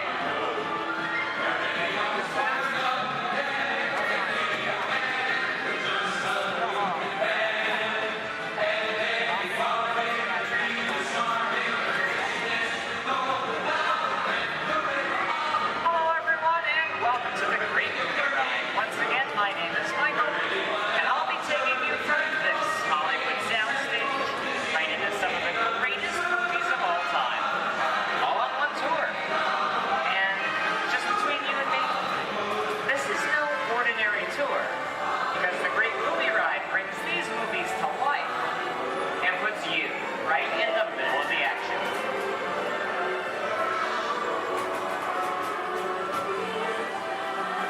I don't know about you folks, but I just love those great Hollywood musicals of the 1930s. This scene is from one of my favorites, the Busby Berkeley classic Footlight Parade, starring James Cagney, Ruby Keeler, and Dick Powell.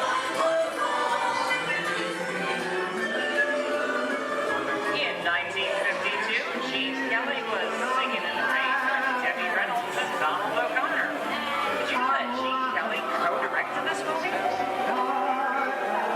And can anyone tell me what movie this is? That's right, it's Walt Disney's Academy Award-winning film from 1964,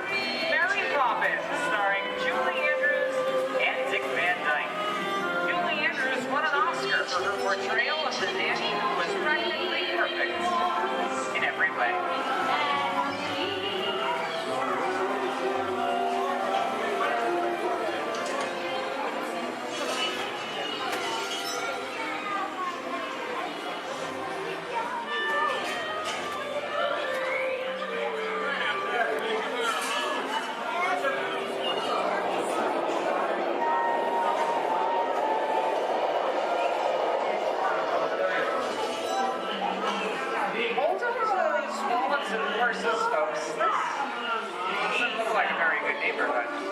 In fact, it looks a lot like the underworld. Scene of such classic gangster films as The Public Enemy, starring one of my favorite tough guys, James Cagney. Even though Cagney is best known as one of the greatest gangsters, he won his only Oscar for his role as the song and dance man George M. Cohan in Yankee Doodle Dandy. I'm telling you, very last time. George comes around, he's gonna leave you some beer, and you're gonna take it. And you're gonna kick in with the dog. And if you don't, somebody's gonna drop by here and kick your teeth out one at a time. You know what I mean? Somebody's coming! Somebody's coming! Get down! Oh, dear, is it them? Yeah, just a bunch of rubber-necked tourists. Sorry for the delay, folks. I don't want to run a red light, even if it is just a movie. You talking to me? You talking to me?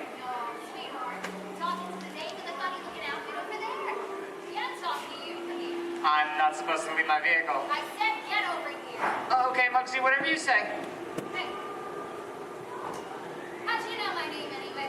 I've seen this movie before. You're making a big mistake here, Muggsy. I can't just walk out in the middle of a movie. Here they go, I'll go for some artwork.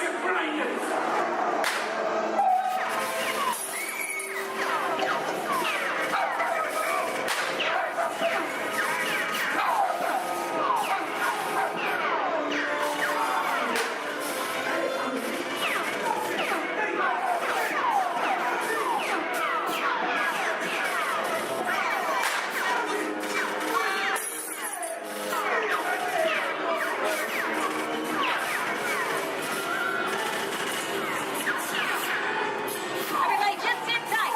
Running a red light's against the law. Never break the law, they get one. No more red lights.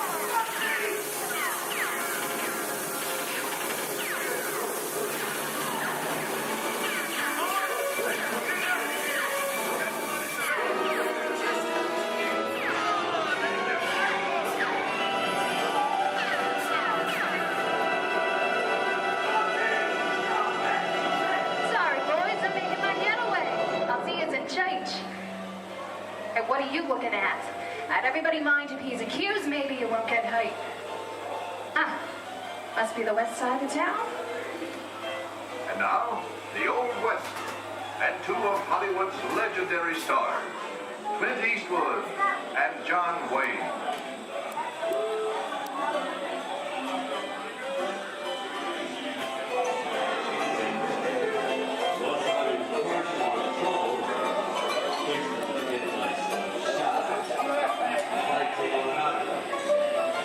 Go right ahead.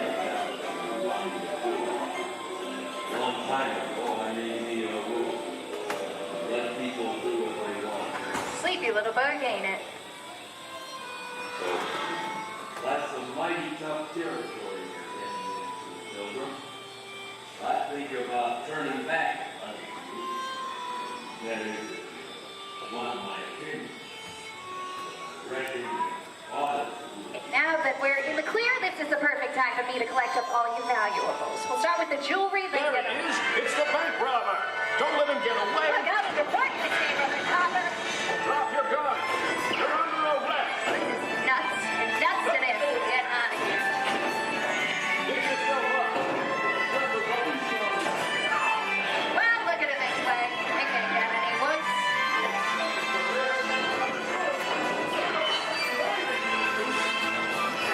Okay, it's worse.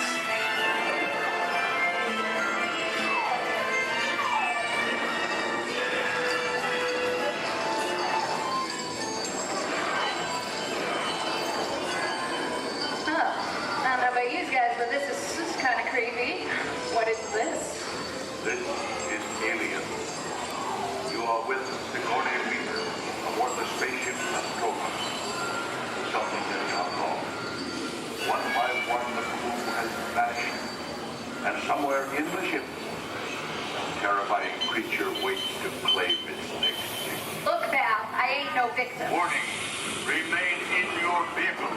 The area you are entering is extremely dangerous. Proceed with caution.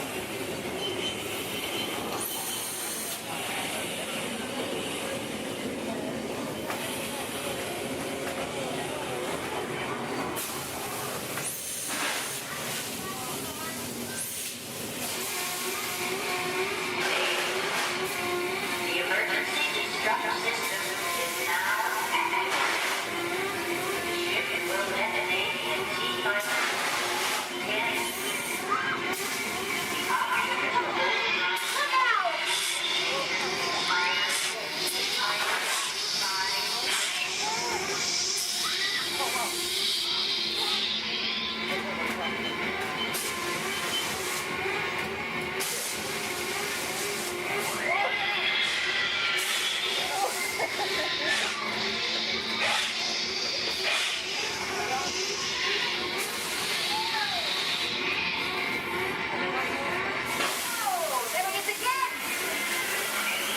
Okay, that's enough creepy crawly things for one day, right? Wrong. Here in Raiders of the Lost Ark, amid 1,000 deadly snakes, Indiana Jones unearths a great treasure. Will Harrison Ford escape with his discovery? And what will be your Snakes. Why'd it have to be snakes?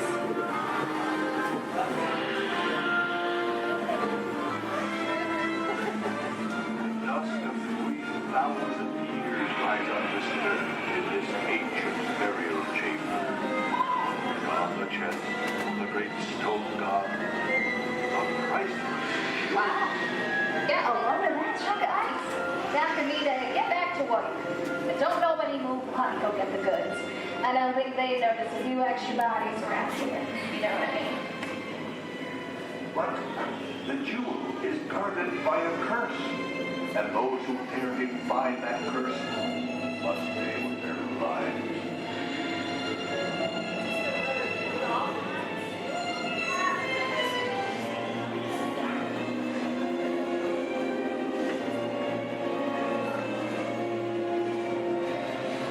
Halt, unbeliever.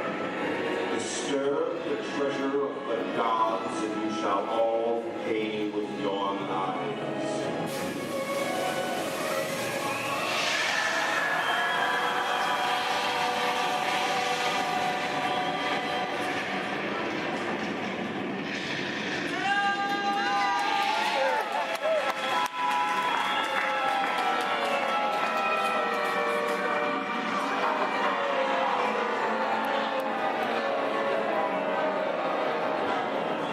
Yeah, just going for popcorn.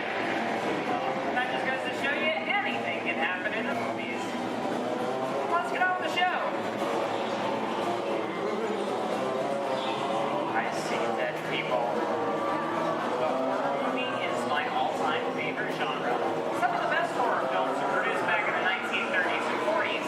But monsters, mutants, and maniacs are still audience favorites and continue to haunt us today. Hollywood has produced dozens of other movies over the years, beginning with a silent version back in 1912. We're now entering the jungle home of one of the most beloved characters of all time. No, it's not George of the Jungle, actually it's Tarzan. Represented by Johnny Weissmuller. There we have Maureen O'Sullivan as Jane and the lovely and talented Cheetah as herself.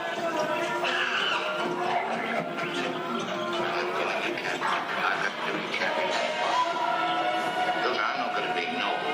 It doesn't take much to see that the problems of three little people don't amount to a hill of beans in this crazy world.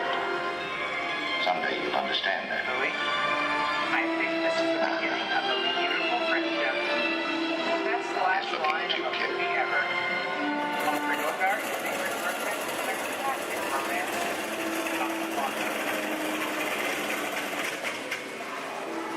Inside of us, we both know you belong with Victor.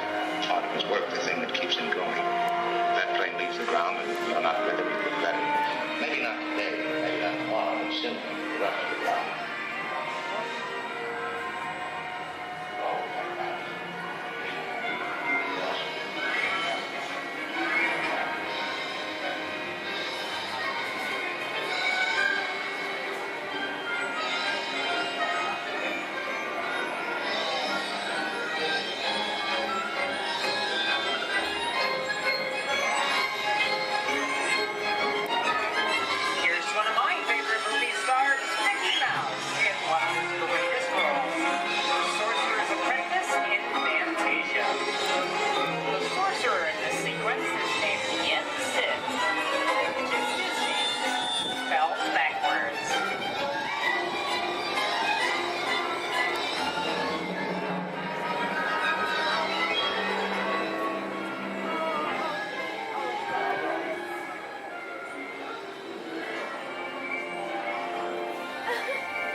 don't know who's next, and I didn't mean to kill anybody. Well, my little pretty, I can cause accidents too. Oh, rubbish. You have no power here.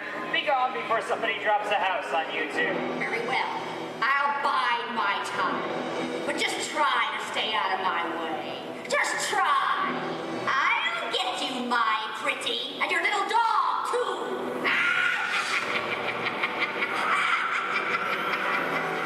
I wonder how we get out of here. What do you folks think? Which way do we go? Follow the yellow brick road. Follow the yellow brick road. Why didn't I think of it? Sing along, folks. You know the words.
Greetings, Terrans. I am Nova Prime Irani Real, Commander of the Nova Corps. On behalf of all Xandarians, I hope you have enjoyed exploring the wonders of Xandar. As you have seen, your world and ours were born of the same moment, one which you refer to as the Big Bang. As such, we are all galactic neighbors in a vast universe which we and countless others share. For you to travel to Xandar would take 2.5 million years, assuming you had a ship that could fly at the speed of light. So we decided to come to you. But even we could not have reached you so easily were it not for the Cosmic Generator, an advanced piece of Xandarian technology that creates jump points, artificial tunnels that act as shortcuts, linking distant points in space. It is our desire to share this wondrous technology with your people so that together we might explore new worlds and create a brighter tomorrow. And now, as the culmination of the wonders of Xandar, you will be teleported to a Nova ship above your planet for a demonstration of the cosmic generator. I trust you will find it an unforgettable experience.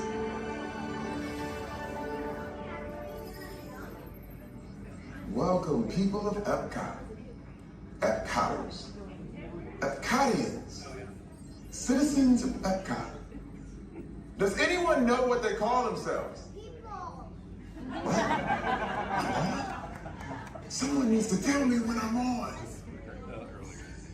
Welcome, Epcot Terrans. I am Centurion Tal Merrick, and we're just about ready to teleport you up to the ship for the demonstration. As you're about to enter a secure Nova area, I must ask you to put away your Terran communication devices at this time.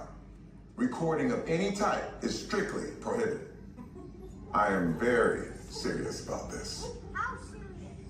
Now, please step forward into the chamber. You're gonna love this. You're on! That was the best. That was like probably highlight. You're on! Someone get that guy back. I should warn you that we have never teleported Terrans before. But since your molecular structure is very similar to Xandarian's, it should work. It'll work. So long as you are standing inside the lighted ring. You do not want to know what happened last time someone did not stand where I told them to, okay? Stand by the teleportation. Here we go.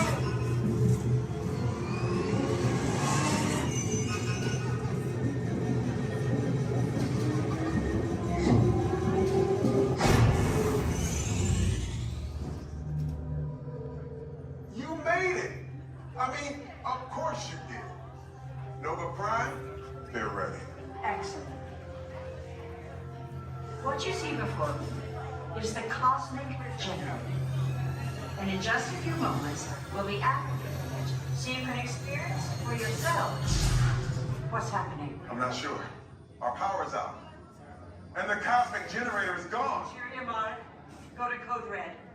Prepare the fleet. And call the Guardians. Now.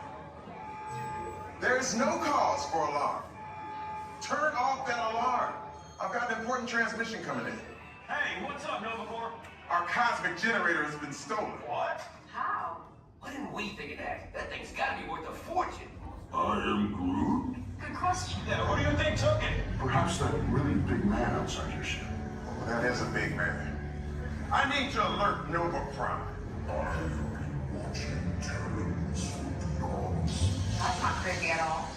This species has failed. Wait, whoa, we didn't even know there was a test. He's got the cosmic generator. He's creating a new jump point. Jump point to where? It's some kind of mutant jump point. He's going back to the dawn of time. Dawn of time, why? To erase an error. Well, that doesn't sound good. Your time is over. Wait, what do you mean? What do you mean that's so vague? The jump point is closing. Hey, Nova Dude, you Nova Corps need to follow that whatever it is until we get there. We can. Our power is down, and I've got to get these Terrans onto evacuation shuttles. I got it. I rebroken the shuttles to follow them through the jump point. Wait, What? Look, they're our only chance of keeping track of that whack job until we get the cosmic generator back. Piece of cake. wait! There's King. Where's this King? The odds are impossible, Yep. but it's our only shot. Good luck. Are you sure you can control it? Come on, it's me. We got this. We're all toast. First it was King, now there is toast. This plan is making me so hungry. Terrans, listen up. We need to make our way to the evacuation shuttles now. We'll follow the fleet and get our power. Personal. It's in the media. It's not my department. Can't touch it. Just saying. Anyway, let's get this game going. You ready, contestants? Our first question from a show called Dancing with the Stars. Here we go, everyone. This is Dancing with the Stars.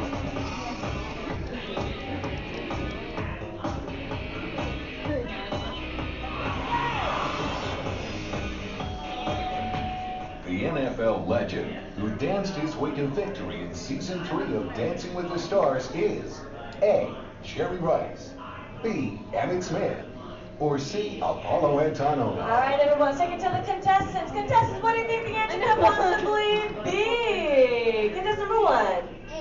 You sure they're gonna be a better answer? Like maybe like change it B? Maybe like to change it to something different? Like maybe you see something B, Emmett Smith. Okay, how about you, Team 2? What do we think? You sure you don't want to change it to what contestant 1 said? Like, because I think there could be a better answer. Like maybe if you change it. B. Okay, you sure? Last chance. You're sure? All right, contestant 3, what do you think then? B, Emmett Smith. Well, let's find out what we've got. Sharon, let's go, Bobby. Emmett Smith. Good job, contestant 1 and 3, getting a shiny start up on your board. Don't worry, still 2 questions left to go.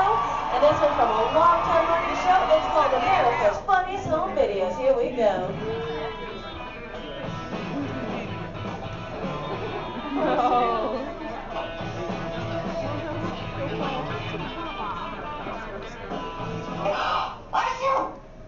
ABC's America's Funniest Home Videos often features dogs doing extraordinary things. In this last video, the dog is going to A.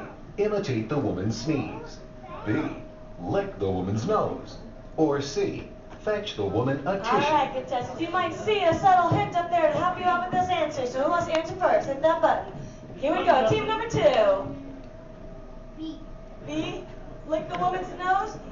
You don't see something up there that might might change your answer? C. Fetch a woman a tissue. Okay, here we go. Contestant 3, what do you think? C. And contestant number 1? C as well. Let's find out, everyone. We've got a sneeze. And we got a tissue. Good job giving all of you a shining star. Anyway, folks, commercial break time. Here we go. If any of you missed your favorite ABC shows or just want to start watching new one, log on to the website. It's abc.com. Up there you can see their motto is Start Here, and that's because they're a multi-platform network, which means you can watch their shows not only on your big screen, but your computers and now even your handheld devices. Anyway, everybody, take the focus off me. I'm back up here on the screen because we're moving on to our final question. Are you ready, contestants? It's from Extreme Makeover Home Edition.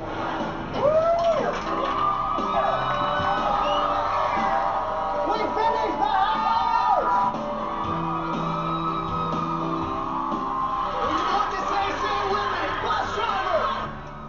On ABC's award-winning Extreme Makeover Home Edition, Ty Pennington is famous for saying these words before every new home is revealed.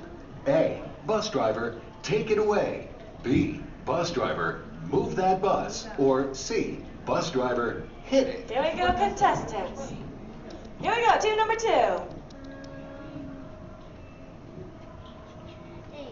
A, take it away. B, move that bus. All right, guess number 3. And guess number 1. B as well. Honest, you know the answer. Say it with us then, bus driver.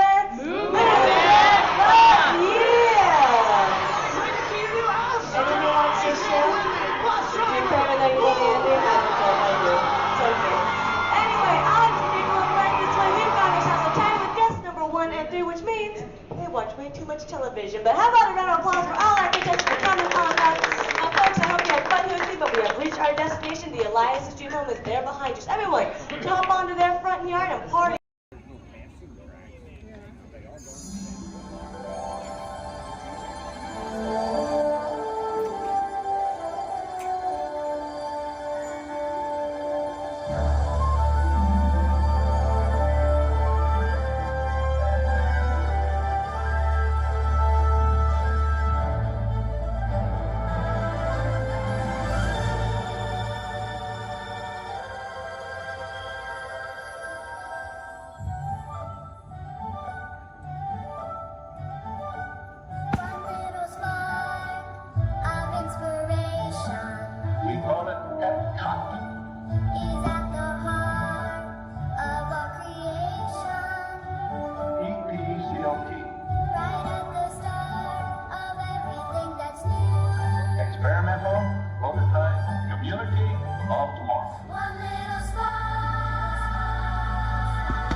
dreams we dream, the hopes inside us, ignite the path we take to guide us. And hand in hand, the future is unfurled from just what's left.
Epcot is and will always be in the state of becoming.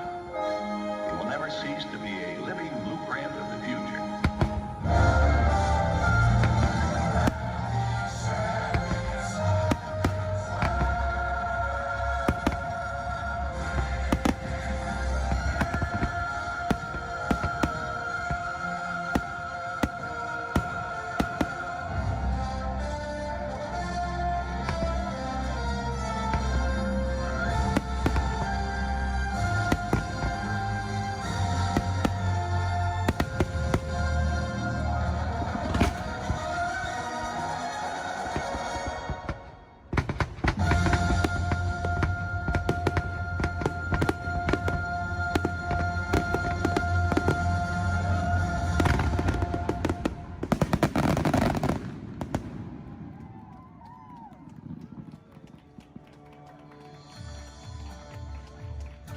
Thank you for joining us for Epcot Forever.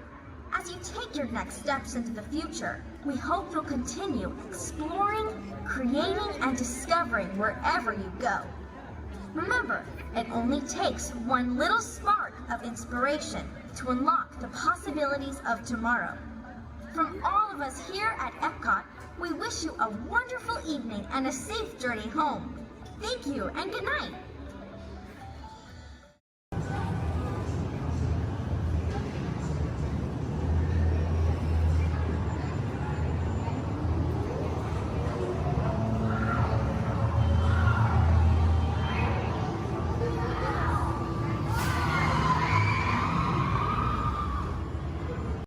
I'm supervising you. Now everyone pick up your favorite hand and wave goodbye to those people on that dock. Goodbye.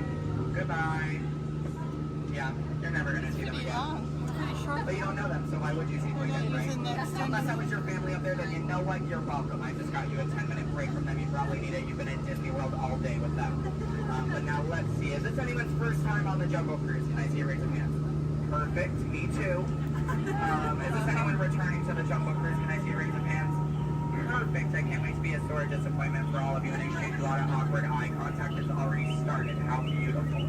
But hello everybody, welcome in. My name is Skipper Kevin. First name Skipper, last name Kevin. I'm going to be your best friend, guidance counselor, dance instructor, tour guide, dragon slayer. If you don't laugh at my jokes, I'm going to be your swimming instructor. I said that just for you. I said that just for you because I knew you were going to interrupt me. Yeah, thank you so much. I really do appreciate it. Wow. But now here we are in the Amazon rainforest. If you look over to your left-hand side, you're going to see what I like to call an inspiration ball. I call it that because the longer you stare into it, the more it's going to inspire you to go. Oh, deeper into the jungle, of course. Yeah, I don't know about you guys, but that certainly does look like inspiration to me. So much that I now feel inspired to take you guys into the Congo River. So why don't we see how far this boat? Congo. Okay, I'm glad of you if you did not like that. Don't worry, my jokes, they don't get any better yet. So buckle up, we're going to have an amazing time together. And if any of you have not seen the Jungle Book or you'd like to see it again, don't worry, it's right over there in 3D and the box set edition. Yeah, it really was the bare necessities here in the jungle. Oh wow, this is awkward. I'm sorry guys, I was trying to throw you a surprise party, but it looks like no one's here. I can't see anyone. Canoe? Yeah, I cannot. It really is an either-or situation, if you get what I'm trying to say. I even brought out that giant python snake. I just would not recommend getting too close to him. He will develop quite a crush on you. It's what I like to call a constricting relationship. It never ends well. What in the jungle? Oh, sorry. I hope that did not alarm anyone. Those are just my roommates. Yeah, looks like they got into the explosives, but I'm sure they were just trying to find the bananas. They do find them very appealing.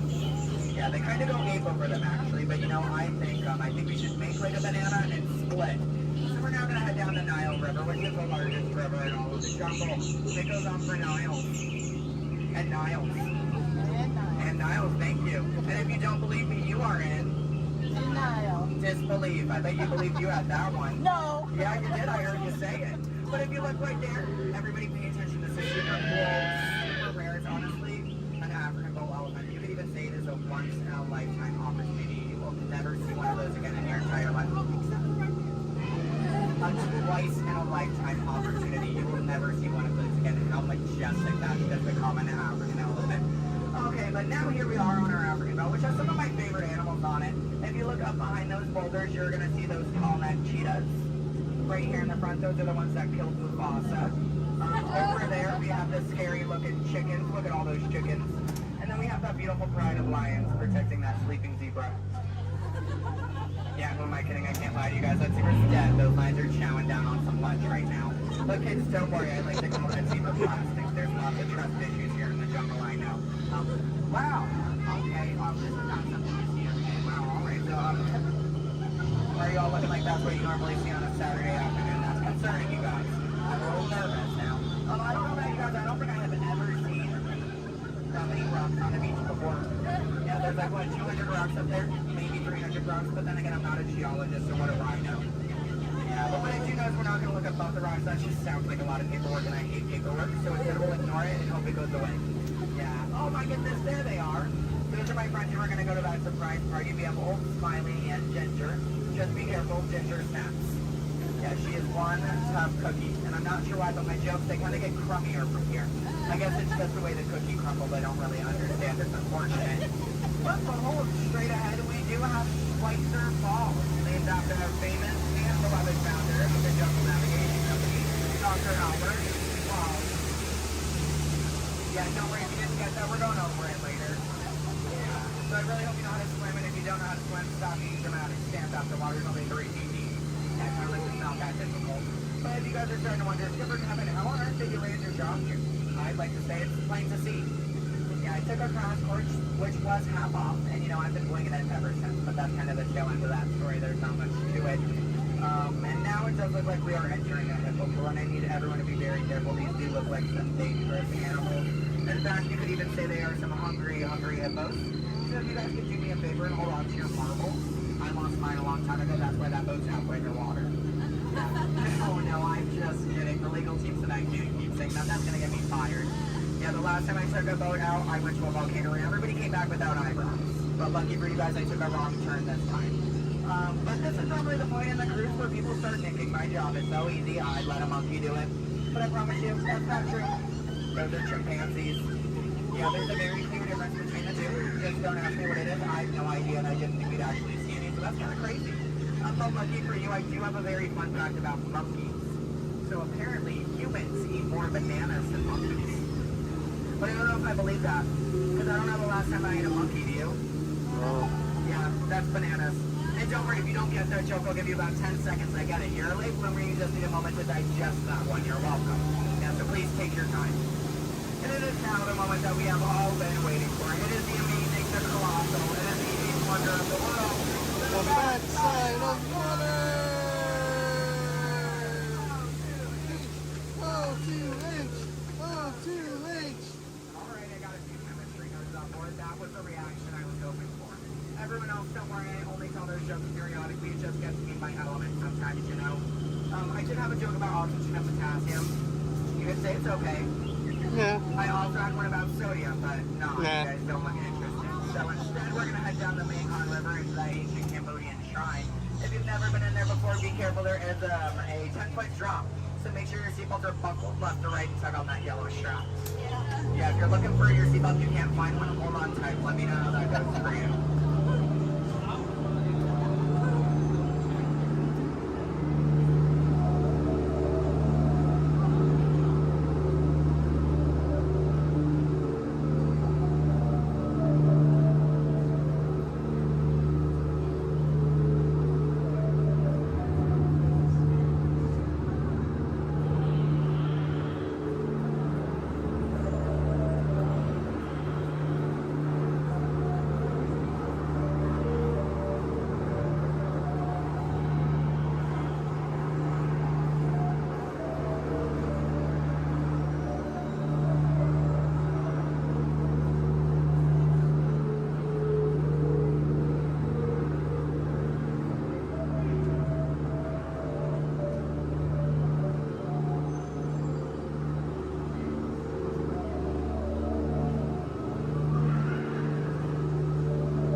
Here we are in an Indian elephant bathing pool, and I bet you guys even think that's water coming out of their trunks. But don't worry, it's not.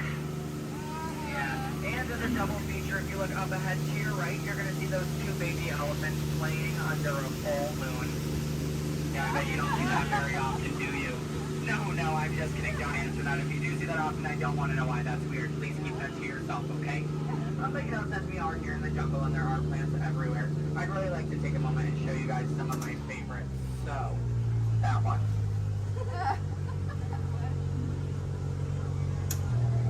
That one.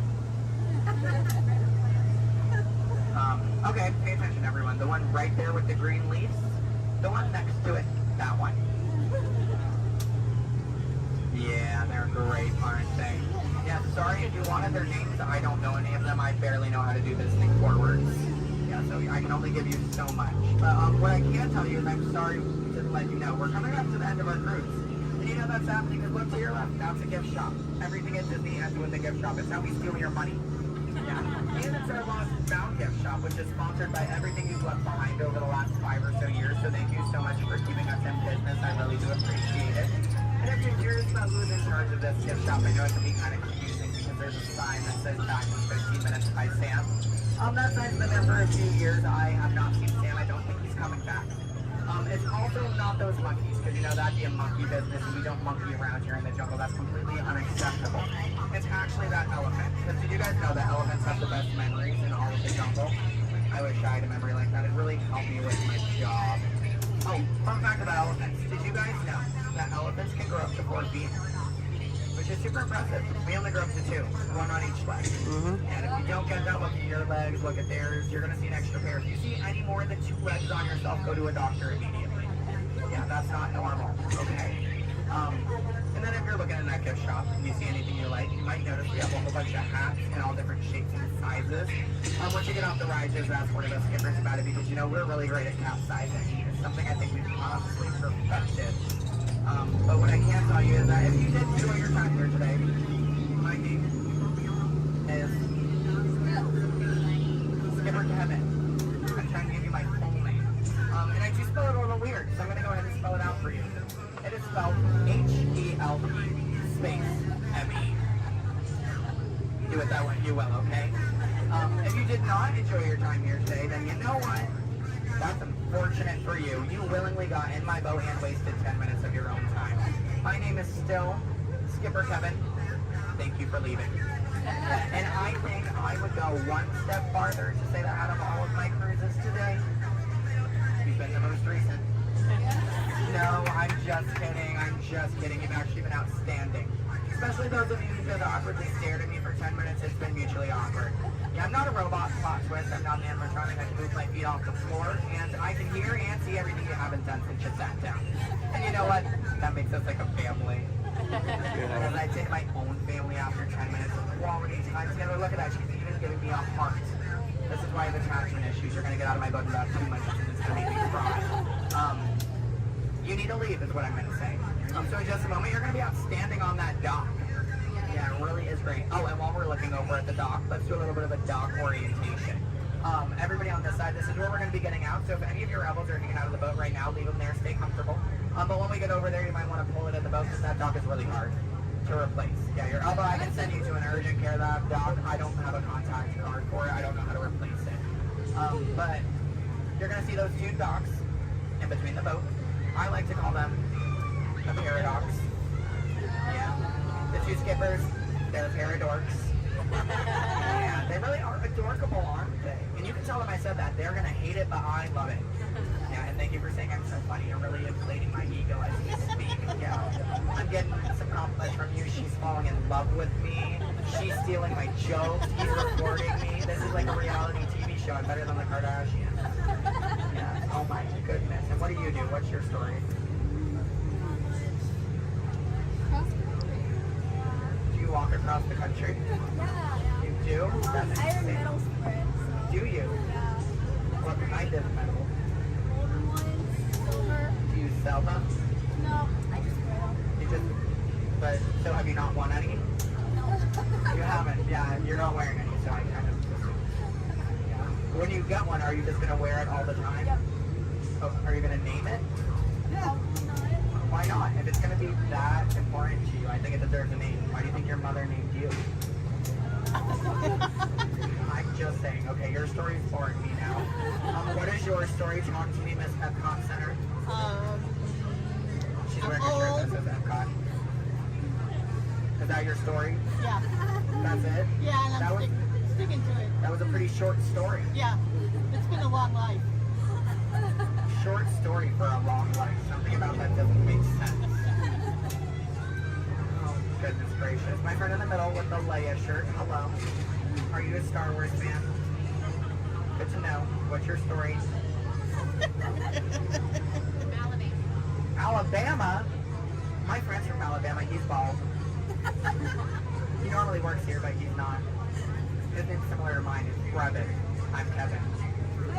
We also have a Devin and a Heaven. If you can, yeah. How do you think we feel? You hear us on the microphone, you just hear a name, all you hear is Evan. We all come flocking too. Yeah, it's great. Okay, my friends in the back, why are you so quiet? You're so quiet. Are you having fun back there? Just making sure you're not asleep. Your bucket has a little no. You're wearing sunglasses. You're wearing sunglasses. He's behind my engine. Can't see any of you. And then what about you two over there with the extra set of ears? How you doing? Thank you. Are the nicest one here. No one asked me how I'm doing. Thank you.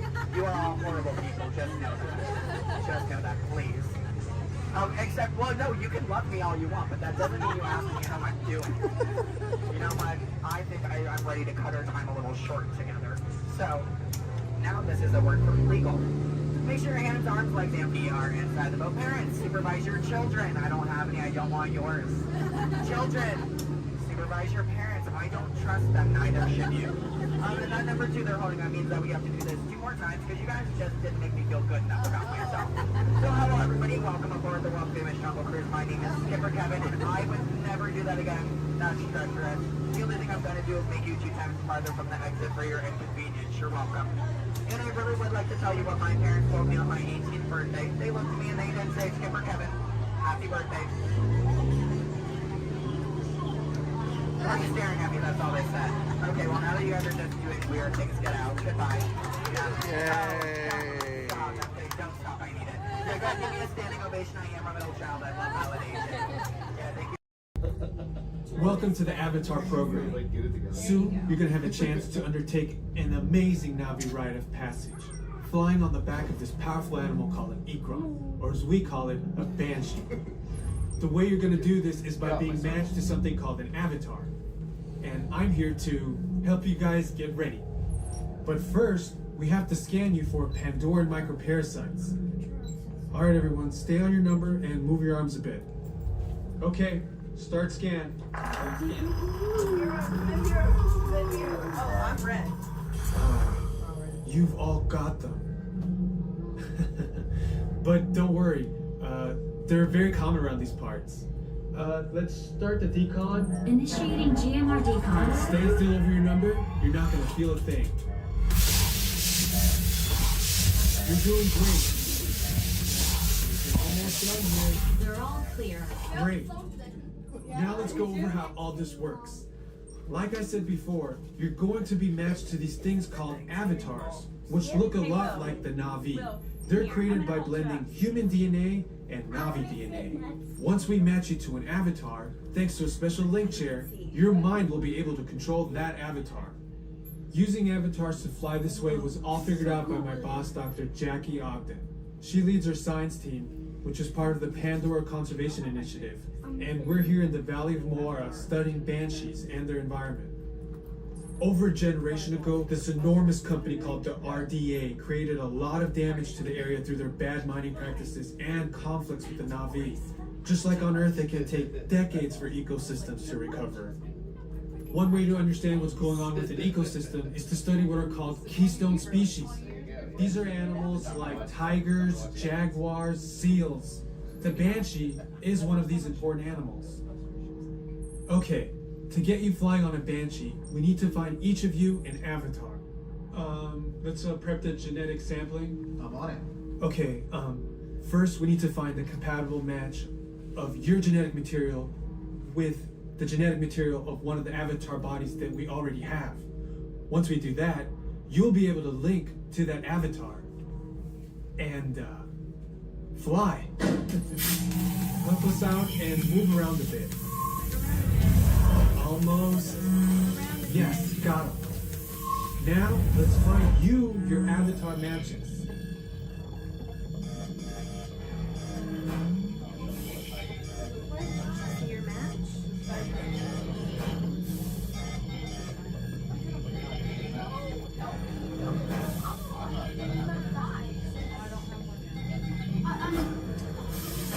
All right, you've all been matched with avatars. Looks like they're ready for you in the next room.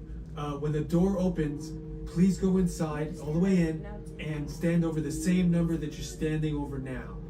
And I'll see you in there. I'll be filming.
Acre Wood, the East Wind traded places.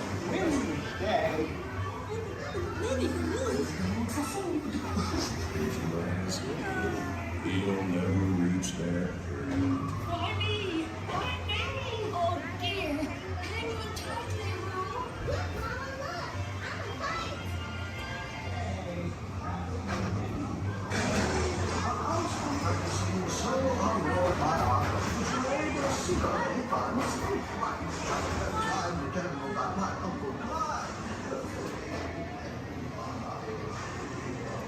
Hunter, come bounce with me.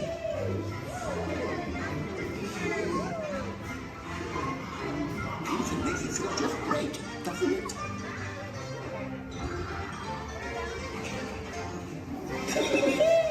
Follow me.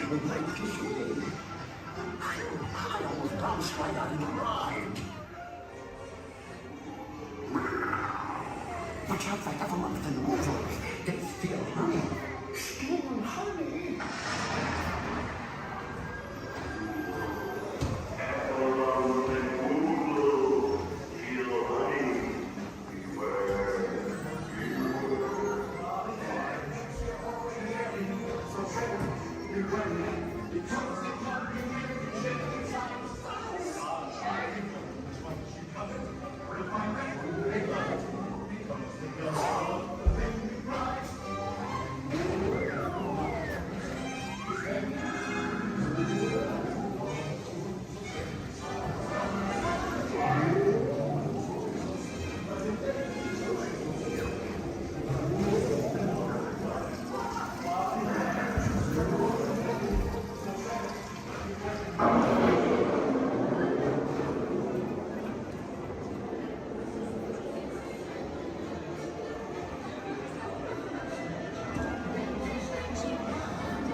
Rain went away, and everyone gathered together to say,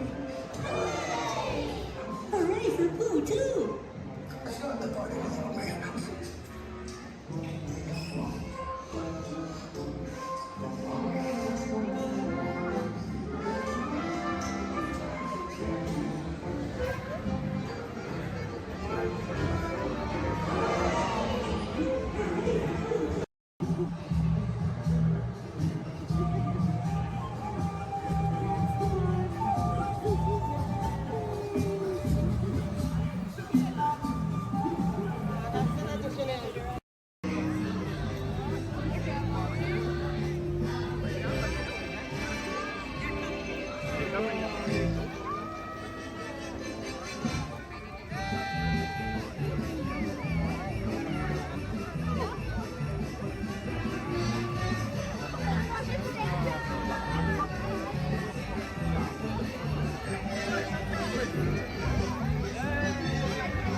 This is Starport 75.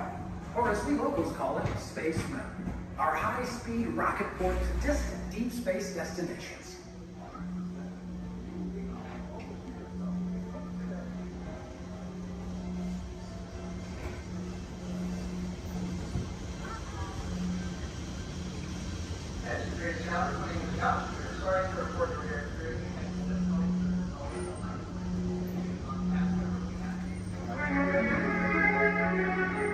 Let relaxation wash over you at the most refreshing retreat in the galaxy, the coral moons of Pisces 7. You H2 owe it to yourself. Book today.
Hello, Imagination Institute, Dr. Channing's office. I'm sorry, Dr. Channing is hosting a tour of our sensory dining room. Yes, hello. Hello, Dr. Channing's office. Hello, Dr. Channing's office. Hello, Dr. Channing's office. What's that? You can't control your imagination and it's running wild. Oh dear. Yes, I'll have him call as soon as he's available. Hello, Dr. Channing's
Here we go.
Some of the folks might be a little bit slow. Stay safe until we come to a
Greetings, Terrans. I am Nova Prime Irani Rayan, Commander of the Nova Corps.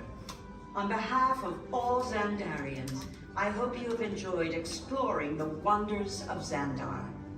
As you have seen, your world and ours were born of the same moment, one which you refer to as the Big Bang. As such, we are all galactic neighbors in a vast universe which we and countless others share.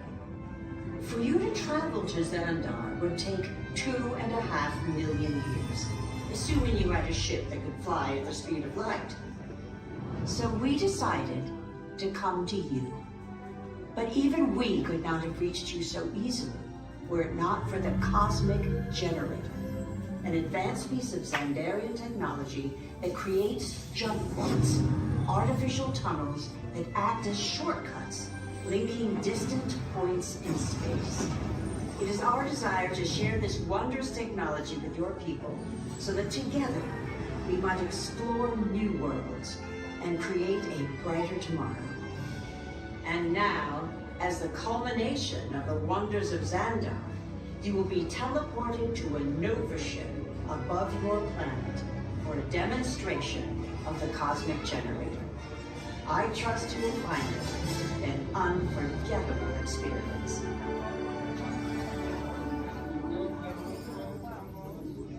Welcome, people of Epcot, Epcoters, Epcotians, citizens of Epcot. Does anyone know what they call themselves? What? I'm on? Someone needs to tell me when I'm on. Welcome, Epcot-tarians. I am Centurion Tal Merrick, and we're just about ready to teleport you up to the ship for the demonstration. As you're about to enter a secure Nova area, I must ask you to put away your Terran communication devices at this time. Recording of any type is strictly prohibited.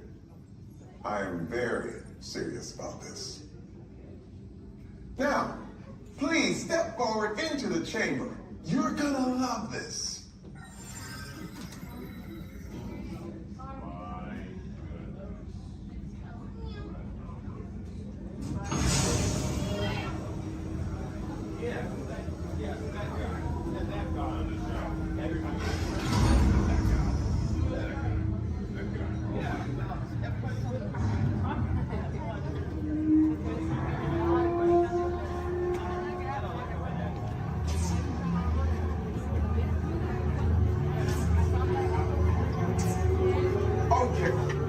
Before we begin, I should warn you that we have never teleported Terrans before. But since your molecular structure is very similar to Xandarian's, it should work. It'll work. So long as you are standing inside the lighted ring. You do not want to know what happened last time someone did not stand where I told them to, okay? Please make sure you're all the way inside that lighted ring on the floor. We must teleport you till you're all the way inside that lighted ring.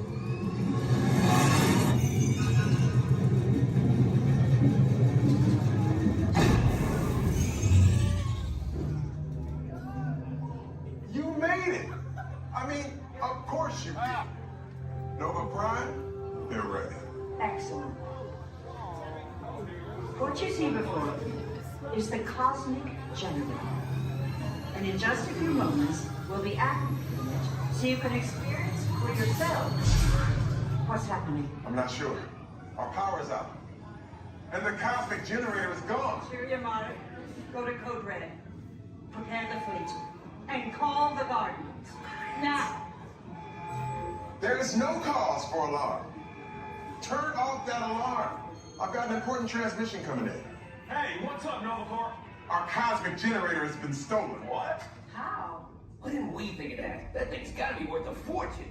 I am Groot. Good question. Yeah, but who do you think took it? Perhaps that really big man outside your ship. Oh, that is a big man. I need to alert Nova Prime. I have been watching Terrans for eons. That's not creepy at all. This species has failed. Wait, whoa. We didn't even know there was a test. He's got the cosmic generator. He's creating a new jump point. Jump point to where? Not where. When. It's some kind of mutant jump point. He's going back to the dawn of time. Dawn of time, why? To erase an error.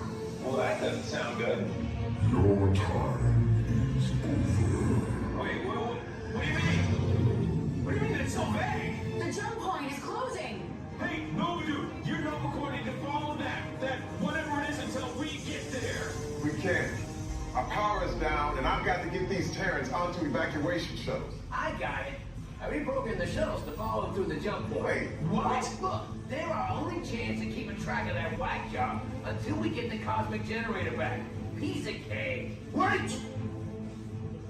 There's cake. Where's this cake? The odds are impossible, Yeah. but it's our only shot. Good luck. Are you sure you can control it? Come on, it's me. I got this. We're all toast. First it was cake, now there is toast. This plan is making me so hungry. All the way down and not sitting on feet or anything else. All right. Well, here we go. Everyone say bye. Bye.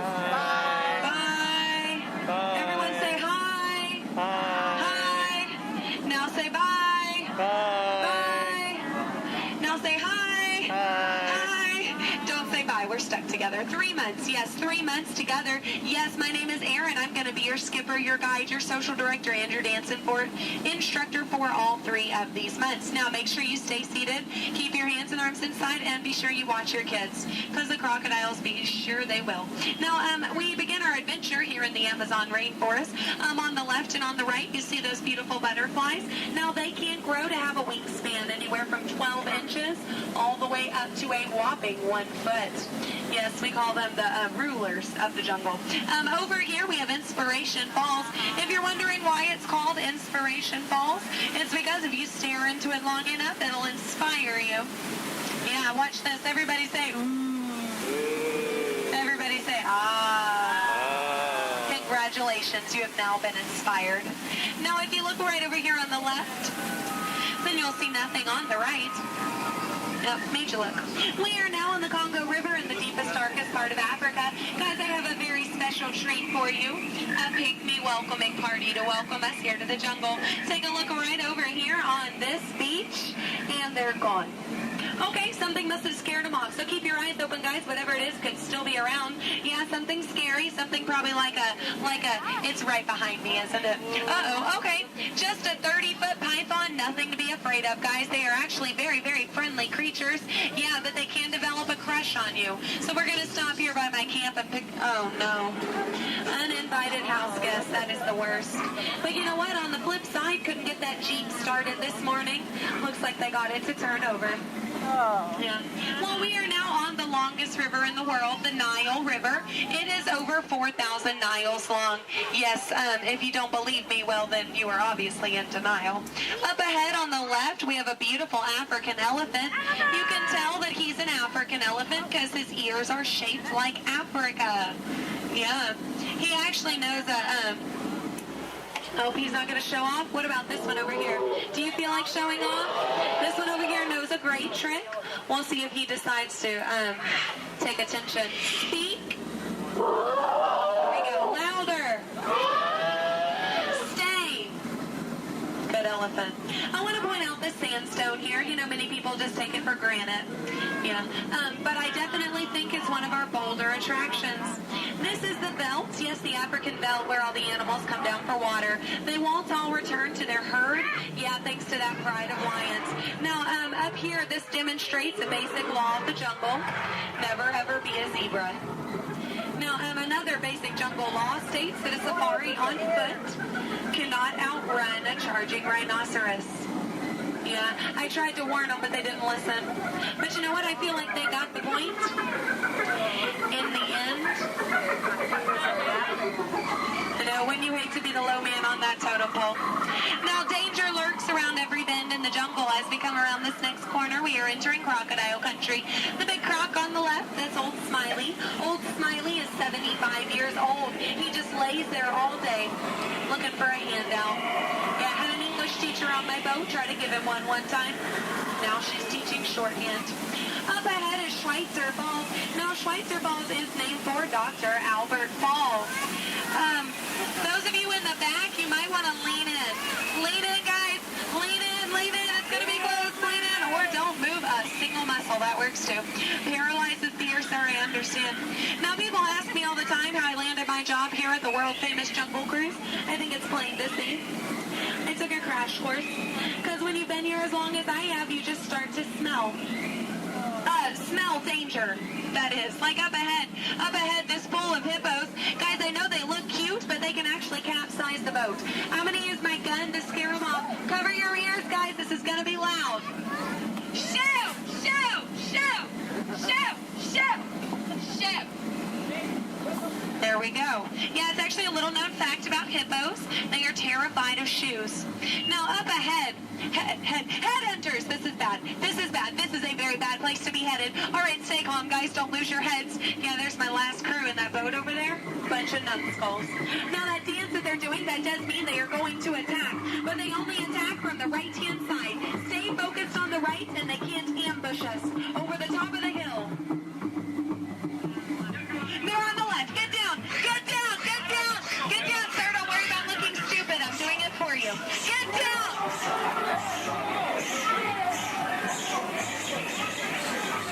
All right, we're safe. We made it. Now this is it, folks. The 8th wonder of the world. The reason you rode the Jungle Cruise today. The backside of water.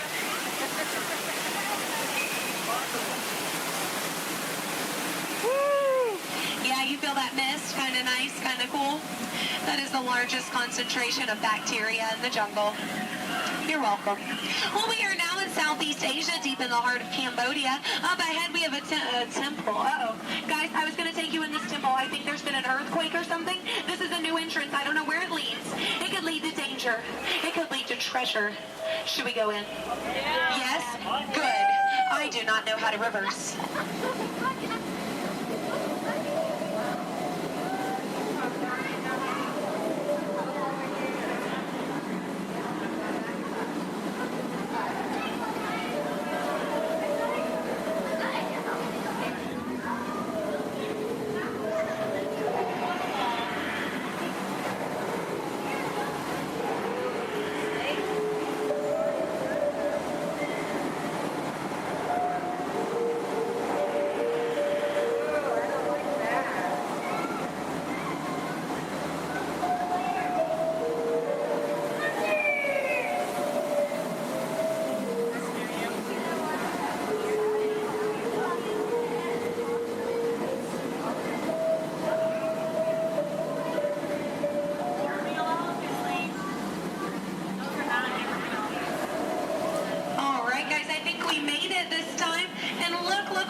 Bathing pool.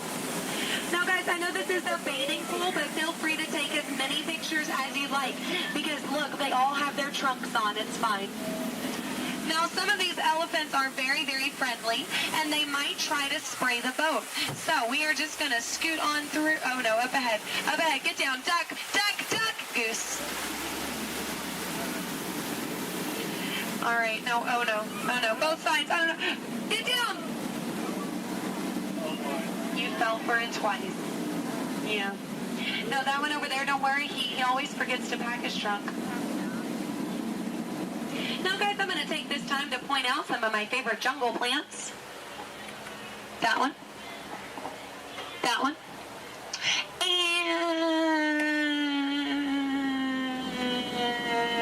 that one. There we go. Those are my favorites. Any questions? No? Good. Over here on the left, you'll see our dear friend Trader Sam. Trader Sam is actually our resident head salesman here in the jungle. Yeah, due to the economy lately, sales have been shrinking. But he is offering a special, 2 of his heads for just 1 of yours. Yeah, think about it, because, you know, any way you slice it or dice it, you're going to come out ahead. Yeah. All joking aside, Sam is a really lucky guy. He was the only man from his entire tribe to go to college. Yeah, he actually got kicked out, though, before getting his degree. He got caught trying to butter up one of his professors. Yeah. But he's a nice guy. He actually threw a dinner party last night. Yeah, he invited all the skippers. I got there 20 minutes late, though. All I got was the cold shoulder. Nothing left but finger foods. Yeah, and I was looking forward to it. I mean, his wife makes a great stew. I told him so, and he said, I know. I'm going to miss her. Yeah. You know what Sam's favorite Disney song is? You Got a Friend in Me. Yeah. I'm not making these up, guys. They're actually written in the script. Yeah. Yeah. Now we are approaching the dock, yes, which means it's the most dangerous part of our journey. My attempt to dock the boat. So make sure you stay seated. Watch your elbows over here on this side. We don't want unnecessary peer pressure up ahead. Now, when the boat and the dock reach the same speed, you'll exit out the same way you came in.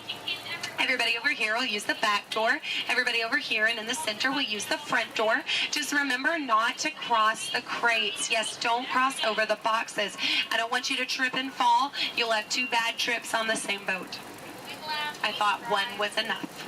Now guys, we've really been through a lot. I have to tell you, out of all the crews I've had today, you guys have been the most recent. There we go. No, really, that is an honor only a few thousand people get a day. So you should feel very, very special. No, really, guys, if you find yourself passing by the Jungle Cruise later, I understand. Yeah. But if you want to stop and say hi, I'll be around. And around.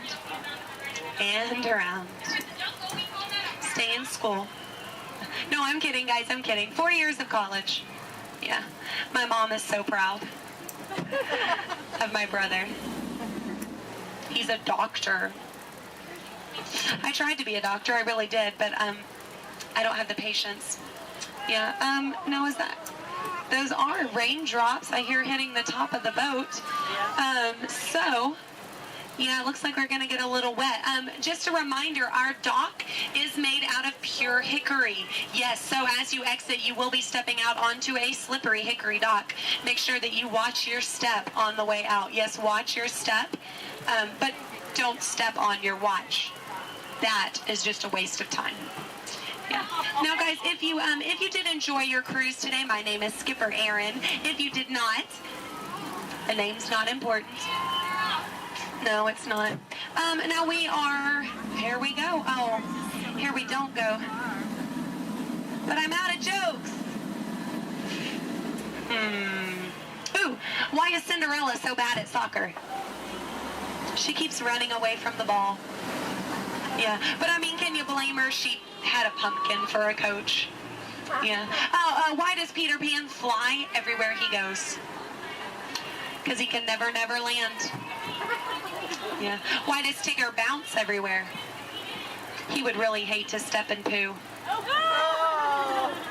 Yeah. What was Aladdin doing in the Haunted Mansion? He was looking for a boo. Yes. Well, I guess if we're still here, I could leave you with a few words from our sponsors. Yes, today's cruise has been brought to you by the Miracle Boat Engine Company. Yes, if this boat made it all the way around the river, well, it must have been a miracle. Yes, and Animal Crackers of the World, teaching children everywhere that all animals taste exactly the same. Delicious. And, the Cannibal Cafe, finding new and interesting ways to serve you every day. Now serving shish kebabs, shish freds, and shish teds. Yes. Now, guys, if you are planning on catching the fireworks tonight, just make sure you let them go. Okay? They're going to be very hot. They can explode in your hands. Yes. All right, here we go. Now, guys, there's a dock on the left and a dock on the right. It is a paradox. Don't let it confuse you. Yeah, but the skipper on the left and the skipper on the right, we just call that a paradorx. Look, they can't even deny it. It's true. Guys, I really don't want to say goodbye to you today, so I won't say goodbye, but I will say this. I mean it from the very bottom of my heart. Get out.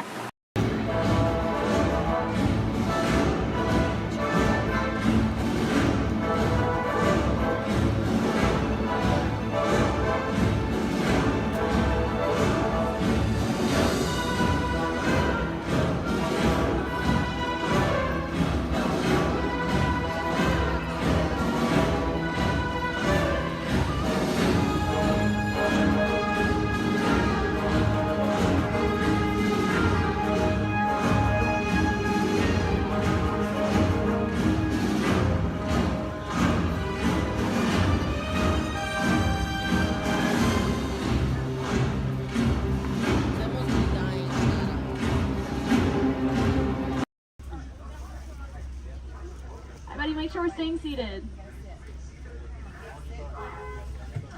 Sante Sun Award, and that says me. Thank you. There's another word we like to say out here in Harambe, which is Tuwende, and Tuwende means let's go. Jumbo, everyone. My name is Julia, and I will be your safari guide today. A few quick safety reminders before we head on in. Just make sure to keep your hands, arms, feet, and legs inside the truck, and make sure everyone is staying seated for the entire safari ride. Now, above you, you'll see that animal spotting guide. That'll help you identify some of the animals that we might be seeing out there today. So go ahead and look it over for a quick second, see if you can find any of your favorites. That's also a great time to get any cameras or phones out and ready, as the roads are going to be pretty bumpy and we won't be able to stop for every animal.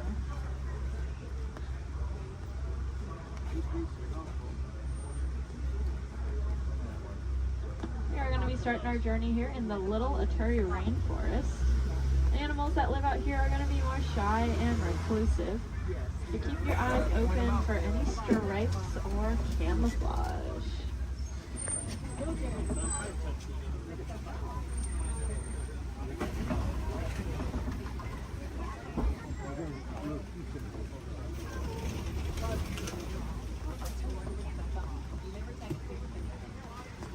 Like off to the right, there's that okapi. That reddish brown animal with the zebra party pants. However, they are not related to the zebra. They are the only living relatives of the giraffe. Just like a giraffe, they have a very long tongue. Theirs are so long they can lick their own eyes. And if you look down to the left, you'll see a bird standing on a nest. There's actually a couple eggs, I believe, in there, maybe. That is a saddle-billed stork. They're about 5 feet tall, and their wingspan is about 9 feet long. And if you look up at that canopy above your head, that is also just about 9 feet long. Put that in perspective for you. Now, if we look back at the okapi over there, I said they're related to the giraffe. Just like a giraffe, they have ossicones, which are those stubby horn things on their heads. But that one that we're seeing doesn't have any ossicones. That's because she's a female. Only male okapi will have them, whereas all giraffes will have them. Up on the hill to the right are the greater kudu. And we can tell they are female. That's because they don't have any horns on them. The males will have horns that can spiral backwards up to 6 feet long. If you look off to the left against this cable wall here, you'll see a black rhinoceros. Kind of looks like one of those boulders, just a lot smoother. Now, these black rhinos are unfortunately critically endangered. There are less than 10,000 individuals left in the whole world, and that's including that one we are looking at. They don't have any natural predators, though. That is all due to the poaching of their horns. Their horns are thought to have medicinal value to them, so they'll be ground up and used in medicines. However, those horns are made entirely out of keratin, which is the exact same thing that our hair and our fingernails are made out of.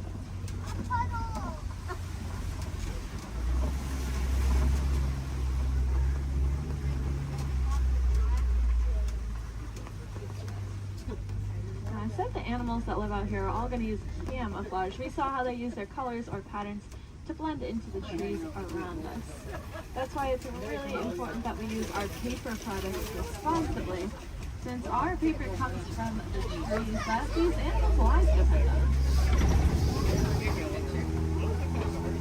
Looks like we are getting to the edge of the forest here.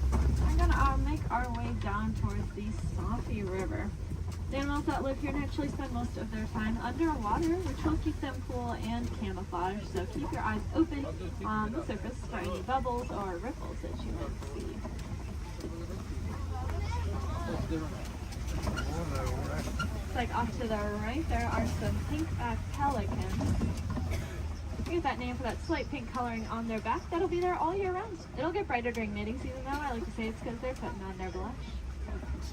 And if you look off to the left, you'll see a belote of a Nile hippopotamus. Make sure we're staying seated, friends. Make sure we're all staying seated. These hippos can hold their breath anywhere from 5 to 8 minutes at a time, which is going to allow them to sleep underwater. They'll float up to the surface every couple of minutes to take a big breath of air and then sink back down and fall completely asleep. They are herbivores, meaning they only eat plants. They'll come out towards nighttime and graze on about 80 pounds worth of grasses. And they'll go back in the water.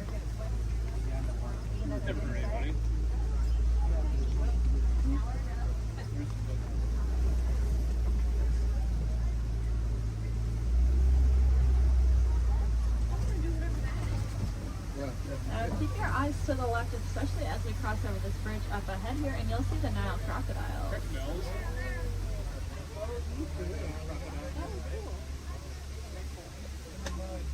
Three of them.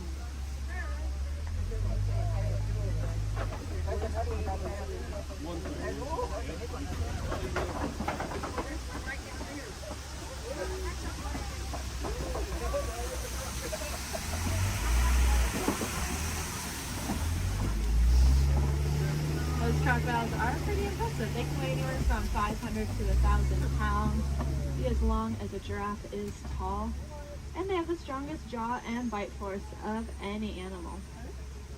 Being said, they are really amazing parents. They're going to take their eggs, put them in their mouth, and roll them around very, very gently. That'll help break up the shell, making it a lot easier for those babies to hatch. It sounds like there is an animal in the road up ahead, so I think we're going to hang tight here for just a second. This is their home, and they can go wherever they want, and sometimes they choose the middle of the road. So we'll just wait for them.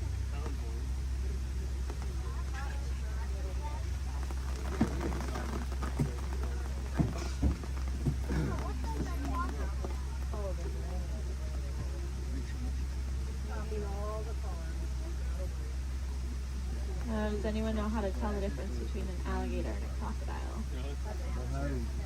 Yeah, a lot of people say the shape of their snout, which is true. That personally confuses me though, because it's the opposite of what you think it would be. So what I do is I look at their teeth. When their mouths are closed, if you see teeth sticking up and out, then it's a crocodile. And if you don't see any teeth when their mouth is closed, it's an alligator.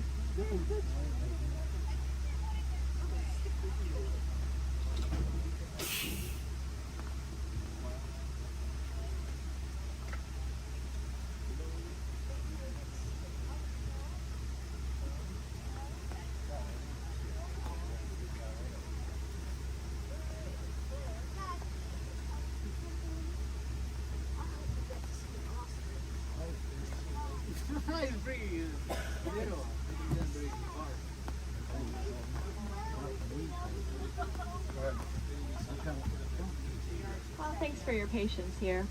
Hopefully the animal will soon.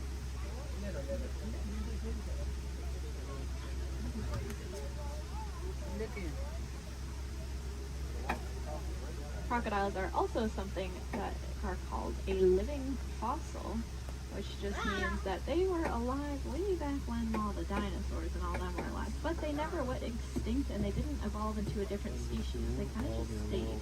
There's a lot of other animals like that, like horseshoe crabs, cockroaches. They're all living fossils.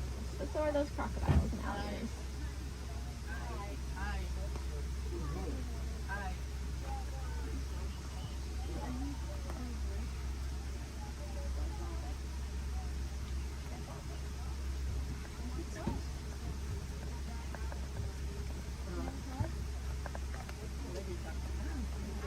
Sounds like there are some giraffes that just keep walking in the road. This is just what we call a giraffic jam. Now you can say you went to Disney World and got stuck behind a giraffe.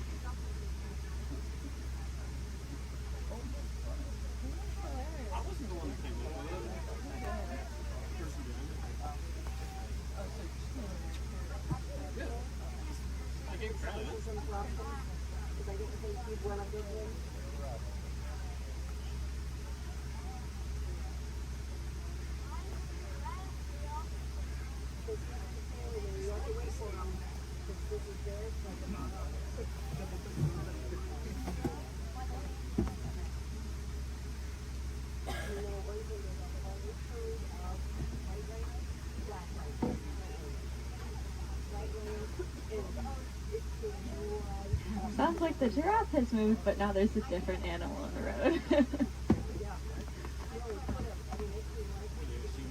The animals really like the rain, so they are very active. Okay, it sounds like maybe we'll be back on the move soon. I think all the animals are out of the road, at least at this very second. But I don't want to jinx it. But that's good news for us, because that means once we get down into the savannah, there's going to be a lot of cool animals really close to see. Alright. See how far we can get.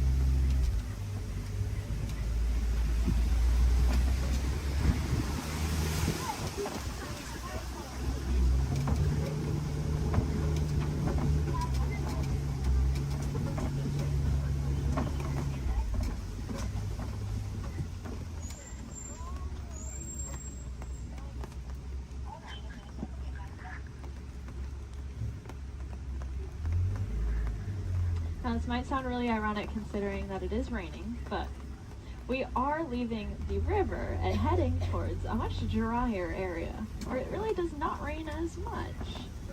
And I say that because the baobab tree that's off on the right there, it is going to be leafless about 9 months out of the year just to conserve water. Some people call it the upside down tree because, well, it looks like the roots are on the top.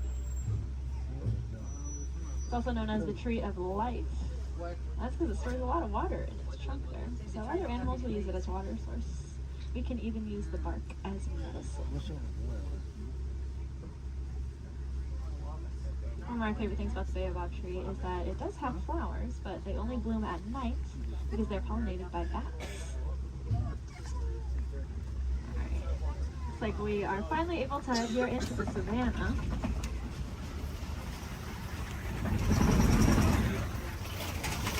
Now you may notice the trees are starting to thin out quite a bit, and that's because it doesn't rain as much out here, like I said. So the animals here can't really rely on camouflage in the same way, and so they're going to be very agile and flighty. Most of them can run within an hour or two of being born. That is something I personally cannot even fathom, being able to run within an hour or two of being born. Crazy. Looks like here to greet us is the Maasai giraffe off to the right. They are, of course, the tallest land animals, averaging at about 18 feet tall. You can see that really long, dark tongue. That dark coloring is there to act like sunscreen. And that's because giraffes eat most of the day. And by most of their day, I don't mean like half the day. I mean they eat about 20 to 22 hours. After that 24-hour time period, they're going to spend eating. So that tongue is that dark coloring just to protect it, since it is out about 20 hours a day.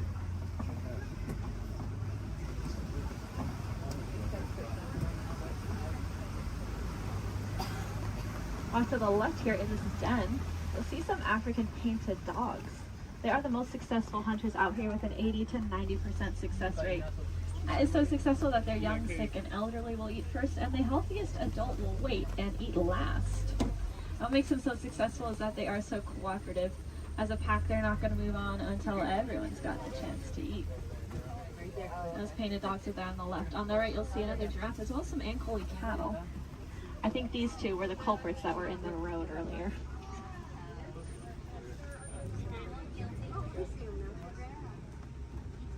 Those cattle have those really large horns on them that look pretty heavy, but they are hollow with a honeycomb-like structure on the inside. That'll help blood flow to keep them nice and cool.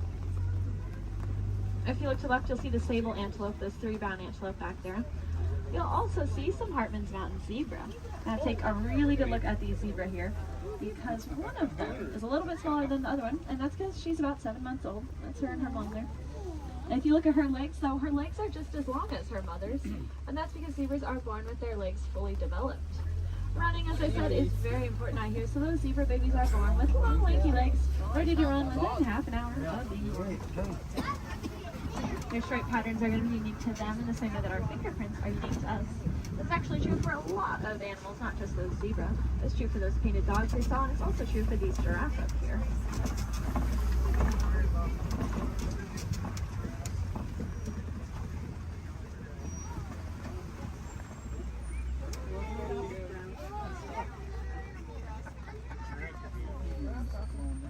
See, I told you they just go wherever they want.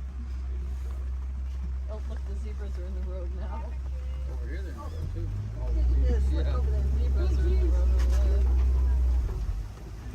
Now, since giraffes spend most of their day eating, they also spend most of their day standing up.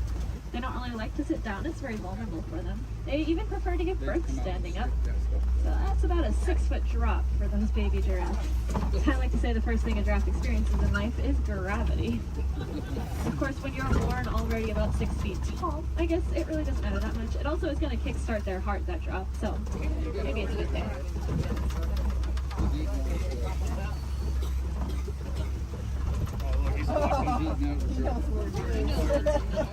Just gotta steal some more goodies. If you look to the left here, you'll see these really large tan antelope. These are the eland. Elands are the heaviest just antelope species. About 6 feet just at their shoulders, and they can jump straight up from that standstill position up to 10 feet in the air.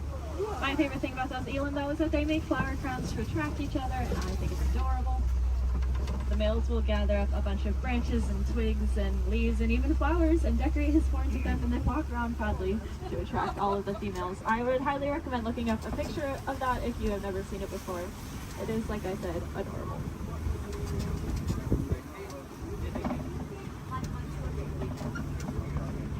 Now off to the right, there's going to be a path. We're not going down that path, but if you look down it, you'll see some little tiny antelope called the springbok. They get that name because they can jump about 6 feet up and 13 feet across. When they do that, it kind of looks like ping pong balls hopping across the savannah. Makes it really confusing to those predators out there.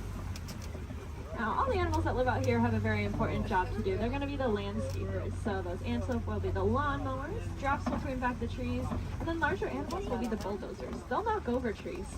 And if you look around us, looks like there have been a whole bunch of trees knocked over. There's really only one animal I can think of, though, that is large enough to act as a bulldozer and knock over an entire tree. Let's see if we can find them. There's also a really large watering hole. There they are. Like off to the right is an African elephant. We are going to get a really good look in a second, though, so I don't mind looking over to the left because there are some mandrills walking around. Mandrills are the largest old world monkeys, and they have that distinctive blue coloring on them. Might remind you a little bit of Rafiki. Let's see, I promised to give you this elephant here. And I know the road up ahead has been closed, so I think we're going to get a really, really good view. Yeah.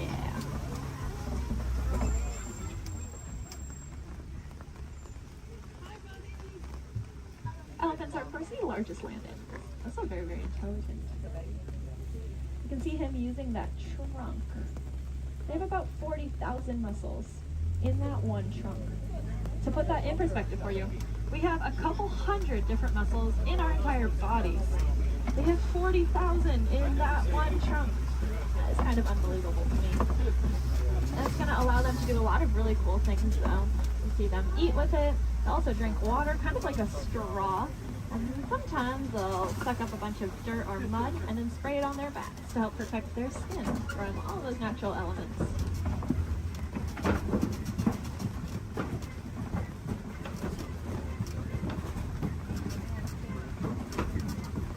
Lucky for us, I think we are headed deeper into elephant country here. And I say that because elephants love to eat red clay. Now, if you look around us, it looks like we are surrounded here by this red clay. It's very nutritious, so they'll eat it as an extra form of nutrition, just like how we might take a vitamin or a supplement every day. And there are some tusk marks over to the right and some footprints down to the left. So the herd must be nearby. I think I see them off to the left there. Elephants are matriarchal, and that means the oldest or wisest female is going to be the dominant one in charge. Males are going to leave the herd at about 15 years old, and if they don't do it willingly, they will be forced out by those females. They're going to go hang out in bachelor herds, which can consist of up to 140 individuals that come and go as they please.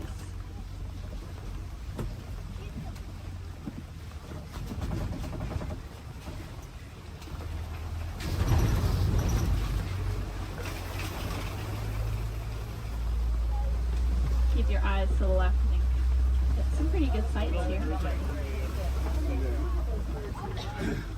Unfortunately, though, elephants are running into a lot of different conflicts out there in the wild. They are losing their homes for various reasons and getting forced closer and closer to people, specifically farmers and their crops. Not knowing any better being elephants, they see those crops as yummy treats and they eat them, or they stomp all over them, which of course upsets the farmers. putting the elephants in danger. Luckily, we did some research recently and learned that elephants are afraid of bees. They're very sensitive skin and do not like to be stung. So now out in Kenya, farmers are building fences out of beehives. That scares off the elephants, which keeps them safe, and in turn keeps the crop safe and the farmer's livelihood. And the farmer gains a new crop, which is, of course, the honey from the bees. And if you like honey, you can look up the Elephant Safe Honey Project and learn a little bit more about how you can support that. If you look to the left here, you'll see the greater flamingos. They are the largest flamingo species, but the lightest in coloring.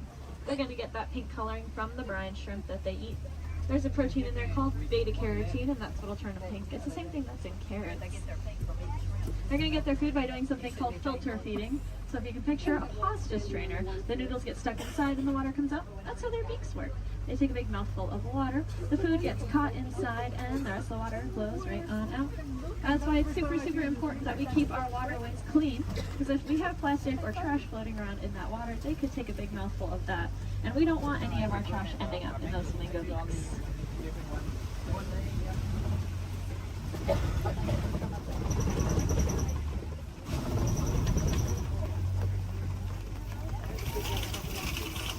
Looks like this side of the savannah is getting a little bit more tree coverage here, which leads me to believe there might be some cats nearby. Please help them out while they are hunting. Keep your eyes open. I know I've seen cats roaming around on the hills up ahead before. Look down that path though on the right. You see a white rhinoceros.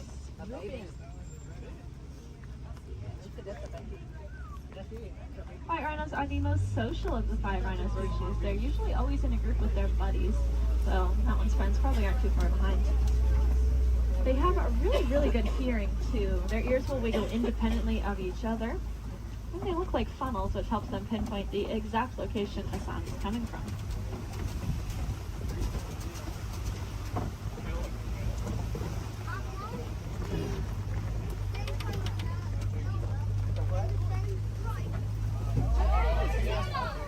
Like up to the left behind that orange rock. See cheetah. Cheetahs are the fastest land animals. They can go from 0 to 60 miles per hour in 3 seconds or less. They're going to use their tails to help them steer, very similar to a boat's rudder. And they're the only cats that are going to hunt during the day instead of at night. That's just because they don't have very good eyesight at night, so if you can picture what we see at night, that's about the same as what a cheetah can see at night. To help them out though, they have that black stripe under their eye that acts like built-in sunglasses, helping protect their eyes from the sun. Looks like up ahead are some Kopi rocks. And on top of those Kopi rocks, looks like a female lion up there.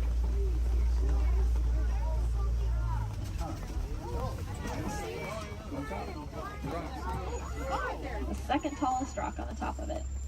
She's laying up there. Females are going to be the ones that go out and hunt. The males are going to stay behind to protect their territory and any cubs they may have. Males have a mane on them, which is about 20 pounds of hair, just protecting his neck in case of any of those conflicts. Male lions also have the loudest roar of any animal. You can be heard up to 6 miles away.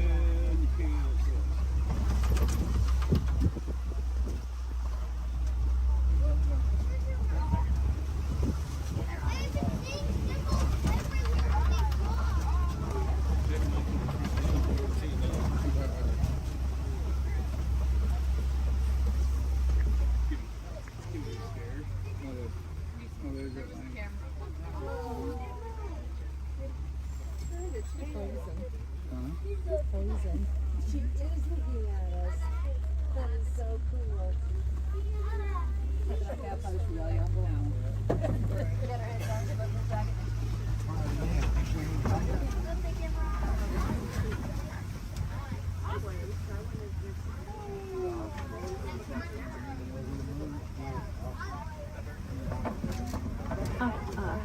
Looks like there are a couple ostriches walking around. They are the largest and fastest birds in the world, but they cannot fly. They have really big wings to help them steer because they can run upwards of 40 miles an hour. Impressively, they have the largest eyes of any land animal. And they also have really large eggs. If you look down on the right here in the grass, you'll see a couple of those ostrich eggs. They can weigh up to 3 pounds each and are so strong that an adult human could stand on one without it breaking. You could fit about 24 chicken eggs into one singular ostrich egg.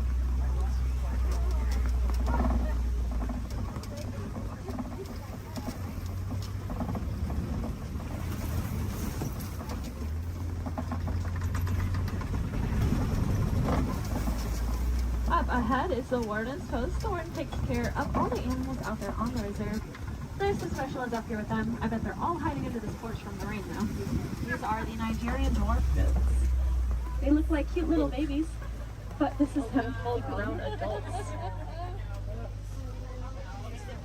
They really do not like that rain. They have a very sweet and nutritious milk that is high value in Africa, so in return for it, we'll give them a nice place to live and some ammunition to eat.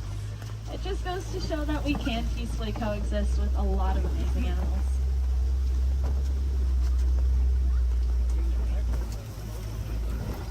Unfortunately, those gates do signify the end of the reserve and our return back to the village.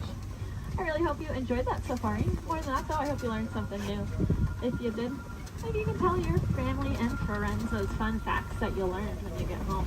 That's pretty important because the more we learn about these animals, the more we'll care about them, and the more likely it is we're actually going to do something to help protect and save them, so that then the generations after us get to enjoy all those really cool animals that we saw today. If you want to take it a step further in doing your part, you can go ahead and recycle your old electronics. Our electronics are made with a mineral called coltan that comes from the forest out in Africa. So when we mine for it, we are making things away from many, many animals. That's why I challenge each and every one of you when you go home. See if you have any old electronics that you're not using anymore. Go ahead and recycle them. We'll take out that coltan and reuse it, and then we can just keep reusing what we already have instead of mining for more. That way we get to use our cool technology, and those animals, well, they get to keep their homes. I think that's kind of a win-win for everyone. Now up ahead, it looks like a bunch of docks where people would get off, but that is not us. I'm going to hang on to you a little bit longer and bring it right back to where I got you from. Just hang tight here for a couple more minutes.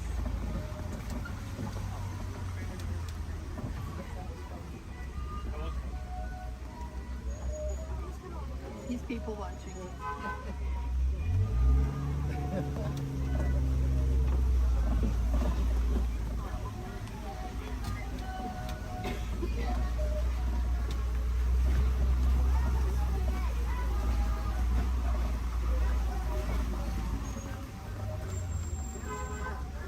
Now, if you want to learn a little bit more about the animals that we saw today, but maybe from the comfort of your own home, and you happen to have Disney Plus, there is a show I highly recommend. It's called The Magic of Disney's Animal Kingdom. It's really, really cool. It gives you a behind-the-scenes look at how we take care of all the animals that call this park home. It is one of my favorite shows, but I am, of course, not biased. I'm all.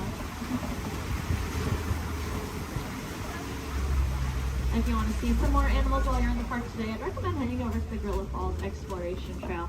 Lucky for us, it's going to be right where I drop you off. Once you get off my truck, you'll go down a ramp, and if you take a right, you'll just be exiting the area. If you take a left, though, you are magically already on that trail.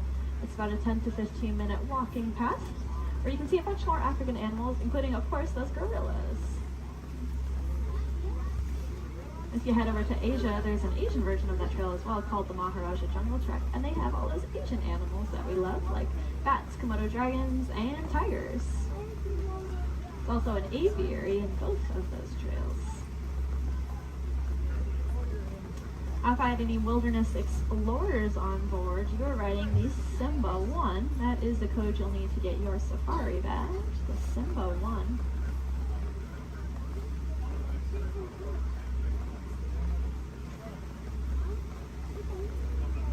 You might have also heard a train. That would be Rafiki's Planet Watch. That train is about 5 minutes long, and it takes you up to another little area. There's a petting zoo up there, so you can cuddle some of your favorite animals. There's also a drawing area where you can learn how to draw a Disney animal from a Disney animator. And there's a whole bunch of reptiles and amphibians up there as well to check out. The last train is going to leave at 4:30 though, so if that sounds like something you're interested in, I recommend making sure you are on that train before 4:30.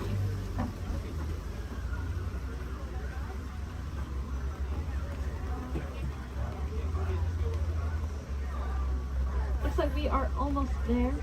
Thank you for your patience. I know that was a little bit longer than expected.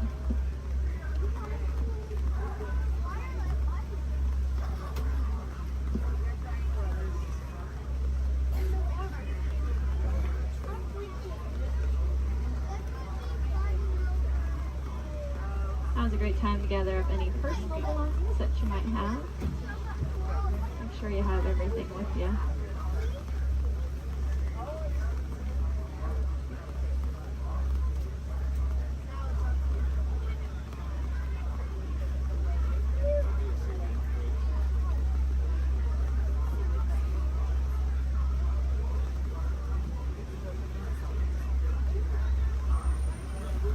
Here in Harambe, we do not like to say goodbye because it is far too sad and final. Instead, we say Kwaherini, which means to go well. So Kwaherini, my friends. Again, my name was Julia from Fort Collins, Colorado. I really hope that y'all had just as much fun out there as I did.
Gonzo?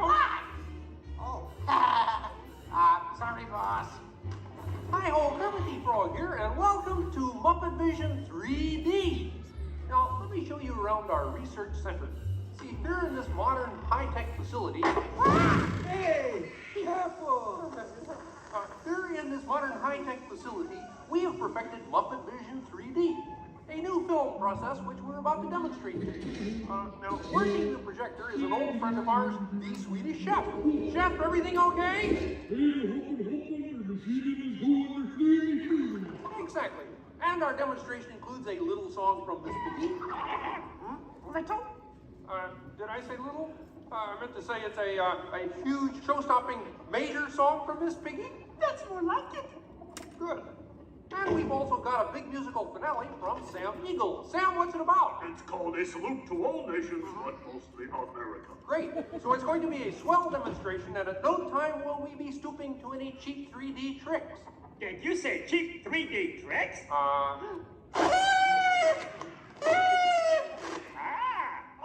And here's something I wanted to spring on you.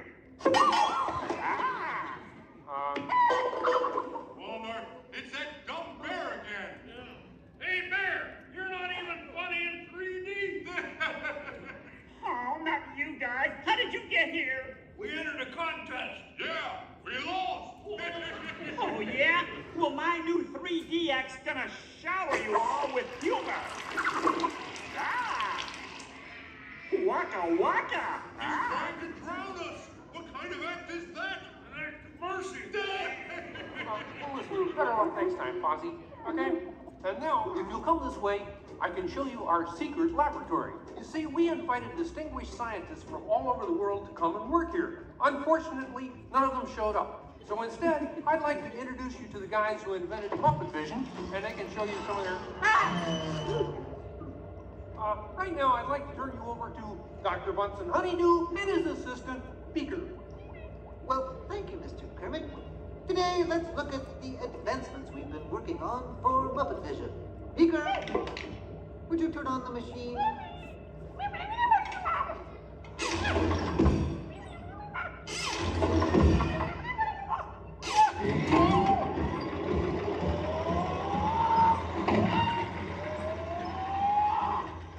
We at Muppet Labs have been able to grab hold of the future.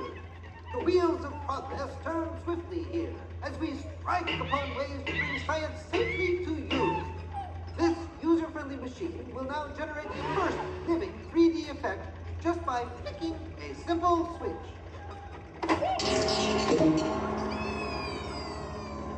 I'm Waldo, the spirit of 3D.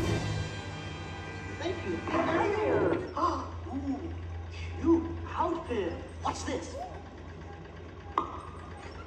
Don't you just hate it when your nose runs? You know, all these other people think I'm talking to them, but I'm really just talking to you. Well, I think that would be just about enough of Waldo, Beaker. You may deactivate. What? What are you... Hey, watch it. Oh dear, he won't deactivate. Ladies and gentlemen, there's nothing to worry about, but please keep your heads down. I'm bouncing on people's heads. Beaker, activate the inflatomatic. The what? You... Beaker, hurry. Great. Now I can start my own football team. Beaker, we'll have to try the vacuum muppet. Yes.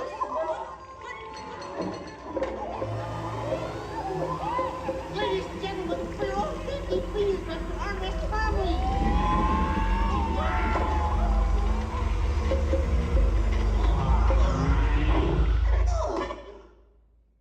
Hey, I'm free! Taxi! All right, now I'm getting out of this place.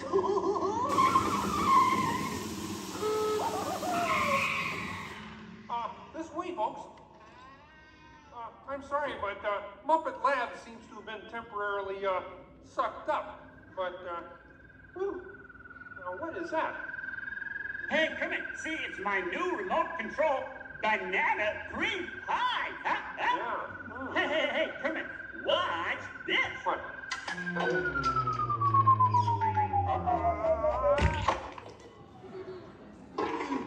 Ozzy, that's terrible. You're right. Needs more sugar.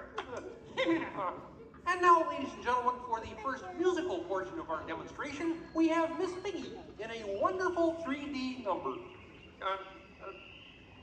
That's you, penguins.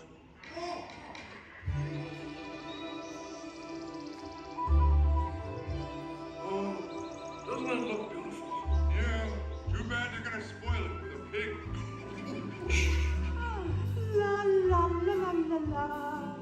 Oh, sun shining bright above you. Soft breezes seem to whisper, I love you. Birds singing in the sycamore tree.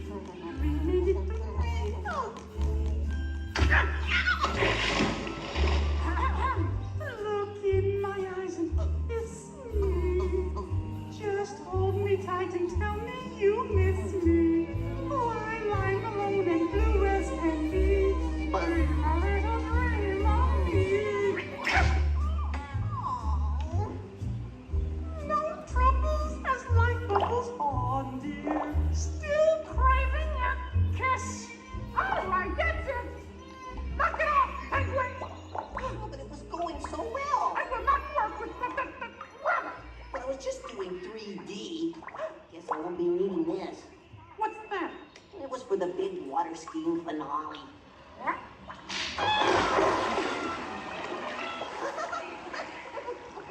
Bean Buddy, what are you doing? What do you mean? You are ruining this film. Well, I was Get just out. trying to Get help. out. I didn't mean anything. Go away. Go away. Does anybody know the way out of this film? Hey, you got a map down there? Well, you can come with me if you like. I just got fired and I'm running away. Terrific! Let's go. Okay. Hey, Bean, what's up? I'm going away. Forever. Oh, great. Could you get me a sandwich? Would any of you people like anything? I mean, since he's going out, he could forever? Bean? Bean? Oh, Kermit! Kermit!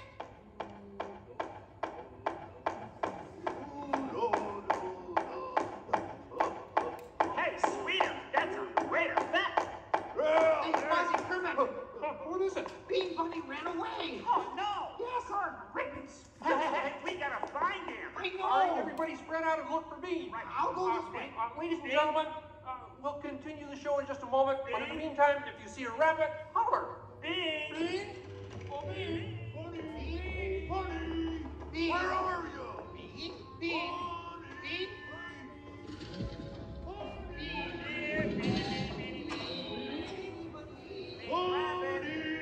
Hey, what's all the commotion about? Bunny ran away. Well, you know what that makes him? Smarter than us. Hey, anybody seen a bunny? I don't see a bunny. Where? Where? Oh, nothing up there but a bunny. A bunny? Bean! Hi, sweetheart. Hey, Kermit, look! What? Bean, what are you doing out there? I'm running away. Nobody would let me help in the movie. Oh. This is a very moving moment. Yeah, I wish they'd move it to Pittsburgh. Hey, Bean! What are we doing sticking around here? Let's forever! Who's that? He's Walton, 3D friend, and we're both leaving the movie. Right. But Bean! If you leave, you'll miss all the fireworks! Right, yeah!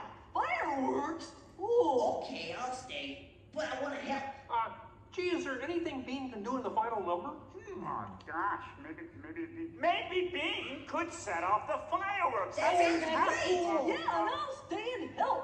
I love fireworks. Well, okay. Sam, are you about ready? Yes, it's a glorious 3-hour finale. You got a minute and a half. Okay, everybody, get ready. Right. Ladies and gentlemen, the Muppets proudly present the final demonstration of Muppet Vision 3D.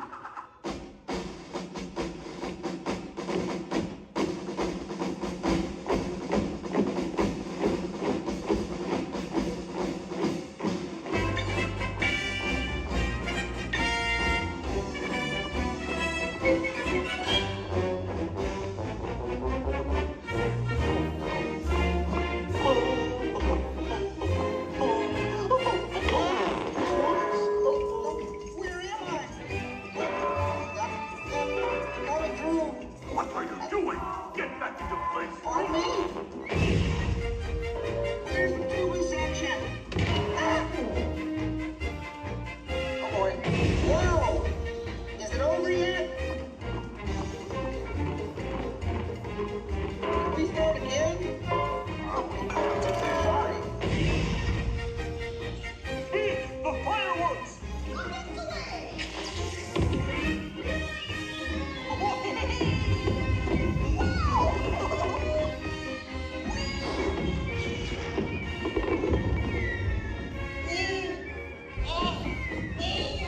Enjoying the fireworks? No, your chair's on my foot!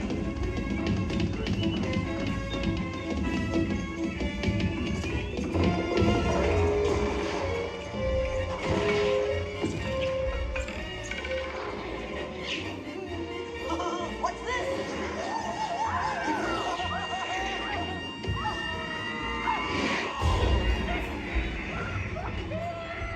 Stop the movie! Stop the movie, Chef!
Well, ladies and gentlemen, I'd like to apologize for our slight technical difficulties, but I do wish to assure you that no one was hurt and this theater suffered only minor damage. So thank you very much for coming to see this demonstration of Muppet Vision technology, and enjoy the rest of your stay, and come see us again sometime.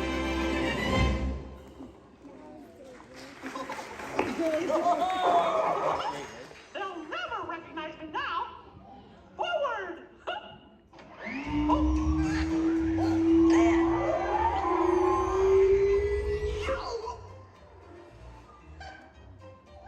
Cute ending. Well, what do you think? We have time to go to the bathroom before the next show? We can't, you old fool. We're bolted to the seats. On behalf of Kermit and the gang, thank you for joining us. Now please gather your personal belongings and waka waka. Uncle says the doors to your right.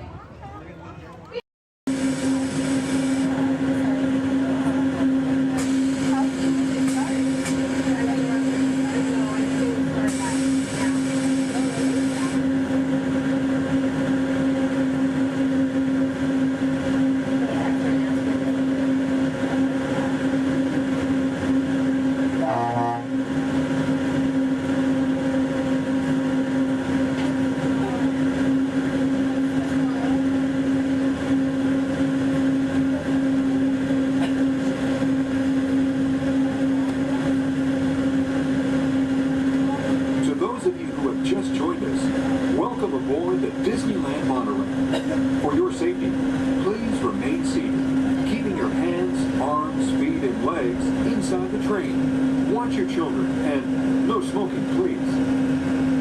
Bienvenidos a bordo.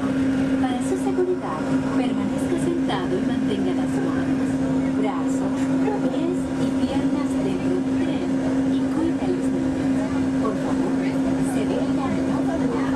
Gracias. We're now en route to our final stop, the Tomorrowland monorail station.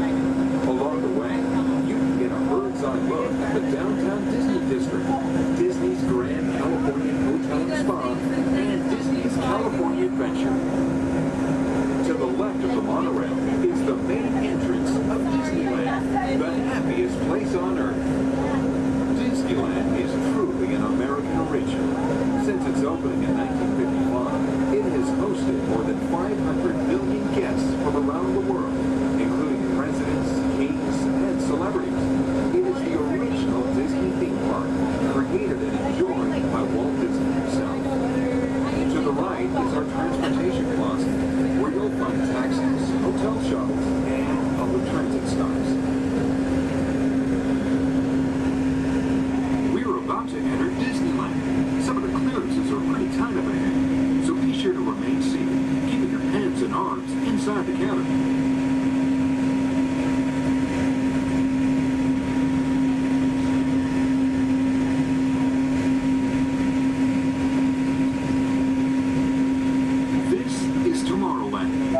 Inspired by science fact and fantasy. Directly below us is the Submarine Lagoon, where you can dive into an exciting underwater adventure aboard the Finding Nemo submarine voyage. Across the way are the icy peaks of Matterhorn Mountain, home of the world's most famous bobsled run. And beneath us are the roadways of the Utopia, where drivers of all ages can ride the road to tomorrow. As we cruise over Tomorrowland, our pilot would like to share a few program reminders. Hello everyone, welcome aboard Monorail Red. For your enjoyment, this land park will remain open until 9 p.m. tonight. The park's hours has been extended to 9 p.m. Our last monorail tonight will be at 9 p.m.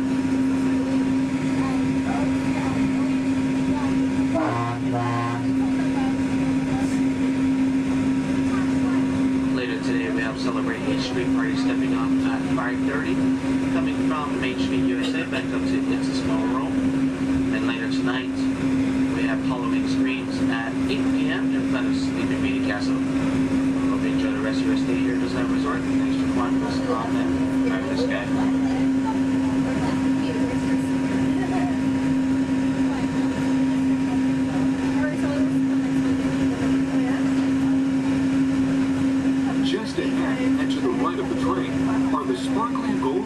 news of one of Disney's most beloved attractions. It's a small world.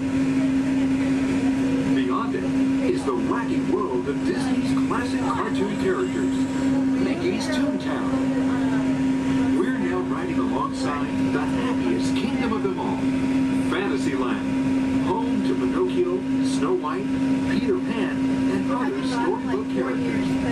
Last time I went, one of the guys got really close to the little boys right here. It freaked me out, and I hit him, and I was like over it. I'm never like, no. I haven't gone to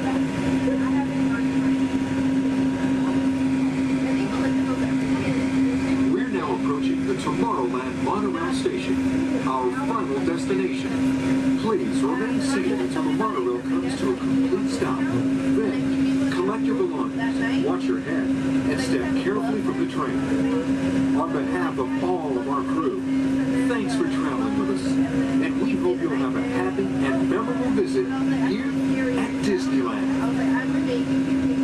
This is the Tomorrowland monorail station.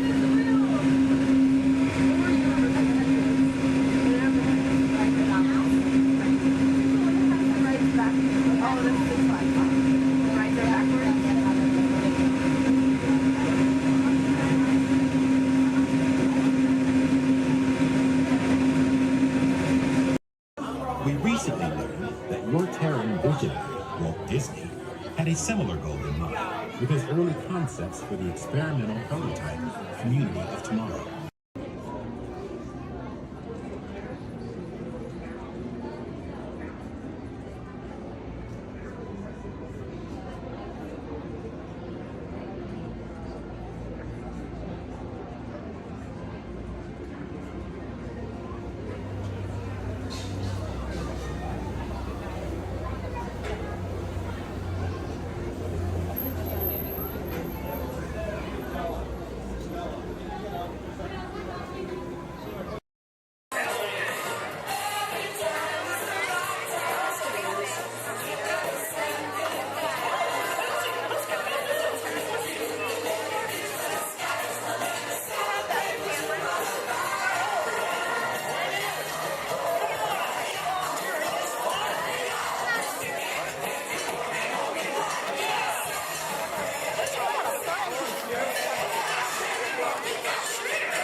service to Star Speeder, we'll begin our boarding procedures. Thank you.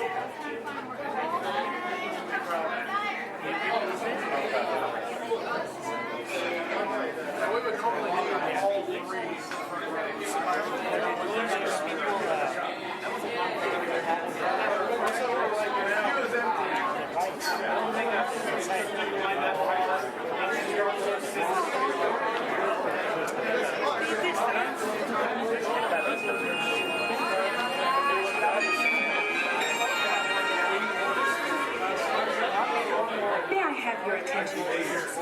At this time, I'd like to take a moment to review our boarding process with you. When the automatic doors have opened, please proceed directly across the ramps into the cabin. Continue to move all the way across the aisle, filling in every available seat.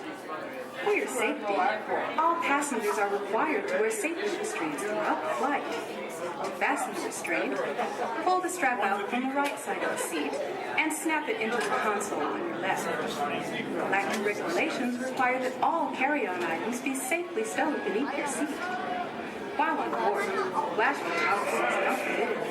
And please, no smoking at any time. If you have any questions, feel free to ask an attendant. You'll be boarding in just a few moments. Thank you, and have a pleasant time.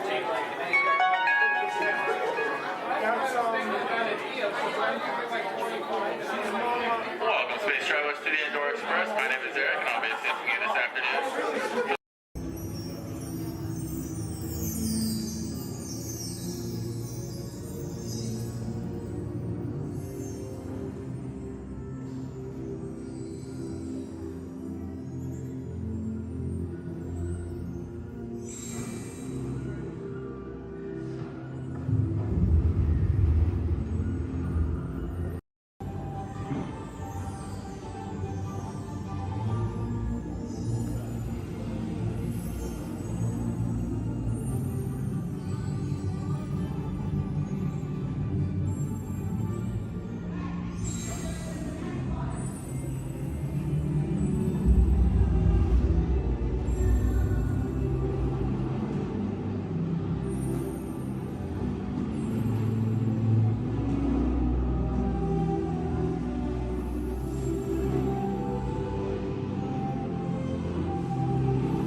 Automated driving technology activated. Welcome to the seat track.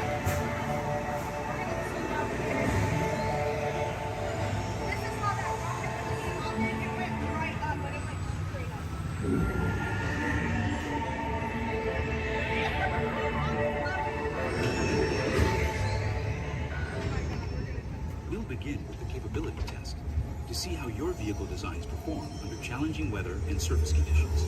Monitoring road surface.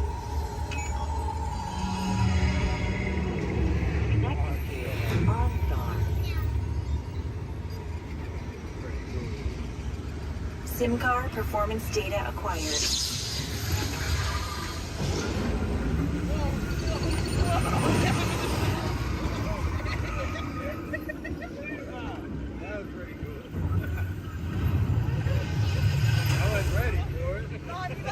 Let's see how your designs hold up now. Commencing SIM car off-road and extreme weather streets.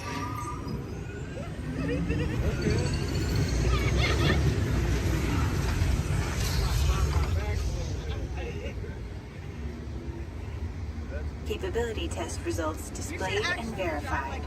Now let's see how your vehicles compare when it comes to their efficiency. Scanning SIM card for optimal eco efficiency.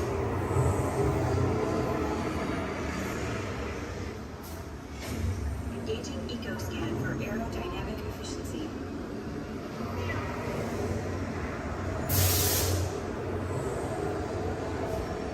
Drive systems analysis. Hyperspectral imaging in progress.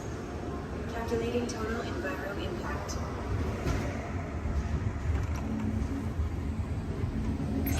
Commencing responsiveness test. Okay, the responsiveness data is now being synchronized. Automated driving technology verified and active.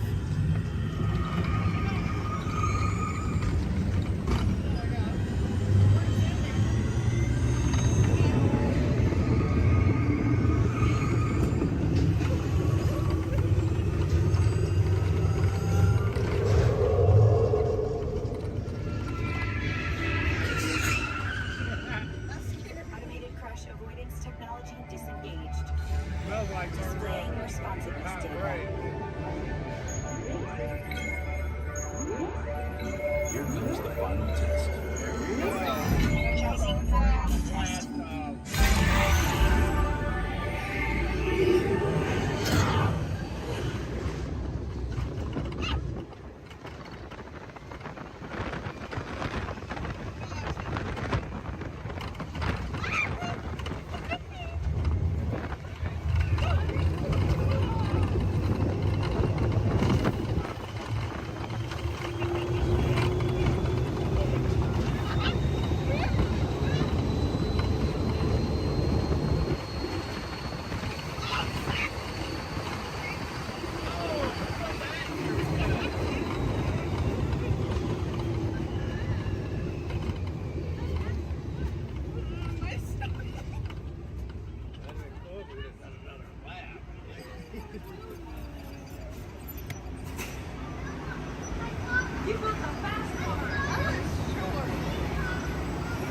Displaying power test results.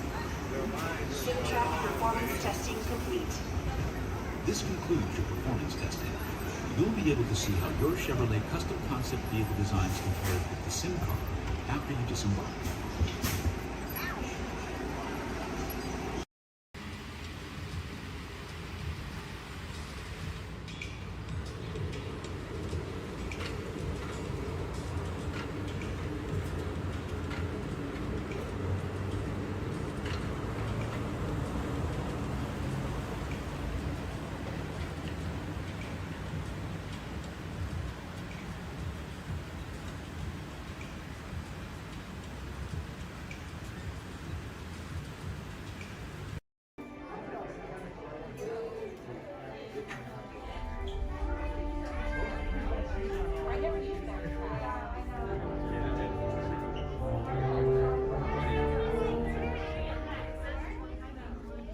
Hello and welcome to Soarin'.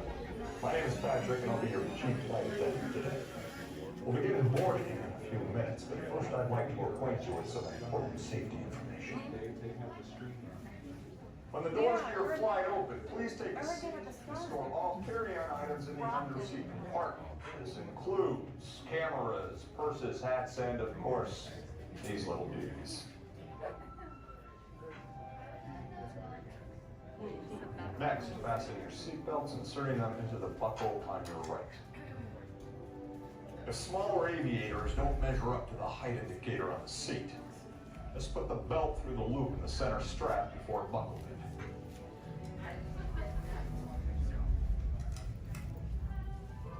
Nice work, pal. Soon you will be airborne. So if you or your little aviators have a fear of flying or of heights, you might want to wait for your party if you arrive in. Okay, let's review. That is seatbelt, carry-on item, safety strap, fear of heights, keep your hands and arms inside at all times. Anything else? Yeah. Have a nice flight. Alright, my friends, we're gonna load row 3, followed by 2, then 1. Row 3, please follow me. 2, you're gonna follow 3. 1, you're gonna follow 2.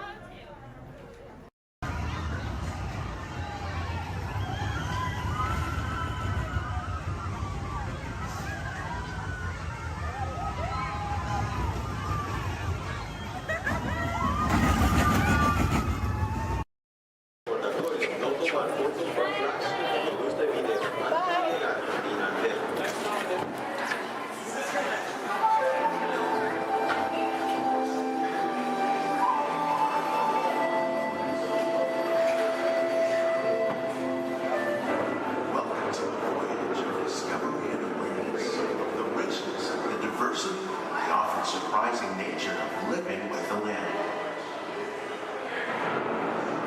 Our journey begins as dramatic and sudden changes are sweeping over the land. The approaching storm may seem violent and destructive to us, but to nature, it's a new beginning in the cycle of life.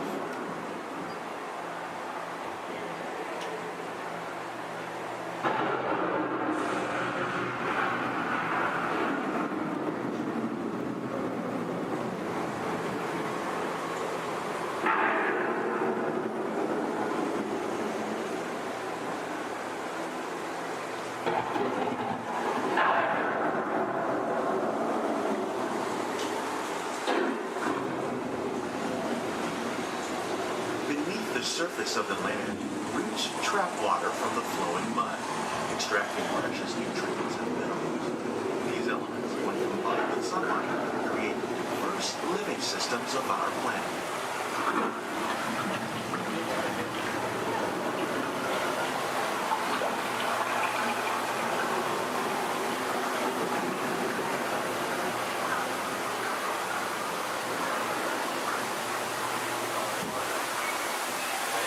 One of those living systems is the rainforest, home to the most amazing concentration of life on our planet. These dense and beautiful forests can cover only a tiny portion of the Earth's surface, but they contain more than half of its planet land. Rainforests are also extremely rich in adaptive living systems, providing us with oxygen, food, medicine, and other elements essential to our lives.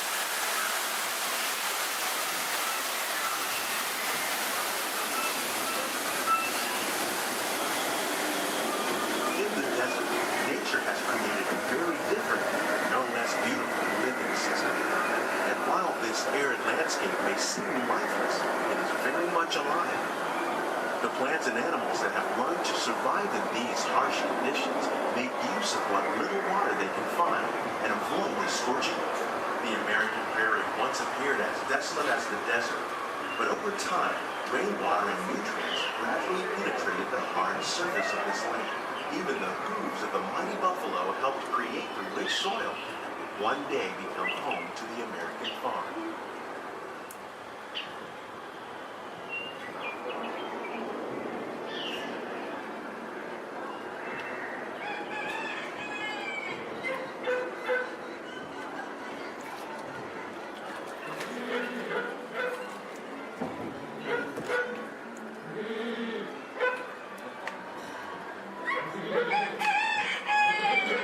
Of all the forces at work on the land, humans have had one of the most profound effects.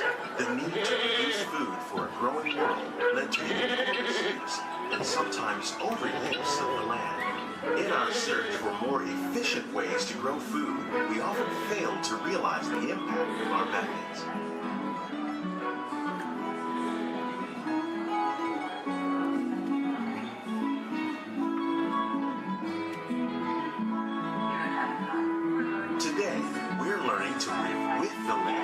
Discovering better ways to grow food that will assure both human and environmental well-being. In Japan, we're learning that by adding composted leaves and other plant material to our soil, we can reduce the need for fertilizers. In farmlands across America, we're learning that by plowing under vegetation containing natural fertilizers, we can enrich the soil without the use of chemicals.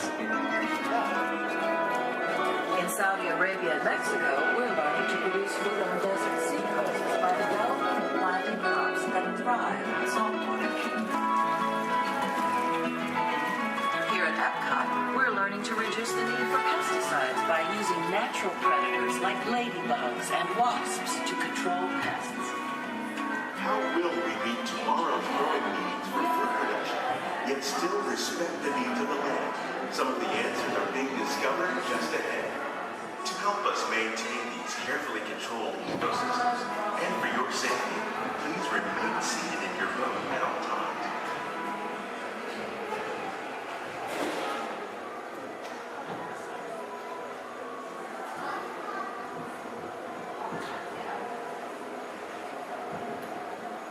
Welcome to our living laboratories, where scientists from Epcot and the U.S. Department of Agriculture are exploring innovative ways to produce bountiful harvests now and into the future.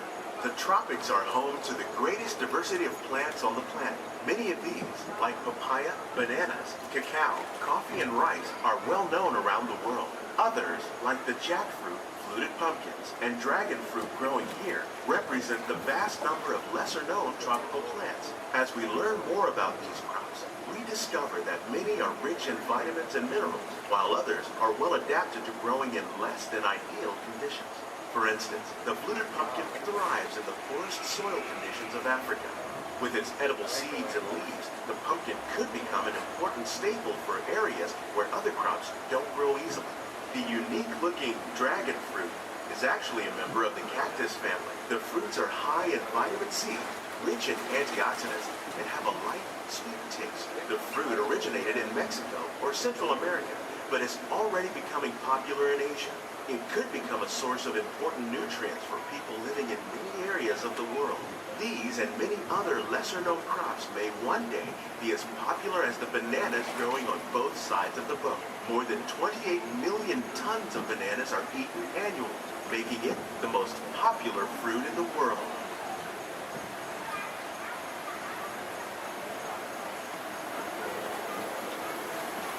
When we mention farming, you probably don't think of fish, but fish farming, or aquaculture, is an innovative way to increase harvests, protect wild fish populations, and produce a healthy crop, like these sturgeon that grow to over 300 pounds. Now that's a lot of cattle. Tilapia, bass, and catfish are really popular crops raised by fish farmers around the world. Most are grown in open ponds, but innovative recirculation systems like ours can conserve water and improve yield. More than 200 different species of aquatic animals and plants have been successfully farmed. Even these American alligators can be successfully raised in controlled environments. Nearly half of all fish consumed worldwide is now raised on farms, making aquaculture an important part of our efforts to produce a healthy harvest and protect natural resources here at the land. We grow about 5,000 pounds of fish each year, many of which are featured in restaurants around Walt Disney World. This greenhouse is full of some of the best ideas for improving plant yields. Disease and pests are two of the biggest problems facing farmers around the world. By careful selection and crossbreeding, we can grow crops like these sunflowers and winter melons that are more resistant to pests and diseases. Scientists have even been able to breed plants that can flourish in marginal areas where water and nutrients are in short supply. The result of these efforts is higher yields with less impact on the environment.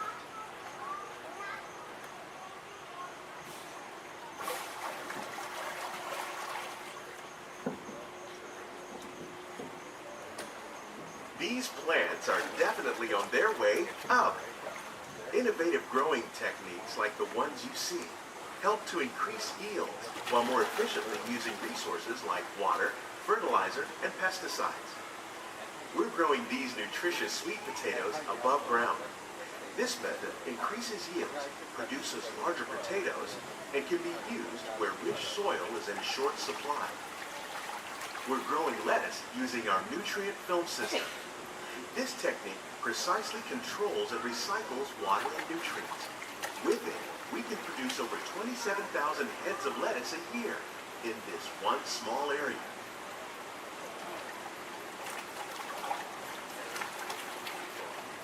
Here's something you don't see every day. Tomatoes growing on trees. These plants were originally developed by Chinese scientists. Tomato trees live longer and produce many more tomatoes. One of ours lived 16 months and produced over 32,000 fruits. Much of the produce you see growing in our greenhouses is served in the restaurants here at the land.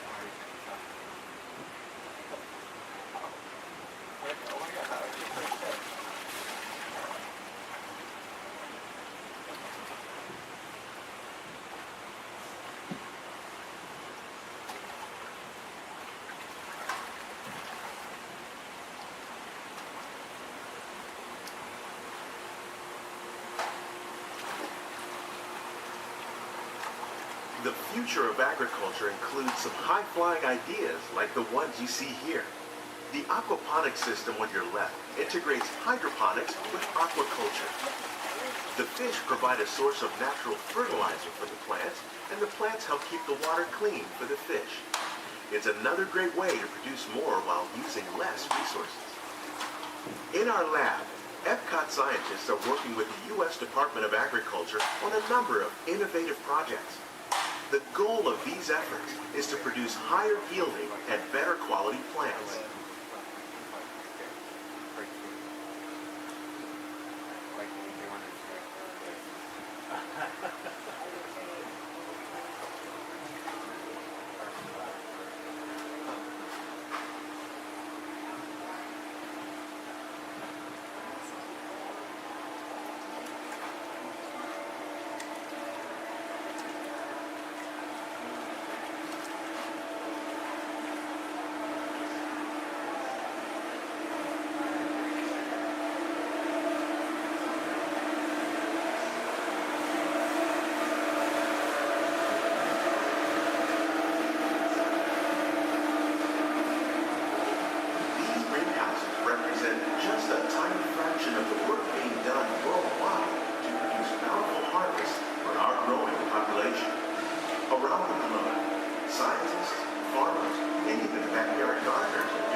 inside the boat. Remain seated until the boat comes to a complete stop.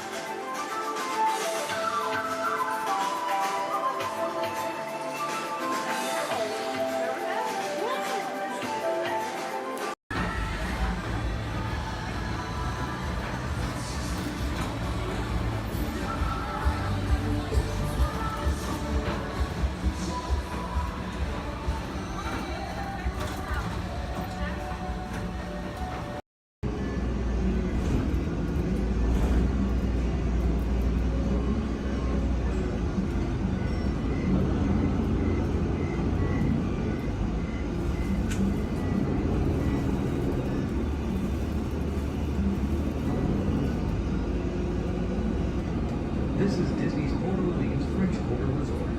Please collect your belongings, watch your head and step as you disembark, and take small children by the hand. Thanks for riding with us, and welcome home.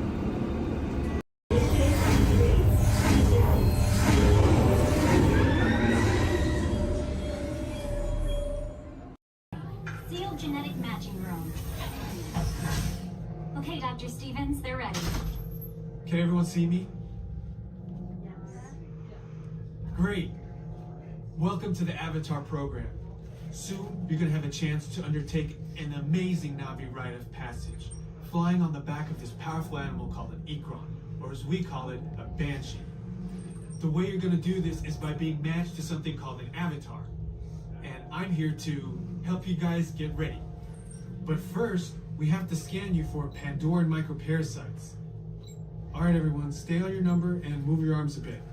Whoa. Okay, start scan.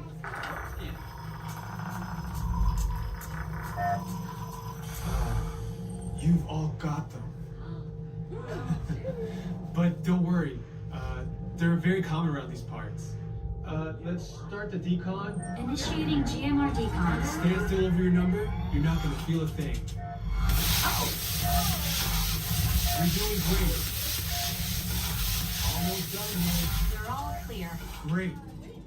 Now let's go over how all this works. Like I said before, you're going to be matched to these things called avatars, which look a lot like the Na'vi. They're created by blending human DNA and Na'vi DNA. Once we match you to an avatar, thanks to a special link chair, your mind will be able to control that avatar. Using avatars to fly this way was all figured out by my boss, Dr. Jackie Ogden. She leads our science team, which is part of the Pandora Conservation Initiative, and we're here in the Valley of Moara studying banshees and their environment. Over a generation ago, this enormous company called the RDA created a lot of damage to the area through their bad mining practices and conflicts with the Na'vi. Just like on Earth, it can take decades for ecosystems to recover.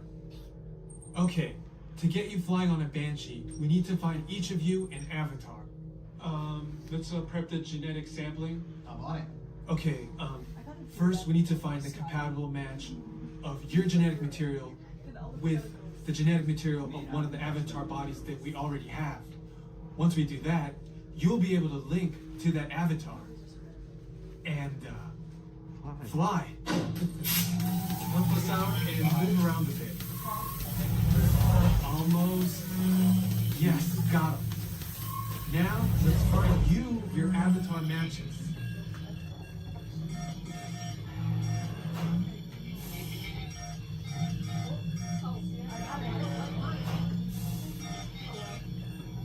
Oh, I got a match.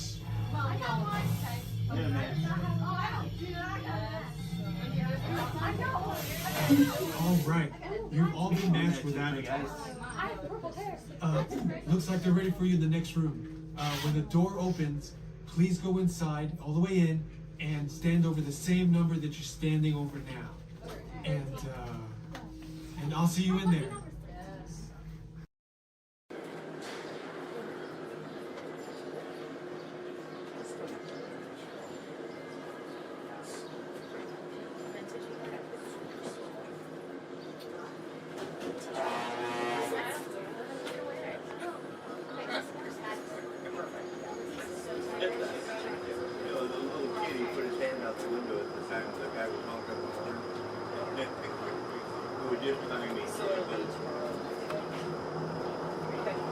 To those of you who have just joined us, welcome aboard the Disneyland monorail.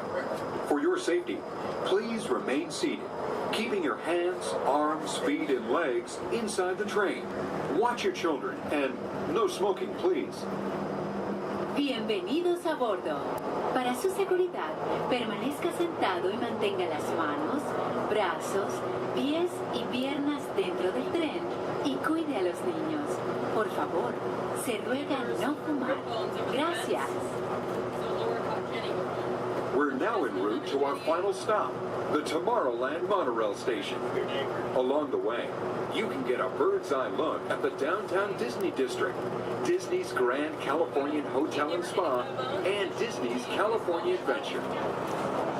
To the left of the monorail is the main entrance of Disneyland, the happiest place on Earth. Disneyland is truly an American origin. Since its opening in 1955, it has hosted more than 500 million guests from around the world, including presidents, kings, and celebrities. It is the original Disney theme park, created and enjoyed by Walt Disney himself. To the right is our transportation plaza, where you'll find taxis, hotel shuttles, and public transit stops. We're about to enter Disneyland. Some of the clearances are pretty tight up ahead, so be sure to remain seated, keeping your hands and arms inside the cabin.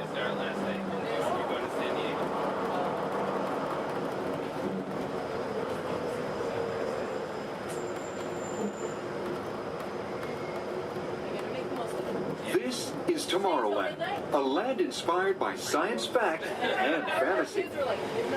Directly below us is the Submarine Lagoon, where you can dive into an exciting underwater adventure aboard the Finding Nemo submarine voyage. Across the way are the icy peaks of Matterhorn Mountain, home of the world's most famous bobsled run. And beneath us are the roadways of the Utopia, where drivers of all ages can ride the road to tomorrow.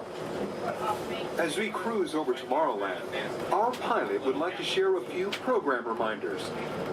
Alrighty folks, thanks for flying aboard Monorail Red, your highway in the sky. Just a few reminders. Disneyland will remain open today until 12 o'clock midnight. All passengers are required to be on board this monorail at approximately 12 o'clock midnight to catch that final flight. Well, it's going to be having a Celebrate a Street Party along Main Street at 6:30 p.m. today. Fantastic along the Rivers of America at 9:05 and 10:30 p.m. and then Magical, our fireworks spectacular, at approximately 9:30 p.m. So once again, for all passengers wishing to exit Disneyland via the monorail, please remember that the last flight will be at approximately 12 o'clock midnight. We thank you for flying aboard your highway in the sky and enjoy the rest of your stay here at Disneyland. Thank you.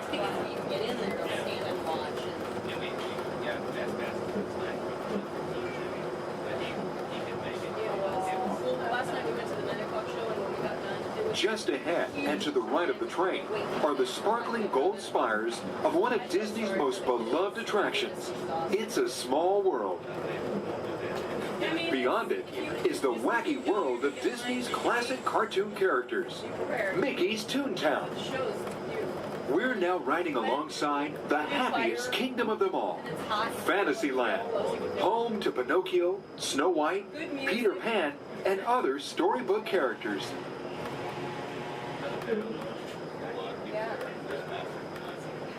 Yeah, it's brand new.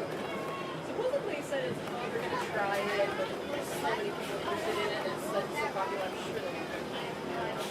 sure We're now approaching the Tomorrowland monorail station, our final destination. Please remain seated until the monorail comes to a complete stop. Then, collect your belongings, watch your head, and step carefully from the train. On behalf of all of our crew, thanks for traveling with us, and we hope you'll have a happy and memorable visit here at Disneyland. This is the Tomorrowland monorail station.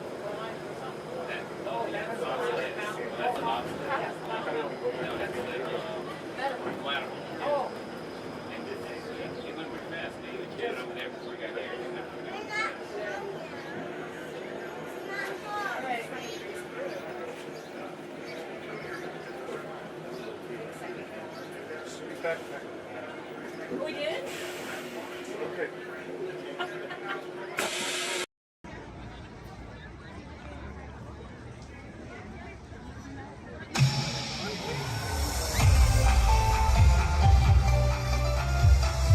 To all who come to this happy place, welcome and good morning, everyone. We have some extra special friends here to welcome you all today. Let's hear it for Mickey Mouse and Minnie Mouse.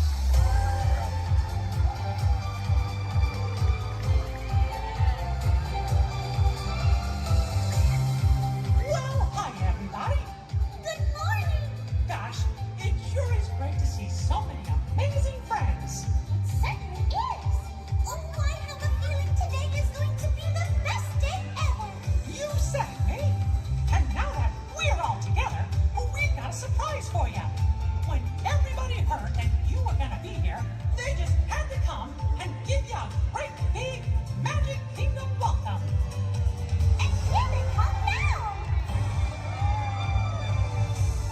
Hot dog!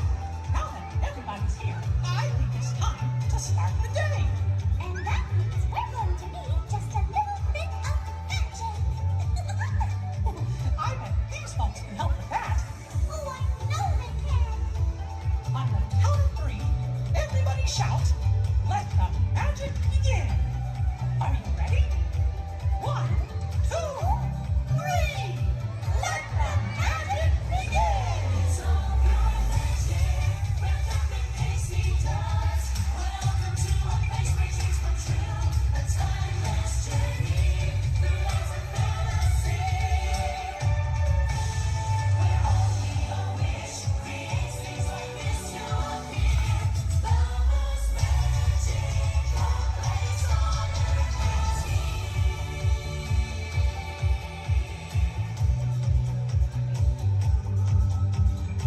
Well, what are we waiting for?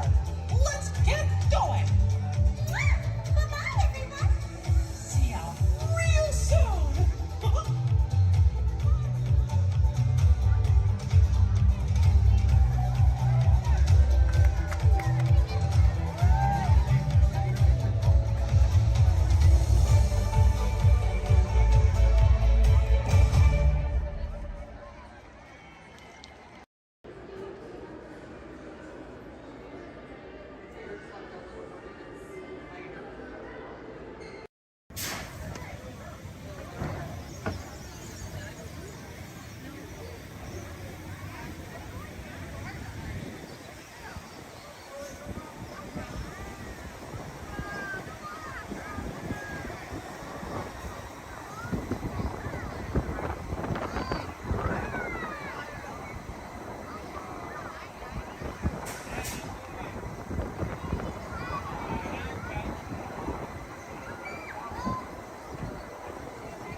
The Astro Orbiter is now beginning its descent. Please remain seated until your rocket ship stops. Then follow the arrows to the flight. Welcome back, pilot.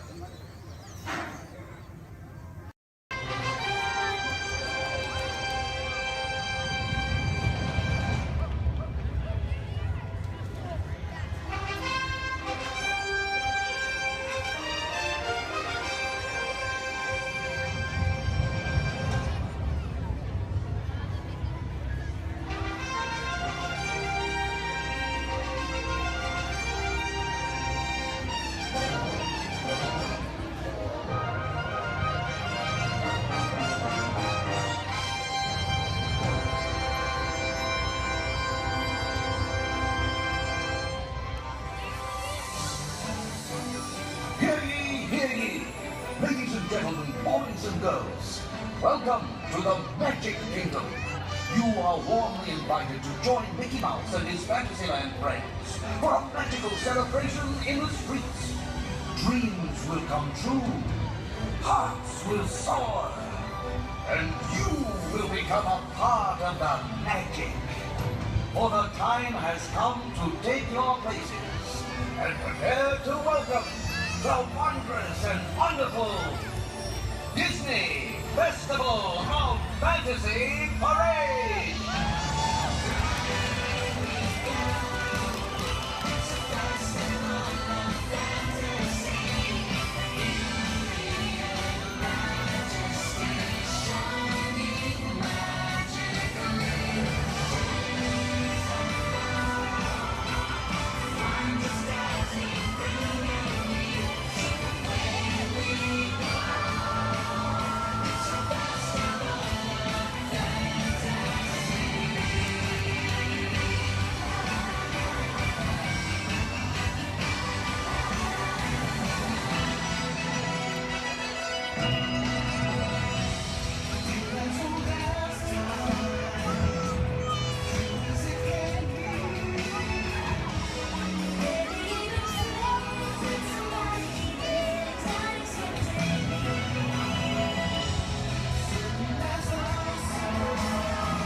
Life under the sea is better than anything they got up there.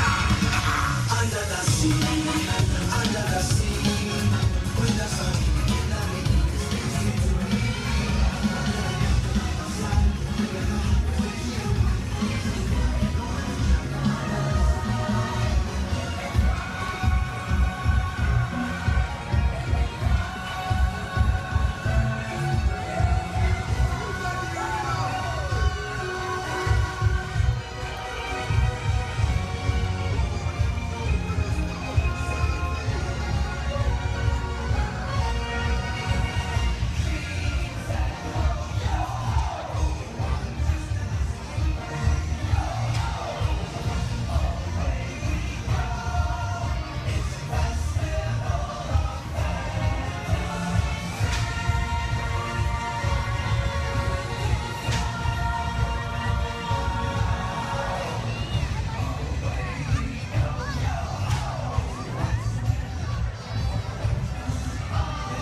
dejamos pequeños pilotos.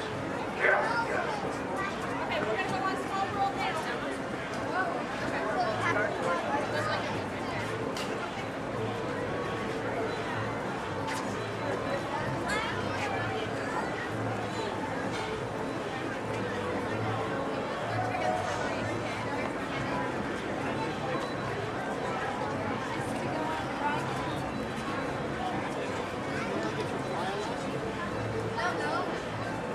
What is this?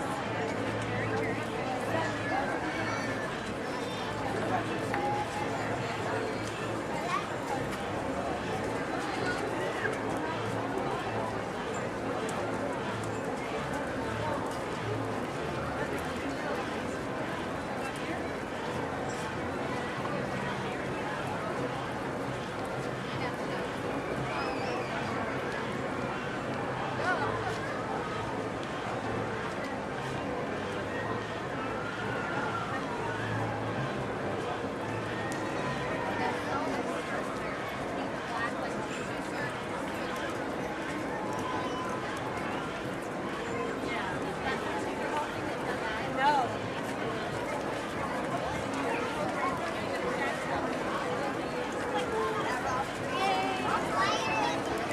And we are ready to fly. Attention all pilots. To ensure safe flight, remain seated with your seatbelt fastened. Keep your hands, arms, feet, and legs inside. And please, supervise the other pilots.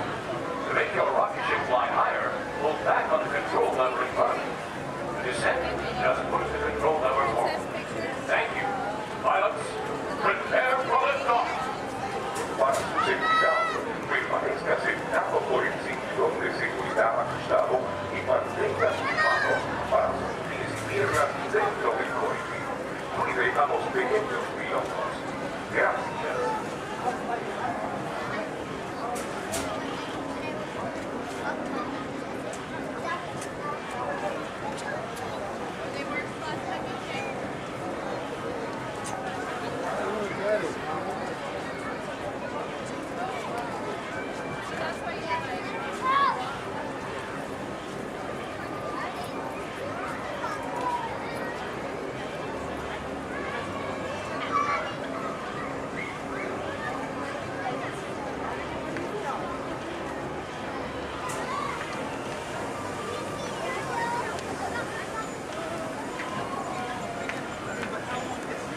Attention pilots. Rocket ships have initiated landing procedures. Please remain seated until your rocket ship comes to a complete stop. Then follow the arrows to the flight deck. Happy landing.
getting them to leave is still a nightmare.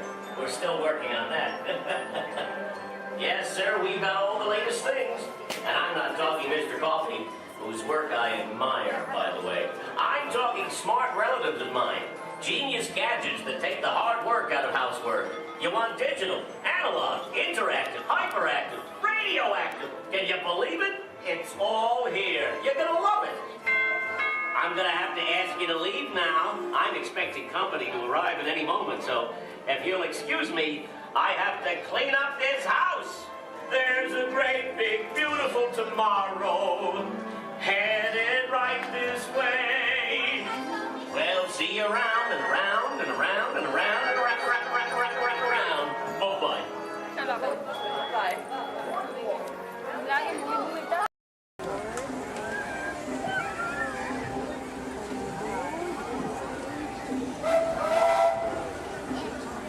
Do you hear that?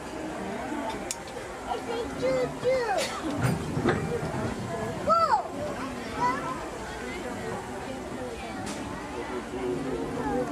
What?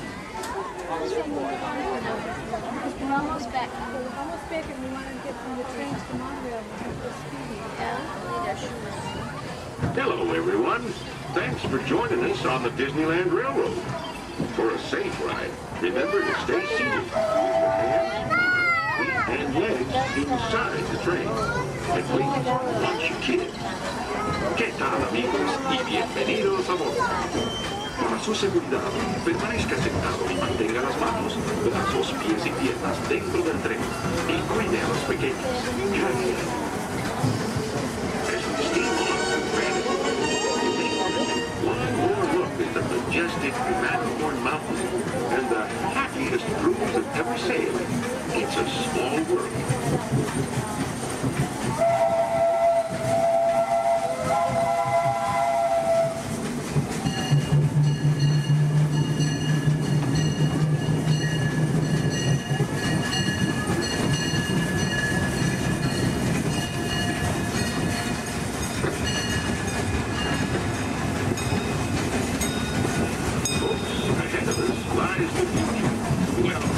We all know that.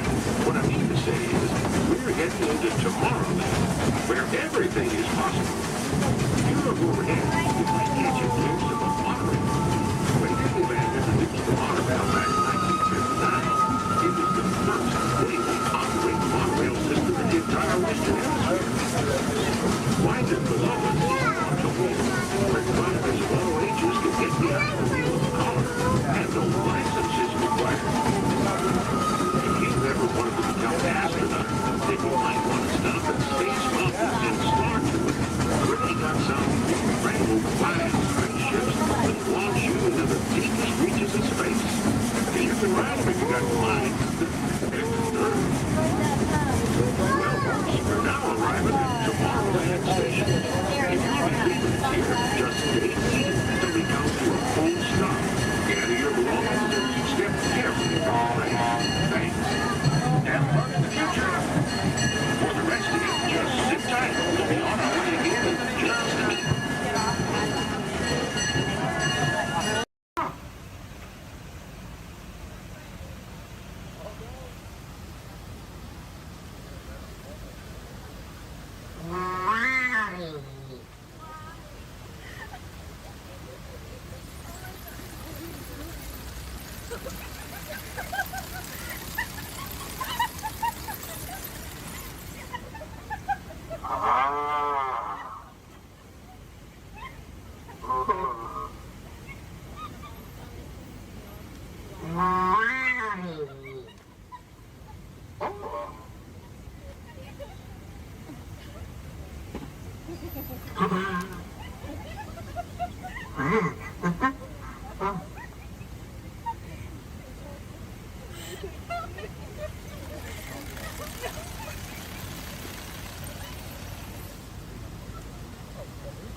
authority of General Hux.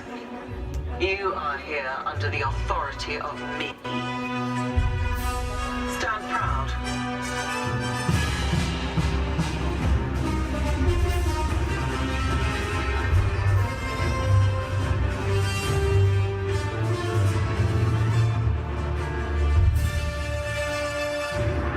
Troops in this division are held to the highest standard. Mine. Show me fearless.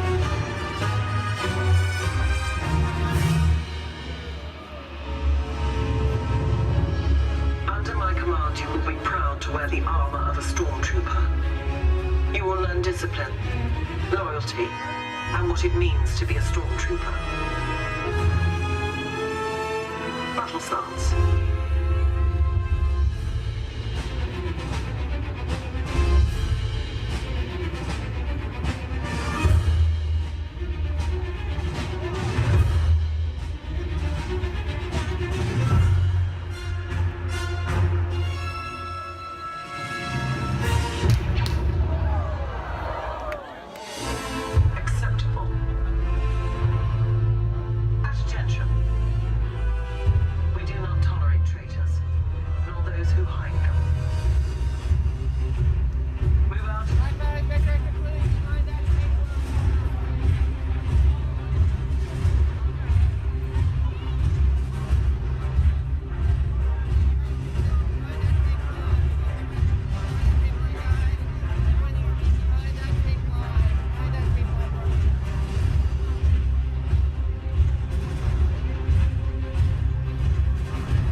pies y lienas dentro del bar y cuida a los pequeñitos.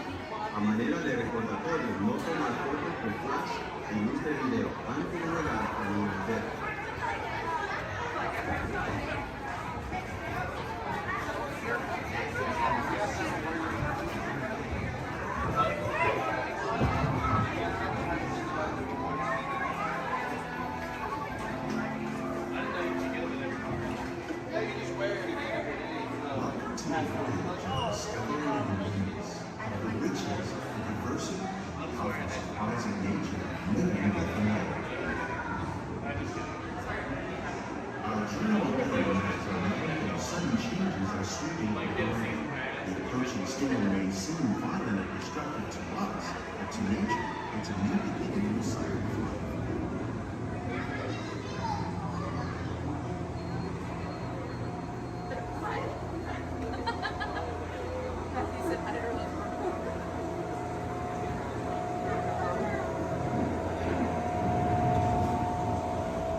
Beneath the surface of the lake, roots trap water from the flowing mud. extracting precious nutrients and minerals. These elements then combine with sunlight to create the diverse living systems of our planet.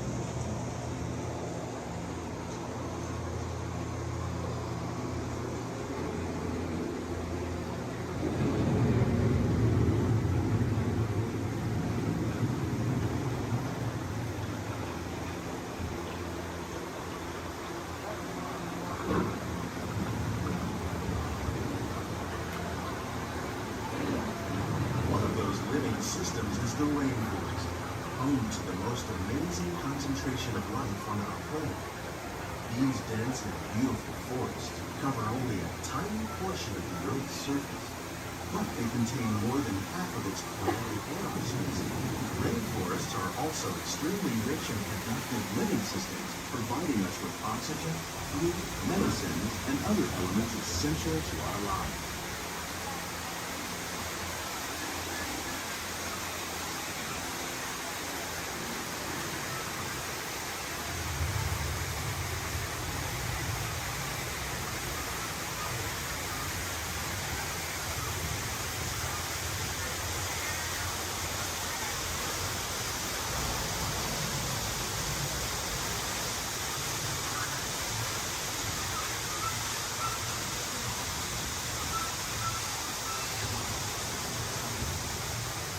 In the desert, nature has created a very different, but no less beautiful living system.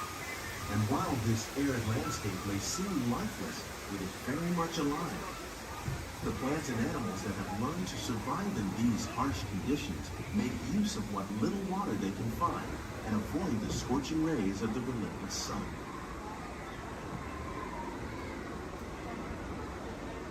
The American prairie once appeared as desolate as the desert. But over time, rainwater and nutrients gradually penetrated the hard surface of this land. Even the hooves of the mighty buffalo helped create the rich soil, one day become home to the American farm.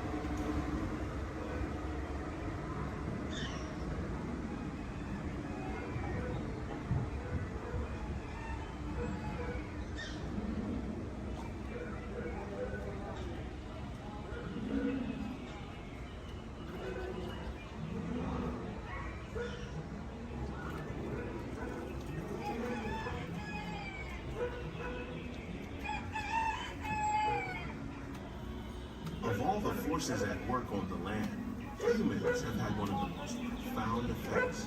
The need to produce food for a growing world led to the enormous use and sometimes overuse of the land. In our search for more efficient ways to grow food, we often fail to realize the impact of our methods.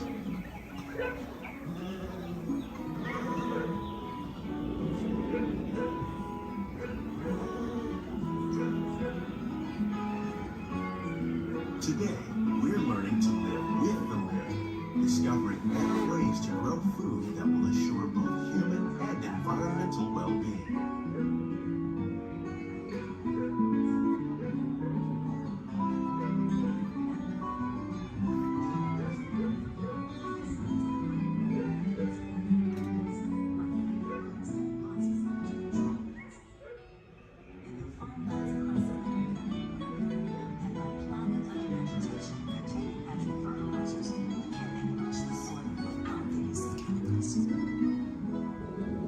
In arid regions, we're learning to produce food on desert seacoasts by developing and planting crops that thrive on salt water. In Japan, we're learning that by mixing leaves and other living materials into our soil, we can make farmland more fertile without the need for chemicals. Here at Epcot, we're learning to reduce the need for chemical pesticides by breeding and using natural predators, like ladybugs and wasps, to control pests. How will we meet tomorrow's growing needs for food production, yet still respect the needs of the land? Some of the answers are being discovered just ahead. To help us maintain these carefully controlled ecosystems, and for your safety, please remain seated in your boat at all times.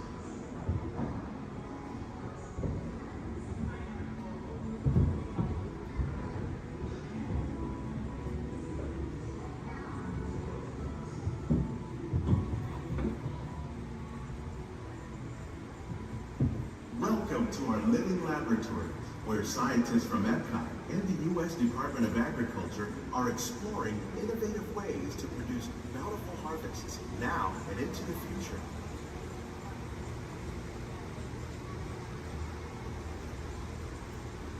The tropics are home to the greatest diversity of plants on the planet. Many of these, like papaya, bananas, cacao, coffee, and rice, are well known around the world. These are just a few of the edible plants that have been an important source of nutrition for people living in the tropics. Many are rich in vitamins and minerals, while others are well adapted to growing in less than ideal conditions. Some, like the water lily, thrive in wet, swampy areas and waterways. All parts of this plant, even the flower petals, are edible. The starchy root of the plant has long been used to make flour for baking.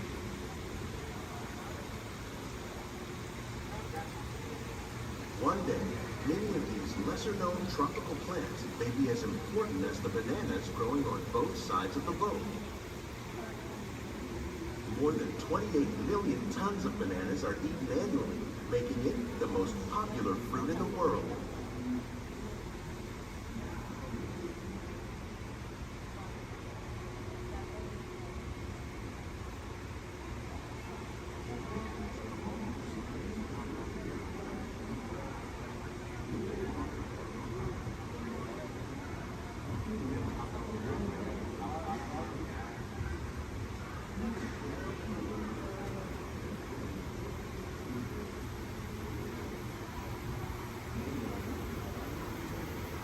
When we mention farming, you probably don't think of fish. But fish farming, or aquaculture, accounts for nearly half of all the seafood consumed globally. Tilapia, bass, and catfish, like the ones you see here, are three of the more popular crops raised by fish farmers. The sustainable system we use here recycles the water in the tanks. As a result, we're able to save millions of gallons each year. Our small fish farm produces nearly 5,000 pounds of fish each year to serve in restaurants around Walt Disney World. Innovations like this one can play an important role in our efforts to produce bountiful harvests and still protect natural resources.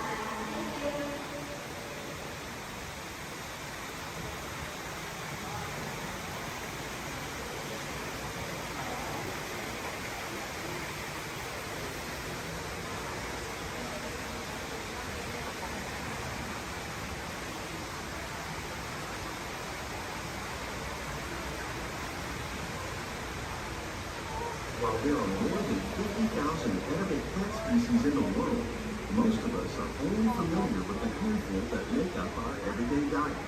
The common grains growing here, maize, sorghum, and millet, plus rice, account for nearly 2/3 of our global food consumption. Learning how to increase yields of these staples is an important goal of research around the world.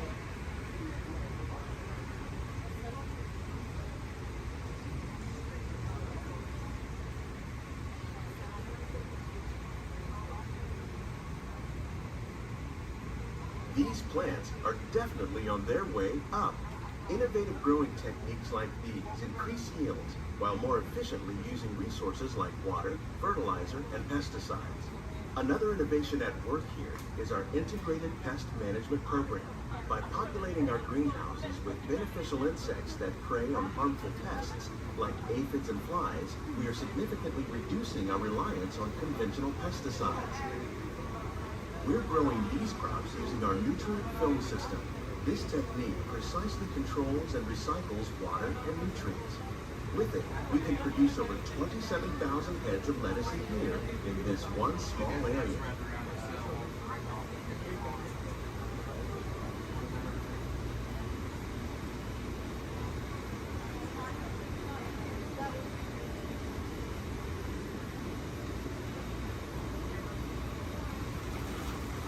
Some of our best ideas have been inspired by nature, like these fruit and vegetable trees.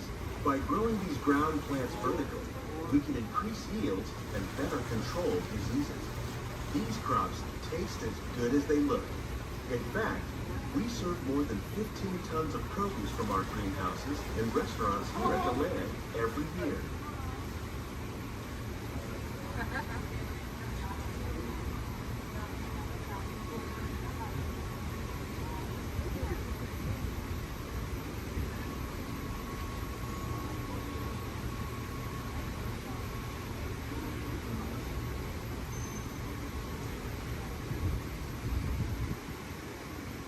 The future of agriculture may include innovative ideas like this vertical growing system.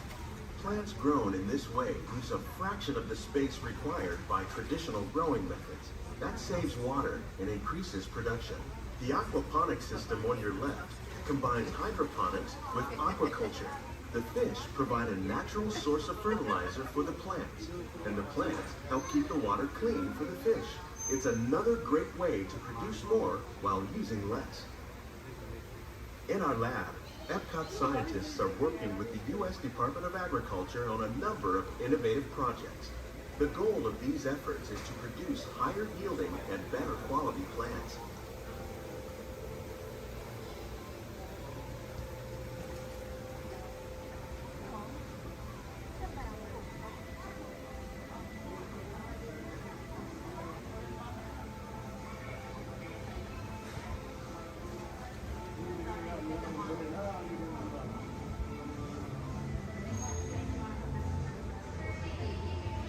These greenhouses represent just a fraction of the work being done worldwide to produce bountiful harvests for our growing population.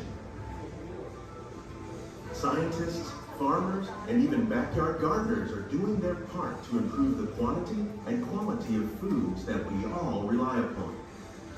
Together, we can continue to find more ways to increase food production and protect our precious natural environment. Only then will we truly be living with the land.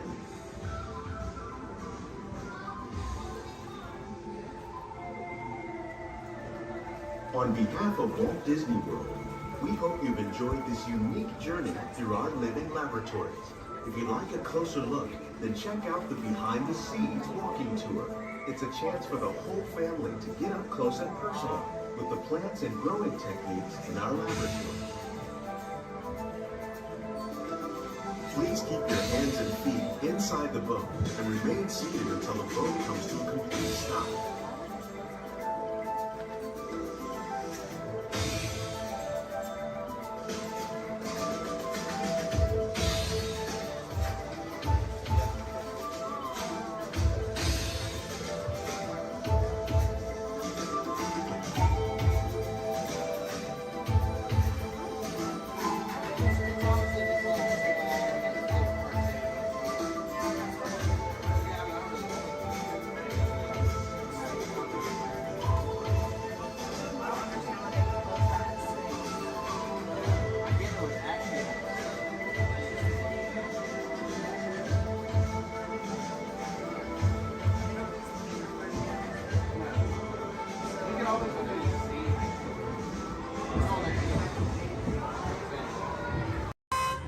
Intrusion alert, level 2. Intrusion. Disarmed. Sensor offline.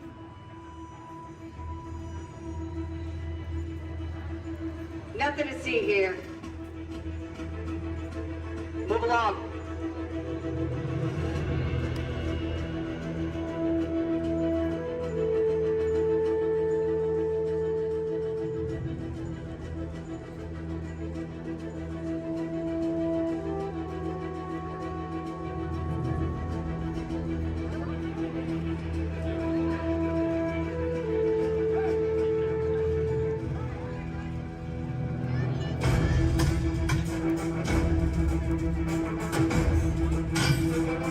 You don't look like recruits.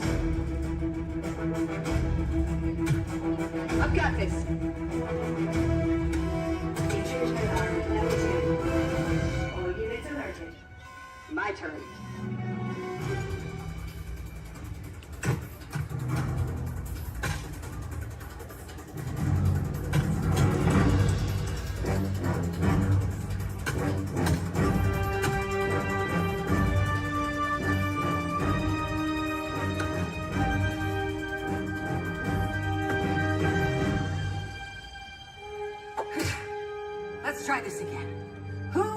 sent you. An old friend. System offline. Assets at risk. Reinitializing. Taskmaster. What do you want? HQ back online. Ms. Romanoff, the Wakandan cargo has been secured safely inside the grid cache. It's in the jet. Let's go.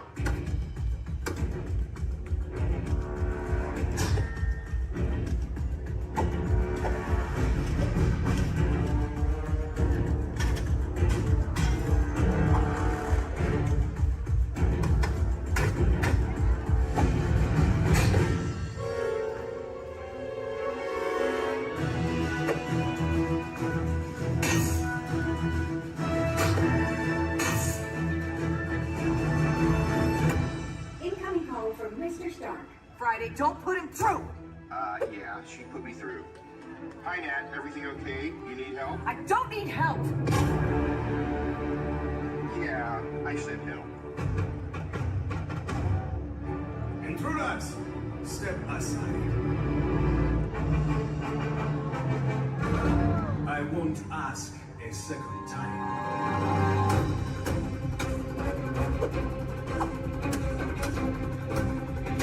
Friday, please introduce our guest.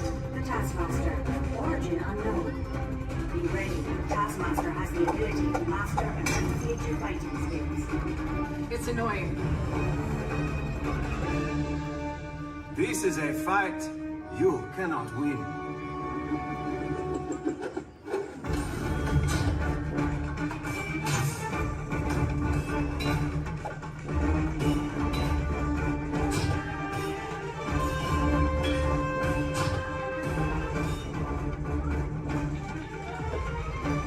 T'Challa, the vibranium!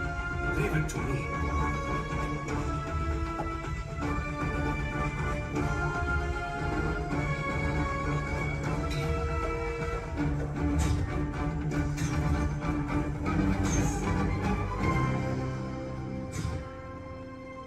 We've got it. Let's go. Friday, seal off Bay 94. Yes, Ms. Romanoff. Bay 94 secure.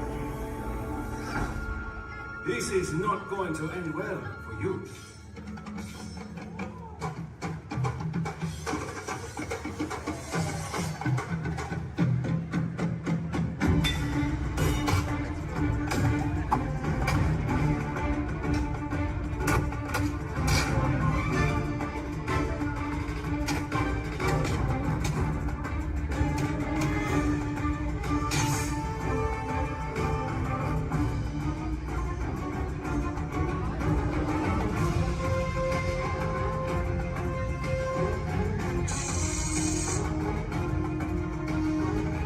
Looking for this? Not today. You know how this ends.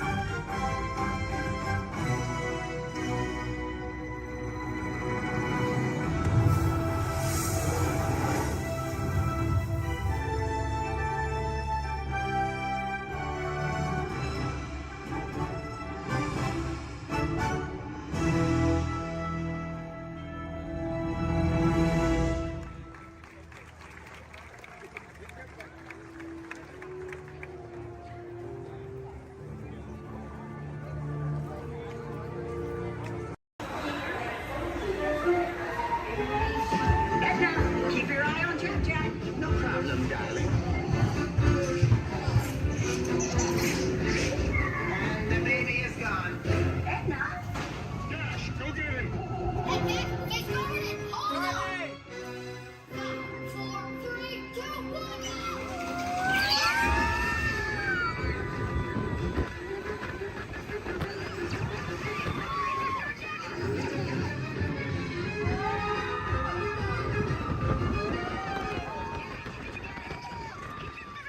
The baby has teleported to an internal. Got it.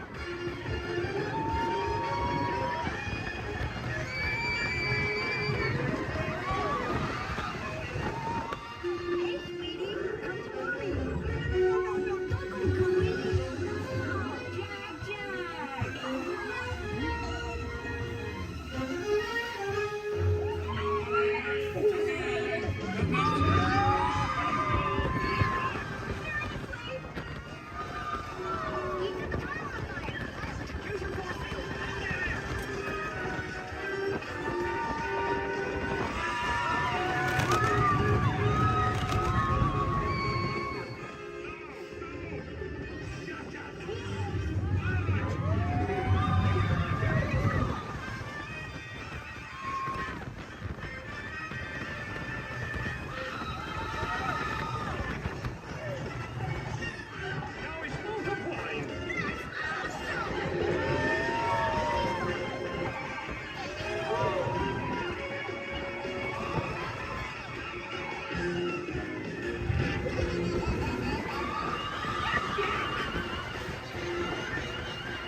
seated until the coaster comes to a complete stop. Remember to gather your belongings.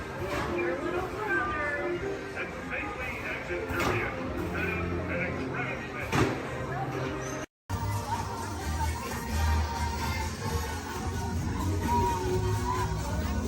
It's great to see you. Welcome to the celebration, everybody.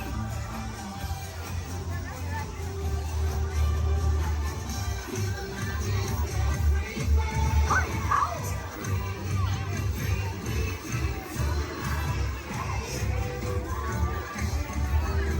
It's great to see you.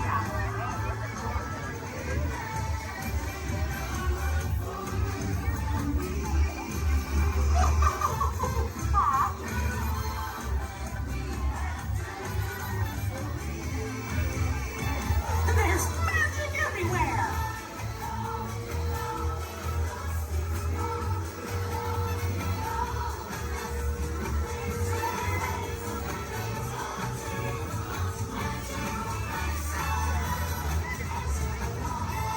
It's time to celebrate!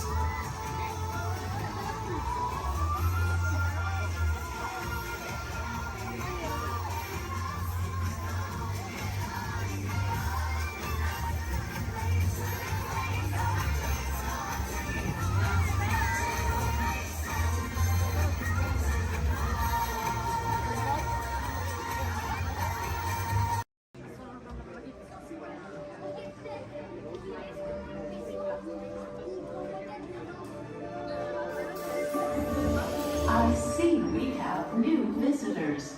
Welcome, Terrans, to the wonders of Xandar. I am World Mind, sentient supercomputer of Xandar. I hold the knowledge, memory, and experiences of all Xandarian citizens, past and present. This gives me extensive knowledge, yet I am constantly learning, and I am now learning about you and your planet, Terra.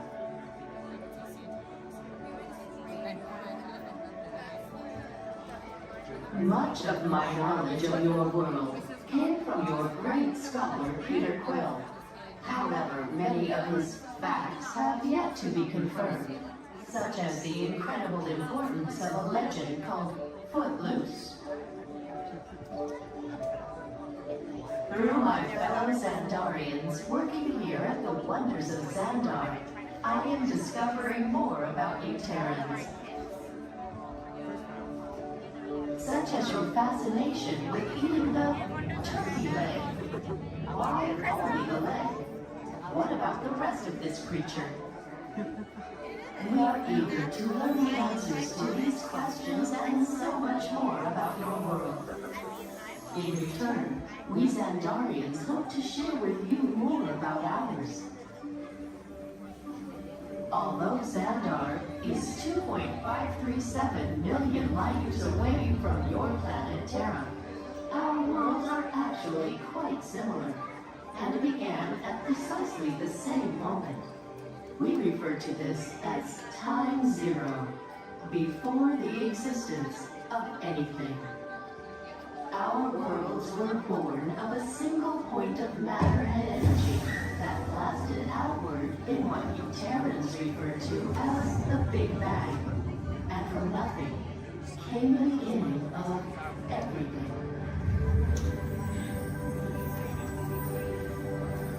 Incredibly hot and extraordinarily powerful, this explosion filled the cosmos with a cloud of rapidly moving particles.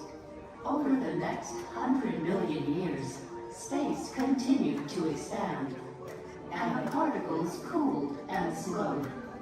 As they coalesced into huge swirling clouds, gravity pulled them into larger, denser clusters.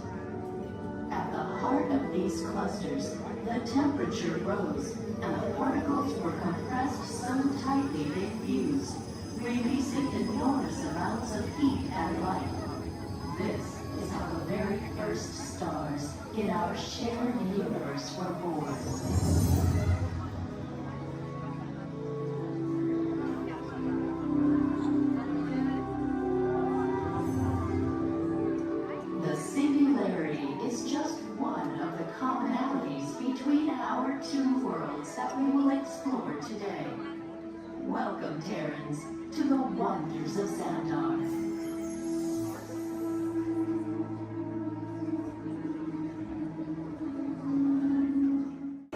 We recently learned that your Terran visionary, Walt Disney, had a similar goal in mind with his early concepts for the experimental prototype Community of Tomorrow.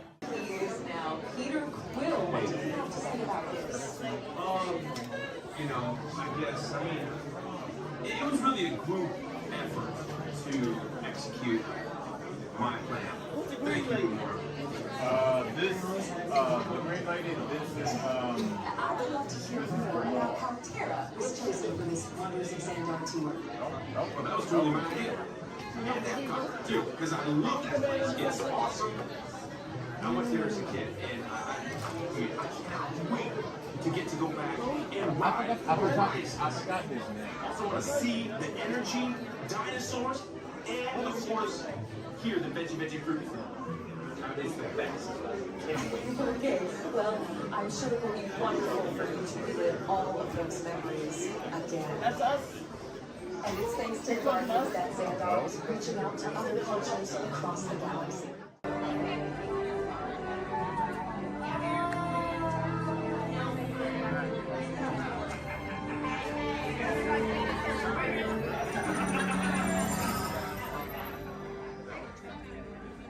Greetings, Terrans.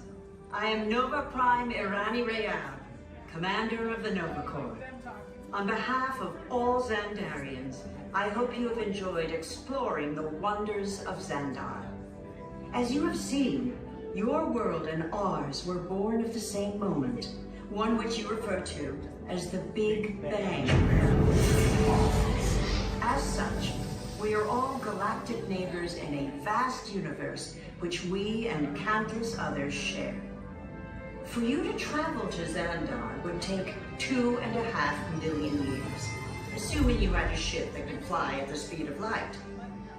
So we decided to come to you.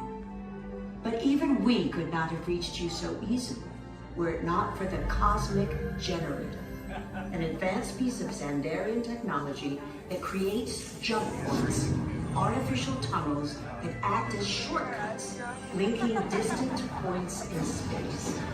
It is our desire to share this wondrous technology with your people so that together we might explore new worlds and create a brighter tomorrow. And now, as the culmination of the wonders of Xandar, you will be teleported to a Nova ship above your planet for a demonstration of the Cosmic Generator. I trust you will find it an unforgettable experience.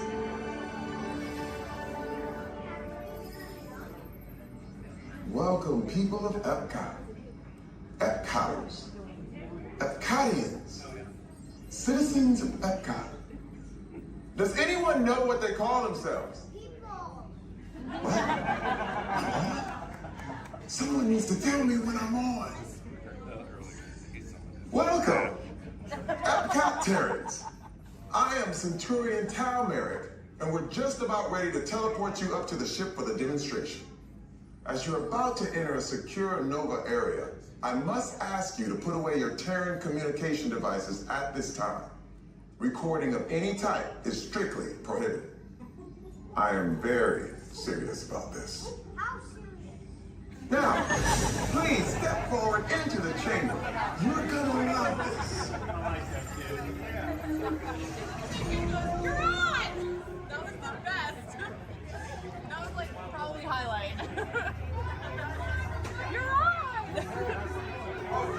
Someone get that guy back. I should warn you that we have never teleported Terrans before. But since your molecular structure is very similar to Xandarians, it should work. It'll work. So long as you are standing inside the lighted ring. You do not want to know what happened last time someone did not stand where I told them to, okay? Stand by the teleportation. Here we go.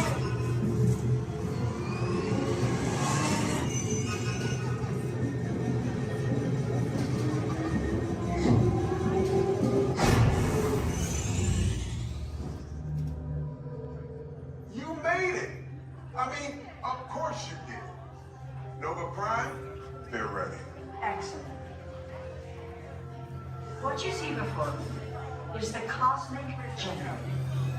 And in just a few moments, we'll be activating it so you can experience for yourselves what's happening. I'm not sure. Our power's out. And the cosmic generator is gone. Interior Mark, go to Code Red. Prepare the fleet. And call the Guardians. Now. There is no cause for alarm. Turn off that alarm. I've got an important transmission coming in. Hey, what's up, Nova Corps? Our cosmic generator has been stolen. What? How? Why didn't we think of that? That thing's gotta be worth a fortune. I am Groot. Good question. Yeah, who do you think took it? Perhaps that really big man outside your ship. Oh, that is a big man. I need to alert Nova Prime. I've been watching Terrans for eons. That's not creepy at all. This species has failed. Wait, whoa. We didn't even know there was a test. He's got the cosmic generator. He's creating a new jump point. Jump point to where? Not where. When? It's some kind of mutant jump point. He's going back to the dawn of time. Dawn of time, why? To erase some error. Well, that doesn't sound good. Your time is over. Wait, what do you mean? What do you mean that's so vague? The jump point is closing. Hey, Nova Dude, you Nova Corps need to follow that whatever it is until we get there. We can. Our power is down, and I've got to get these Terrans onto evacuation shuttles. I got it. I reprogrammed the shuttles to follow them through the jump point. Wait, what? Look, they're our only chance of keeping track of that whack job until we get the cosmic generator back. Piece of cake. What? There's King. Where's this King? the odds are impossible. Yep. But it's our only shot. Good luck. Are you sure you can control it? Come on, it's me. We got this. We're all toast. First there was King, now there is toast. This plan is making me so hungry. Terrence, listen up. We need to make our way to the evacuation shelters now. We'll follow the plane to get our power. Okay, they're headed for the jump point. This plan is never gonna work. Well, okay, I'm locked onto your vehicle. We'll be right behind you. Nothing to worry about. Unless we cannot stop this unusually large man. Then you're likely doomed. Good luck. You're gonna need it.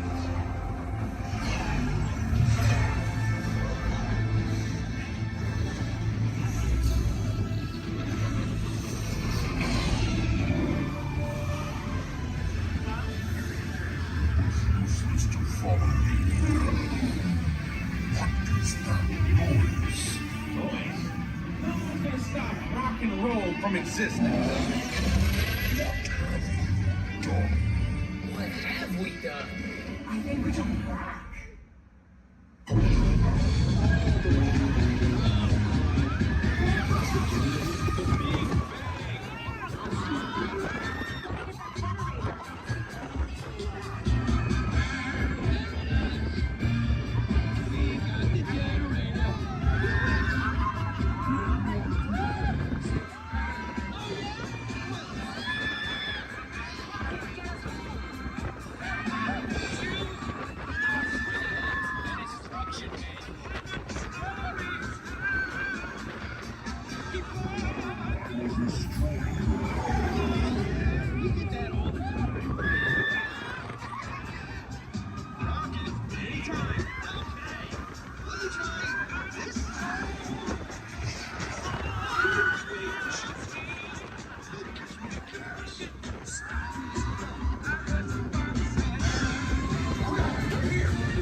You're all heroes. Do you really think they deserve to be Do you see how they dress? It's just a figure of speech, Drax. You are lying to them. Now I understand. Welcome to the Guardians of the Galaxy.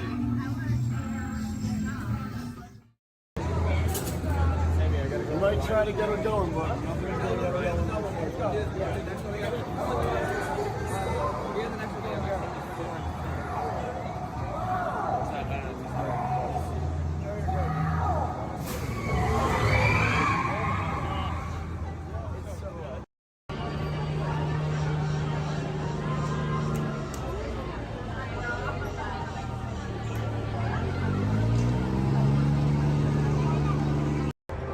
Speaking of glass, would you hand me that last window pane over there? Certainly. Oh, but just be careful. You don't want to step on it. Oops. Looks like it's break time.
place, welcome and good morning, everyone. We have some extra special friends here to welcome you all today. Let's hear it for Mickey Mouse and Minnie Mouse.